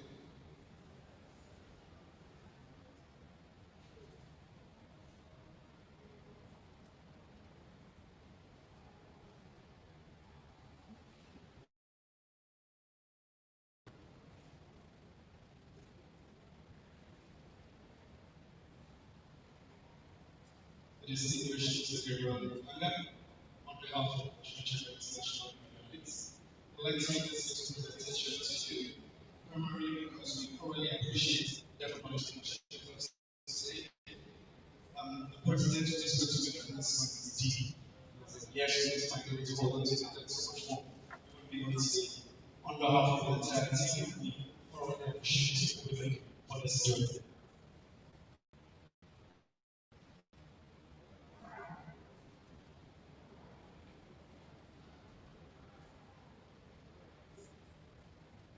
Professor S.A. Ajay. Today is not the first time that we are being privileged to learn from you, but every time the oil is fresh. On behalf of the entire team, we want to say a huge thank you to you for taking out of your busy schedule to prioritize we are grateful.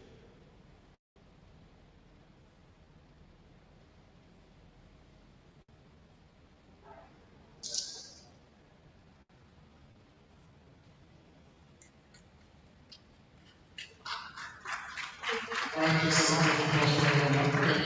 much.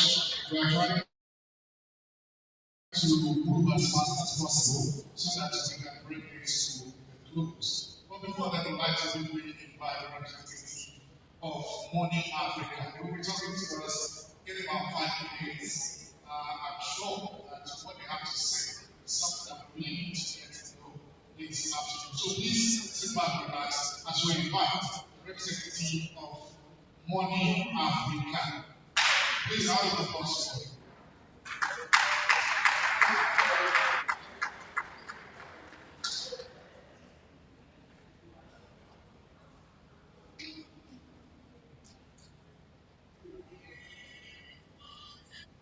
Is the representative from Money Africa here? Okay, in the absence of that, we'd like to also invite the representative of Club Connect. Club Connect, are you here? Club Connect, are you here? Okay, this is a round of applause for him. He's got 5 minutes to quickly talk to us. Thank you. Good afternoon, everyone. My name is Joseph Olivanchi.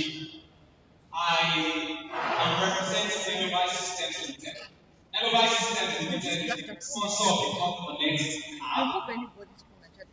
On the Club Connect app, you have the opportunity of enjoying amazing discounts on all telecommunication products. We are a registered firm with Corporate Affairs Commission, and not only that, we have the license with NCC to distribute all telecommunication. I don't know what's wrong with this. Not only that, on our platform, we have the mobile app and we have the website. On the Club Connect mobile app, you have the opportunity of enjoying amazing discounts when you make your cable subscriptions. And not only that, when you also make electricity bill payments, you also enjoy amazing discounts. We are bringing this opportunity to you so that you can always enjoy value by paying less. On the Club Connect app, you have the opportunity of enjoying 1 gig data for as low as 250 naira. Now, many of the people you see on the street that have umbrella, and they will have a poster that they are selling data at the rate of 300 to 500 naira, 400 naira. I tell you, 90% of them all over Nigeria, they patronize the Club Connect app. On the Club Connect app, we also have the opportunity of enjoying 1,000 naira airtime as naira. When you are buying 100 naira airtime, you buy at 93 naira. Not only that, the Club Connect app allows you, that's the spelling of the Club Connect, CLUBKONNECT. It's available on Play Store and also on Apple Store. Registration on the app is free, you are not paying any money. The Club Connect app will also give you the opportunity to be able to print recharge card without needing to buy any license. You are not paying for software, you are not buying license. You are printing the card directly from your mobile app. So you will enjoy all these second products at discounts on our mobile app. And if you also want to become your own boss by saying that you want to have a platform that looks like that of Club Connect, we are also giving you the opportunity. We also build apps for people. We can build a mobile app for you that will look like just the one on Club Connect. On that app, you're able to sell all what you sell, and your customers will buy from you at discount. So while you are submitting your CV around, while you are still waiting for a better job, we are bringing an opportunity that allows you to be able to make steady income on a daily basis. Imagine you are buying your Club Connect at 250 naira, and you are reselling for 300 naira, and you have 30 customers patronizing you daily. Calculate that. So this is an opportunity, a once-in-a-lifetime opportunity that you cannot do without. Even for students, you can also be printing there. While picnic can also be gotten on the app. For those that do all this online betting, you can also make your betting, right? Fund your betting wallet directly from the app. Thank you so much for your time. Once again, the spelling of the mobile app is CLUBKONNECT. By the time we are done with the program, our team are outside for further enquiries. You can also contact us on this mobile number 090 1222 090 Our head office is located at number 2, Ladoke Akintola Avenue, New Bodija, Ibadan, off Area Avenue. Thank you so much for your time. In less than 5 minutes, please connect with Club Connect. I also understand that the representative of Money Africa is here and ready. Please come. Please, a round of applause for her. She will be talking to us in less than 5 minutes. Thank you very much.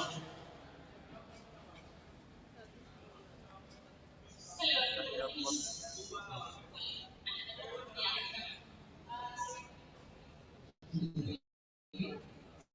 what do you guys financial issues?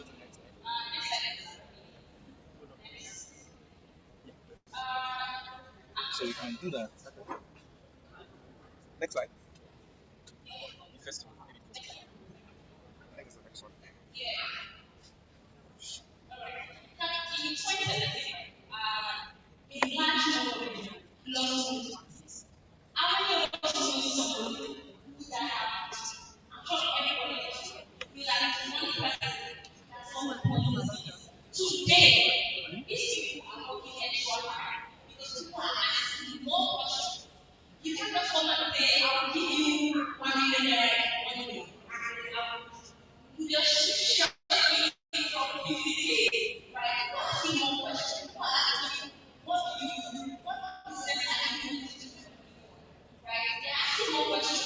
This one give business. I'm working harder, right? That's not gonna change. Education. And then that's unfair.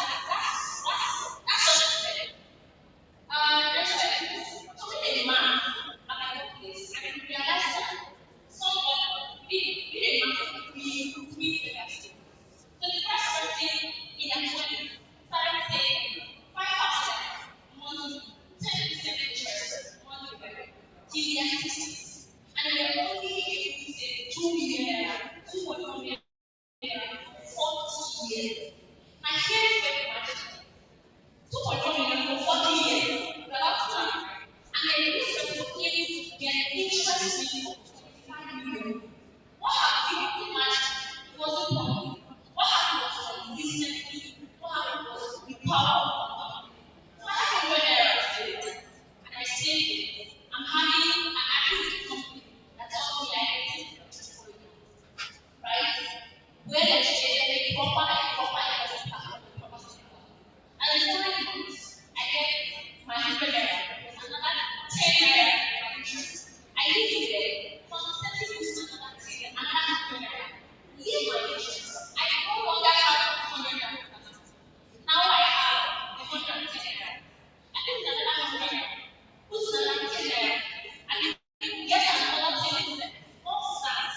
And I just do that month, month, little by little. For years, I take my eyes off it. Once my income comes, I take that out. I don't allow anything compete with that. Because that money is the only way that comes to me. If I have a 100K inside money, out of it, my money, my life is going to be so fine. But the next 100 I refuse to compromise. That's the only thing I do. And I consistently put aside. That's how I was. The second person started their was able to save 5% consistently up until their 60s. This person was only able to save 1.8 million. His interest rate was only 8 million naira. That's 16 million naira difference. Just because you waited for 10 years. Now the third person, right, waited till he was in his 40s. I remember that I'm going to retire one day and I'm not going to get salary anymore. And decided to start doing financial management and I was only able to get just amount. And then his savings dropped seriously. So I want to begin financial education is about you and it's about you building wealth slowly. Not about waiting.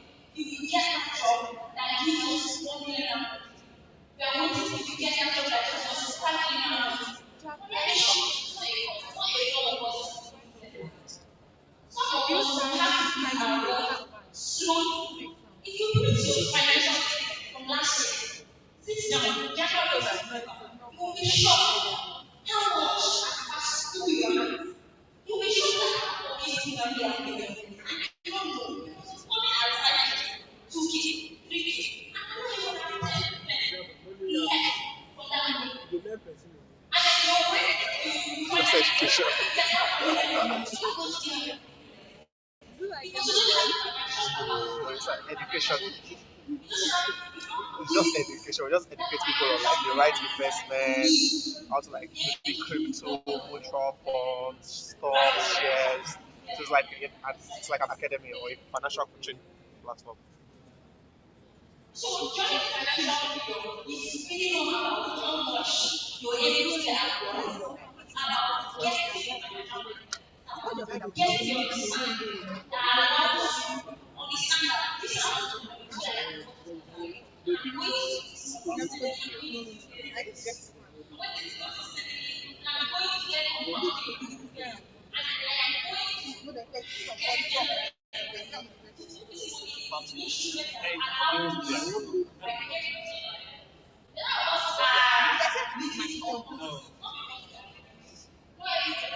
to get people are just looking for a way to preserve their wealth. But you cannot, without getting knowledge, you end up putting your hand in. I want to tell me. And that's what job means. That's what people moving around. What way to shut about it? Our stand outside. I'm just about Instagram right now. You know, use information nicely. Very fun content, very short, I can learn a lot. Even if you don't know. I can't make this money and so I chose this for a year, what you get is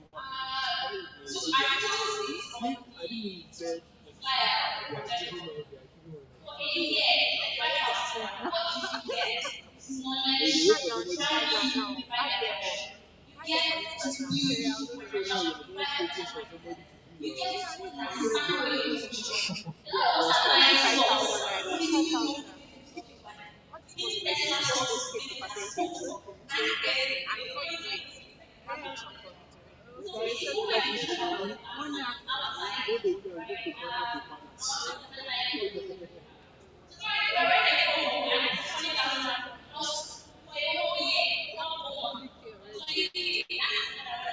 and So that the system pay 20,000 for a whole year, it's an annual subscription, and then you get to like take classes, get together, you get to like just pay for the financial. All right, thank you very much. This is a great one.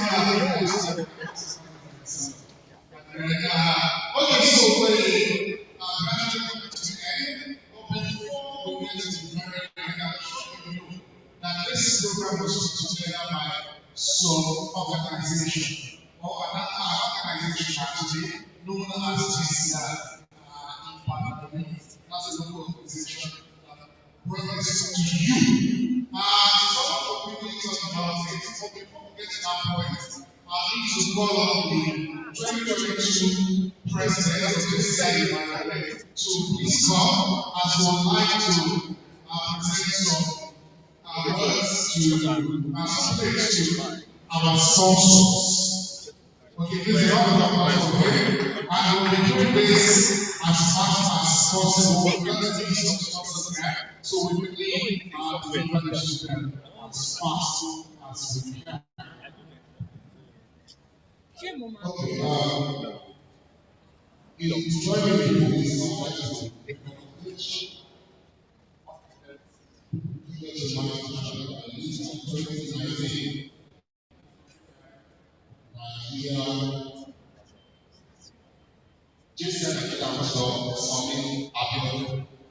This program was of the any charge. And it's not because it's free, it's not because some people have worked tirelessly or paid for this service. All you have to see is 1.2 million or someone gave us the order to pay on 200 amounts. Everything I see here is not free. Somebody paid for them. And appreciating those who paid for them, we would like to pass our position to our partners, companies, and pay money to bring this service to come back to you free of charge. And in that, in no particular order, I'd like to call the following names and what are in our business and approach what is the to how we are represented to you. So on behalf of Pure Chamber International, if I am leading to want to say big thank you to our partners, I don't want to use our partners in the big English. We are really those that drop money, we shoot money to make people get content free. And one of the list is Club Connect. I don't think the right of Club Connect is there because Club Connect Please, when you're coming in, please, after I need to appear today, I'm not sure sessions, out for them, sending them to the house. While we wait for God for them, I would like to call on the representative of Money Africa. Money Africa is not just talking money, we talk money. So please, sometimes we have to force the wicked financially. Please join the community. On behalf of Money, let me say thank you to Money Africa for the cash donation for the funds that you gave to make this program a success.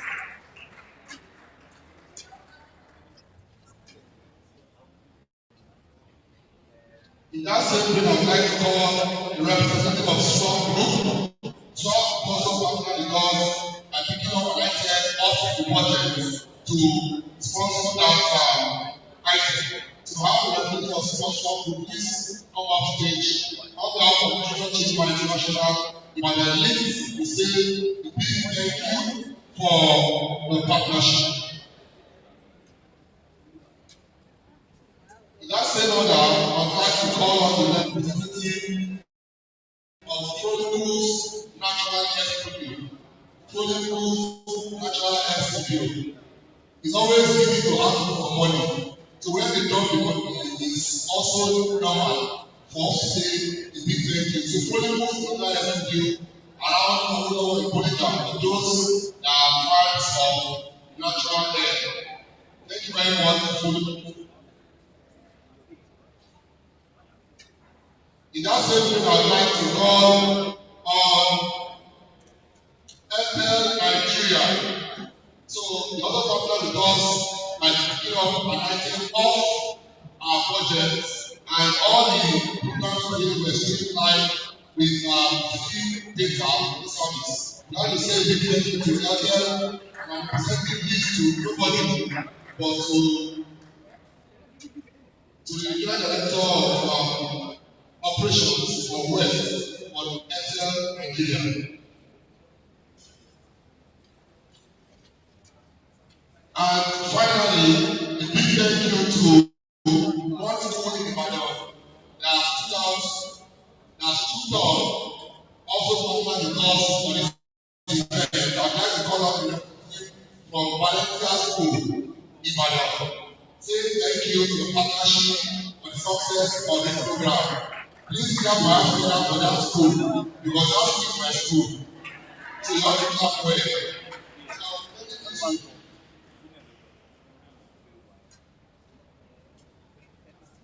Thank you very much once again. We hope to be back to ask you for support, to ask you for money for other our projects. Thank you once again for partnering with us. Thank you very much.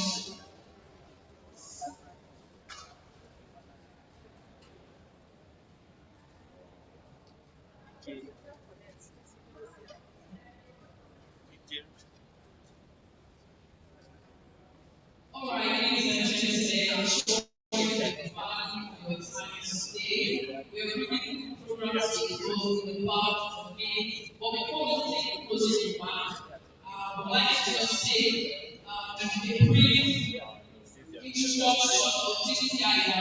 TCI as an organization and TCI. Please do that. Please take welcome. Please submit Abiodun, who is the 29th TCI president. A round of applause again.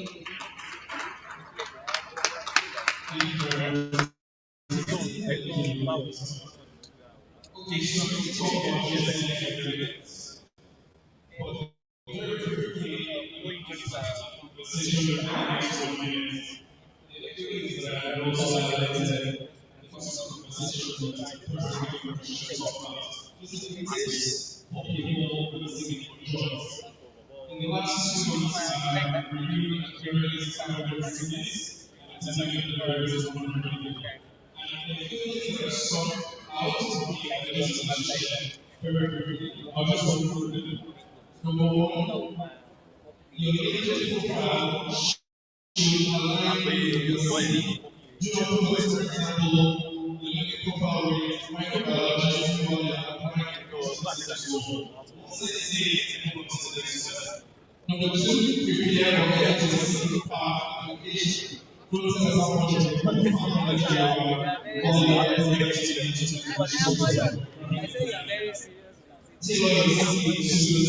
application. Number three, your CV should have an address in the city of the company that you are applying to. So when you're doing CV times, I check the address in the city and the city also gets the voucher. Meanwhile, the job you're trying to recruit for is in Ibadan. And this is like 100,000. Is that enough to relocate someone from that company? Number four, other things that are relevant to the role. Only the executive profile matches don't see all the relevant to the profile that so if I go to the CV and I see that it's related to electrical engineering, but actually your profile, which is the first thing I see, says that none of that work entirely. I'm not likely to be bothered opening your CV, which is not the right information. So ensure that you put it first. That's the same thing with the full information you put it inside and don't put it. And then finally, please, if you're an entrepreneur, take away all the CEO of the company to talk and all those things off the CV they are applying as an employee to another organization. So they see that you run your business and you're applying for a job in that organization and not allowing to consider you at all. I hope this is very good and can be helpful to someone. Just say if I were a child of Generation International, which is also a child of Generation International. JCI as a global body, is present around over 100 countries and has also been around for over 100 years. But it has yet to run global body to go see local organizations by the way. The same culture, the same tradition, the same habits, the same style, the same things that operate just like we used to see in the US and we used to in France. It's the same thing in this when it comes to this our focus is you, personal development for you, giving you opportunities, giving you a network, and empowering you to be the very best man you're supposed to be, both for yourself and also for your community. So we do a lot of personal development in social media. We also do a lot of community activities, trying to help people in communities to have a better standard of life than what they used to. We have international opportunities as well. Today, as I see, this is sending instructions to the working about to the people on a broad position for the data center communities. Another example of the journey is basically we have international opportunities in international as well. And finally, we have business opportunities. So the customers are very if you're ready to invest in business, I automatically consider maybe someone else that has a relationship with you. Because I think that some process understanding your ability to take your money, the same way you want to know the business, and also the customers that automatically give them money. Some so just generally we have these 4 areas of opportunity. You joining the very first organization you ever joined probably so far. So for the folks out there, please join us. We have our meeting every last Sunday as part of the yourself again. 2 p.m. After the formal, and we look forward to having you join Thank you so much for listening. We will send you. All right, thank you very much. Thank you so much for that. You already know what it is. You want to join us? We'll be glad to have you in our midst every third Sunday of every month. And we'll meet at Housing Gate in Diakwe. That's what we'll meet at. We dress, we come formally dressed, whether in green tea or, of course, with something like that. So we'll be glad to see you around. We'll be glad to have you around. And we'll be waiting to specially welcome you. We say thank you very much for having us here. Thank you very much for also coming. God bless you. God bless everyone as you return. And as you go, may you get the jobs that you desire. Have a very nice evening. Why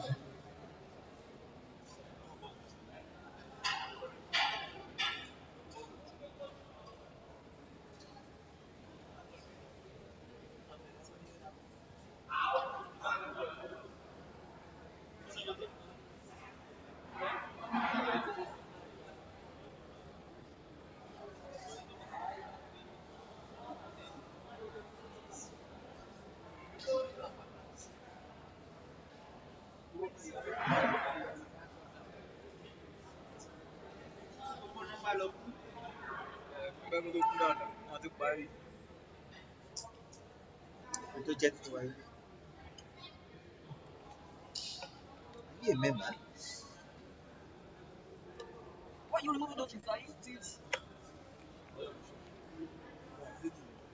Yo, white. Company. Vice president. Vice president. Nice giving to us. Executive vice president. To the special advisor at Lagos government. No, it is. Guys, you get why to what to sort come and present you. She is the regional sales manager here in Nigeria. Tó ṣe sọ̀rọ̀ gẹ́tì mẹ́ pé ló fún wa gbogbo like unlimited internet náà lọ ó ṣe fún wa nílé ilé nìyí pé a máa lè lọ ṣé yóò máa kó lọ tó bá lọ. Ó ti ń lọ tiẹ̀ but ohun torí pé ó ti fi ṣe sọ orí àgbà sórí jẹ́sì problem kò wà ní àdébẹ̀ yẹn kí n kọ́ pin lọ bọ́ọ̀rọ̀ fún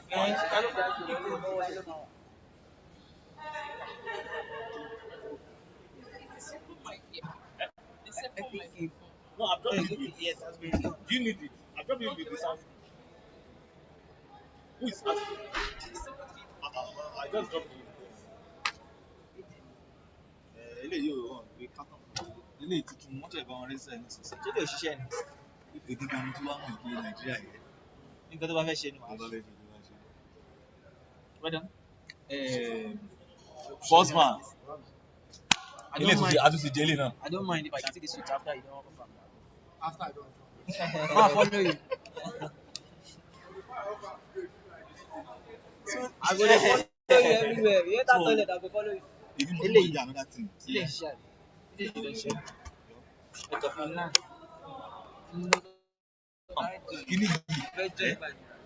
Kini yìí, wọ́n máa register, ó yẹ kó take another 2 hours. Don't know, Monso. How come me?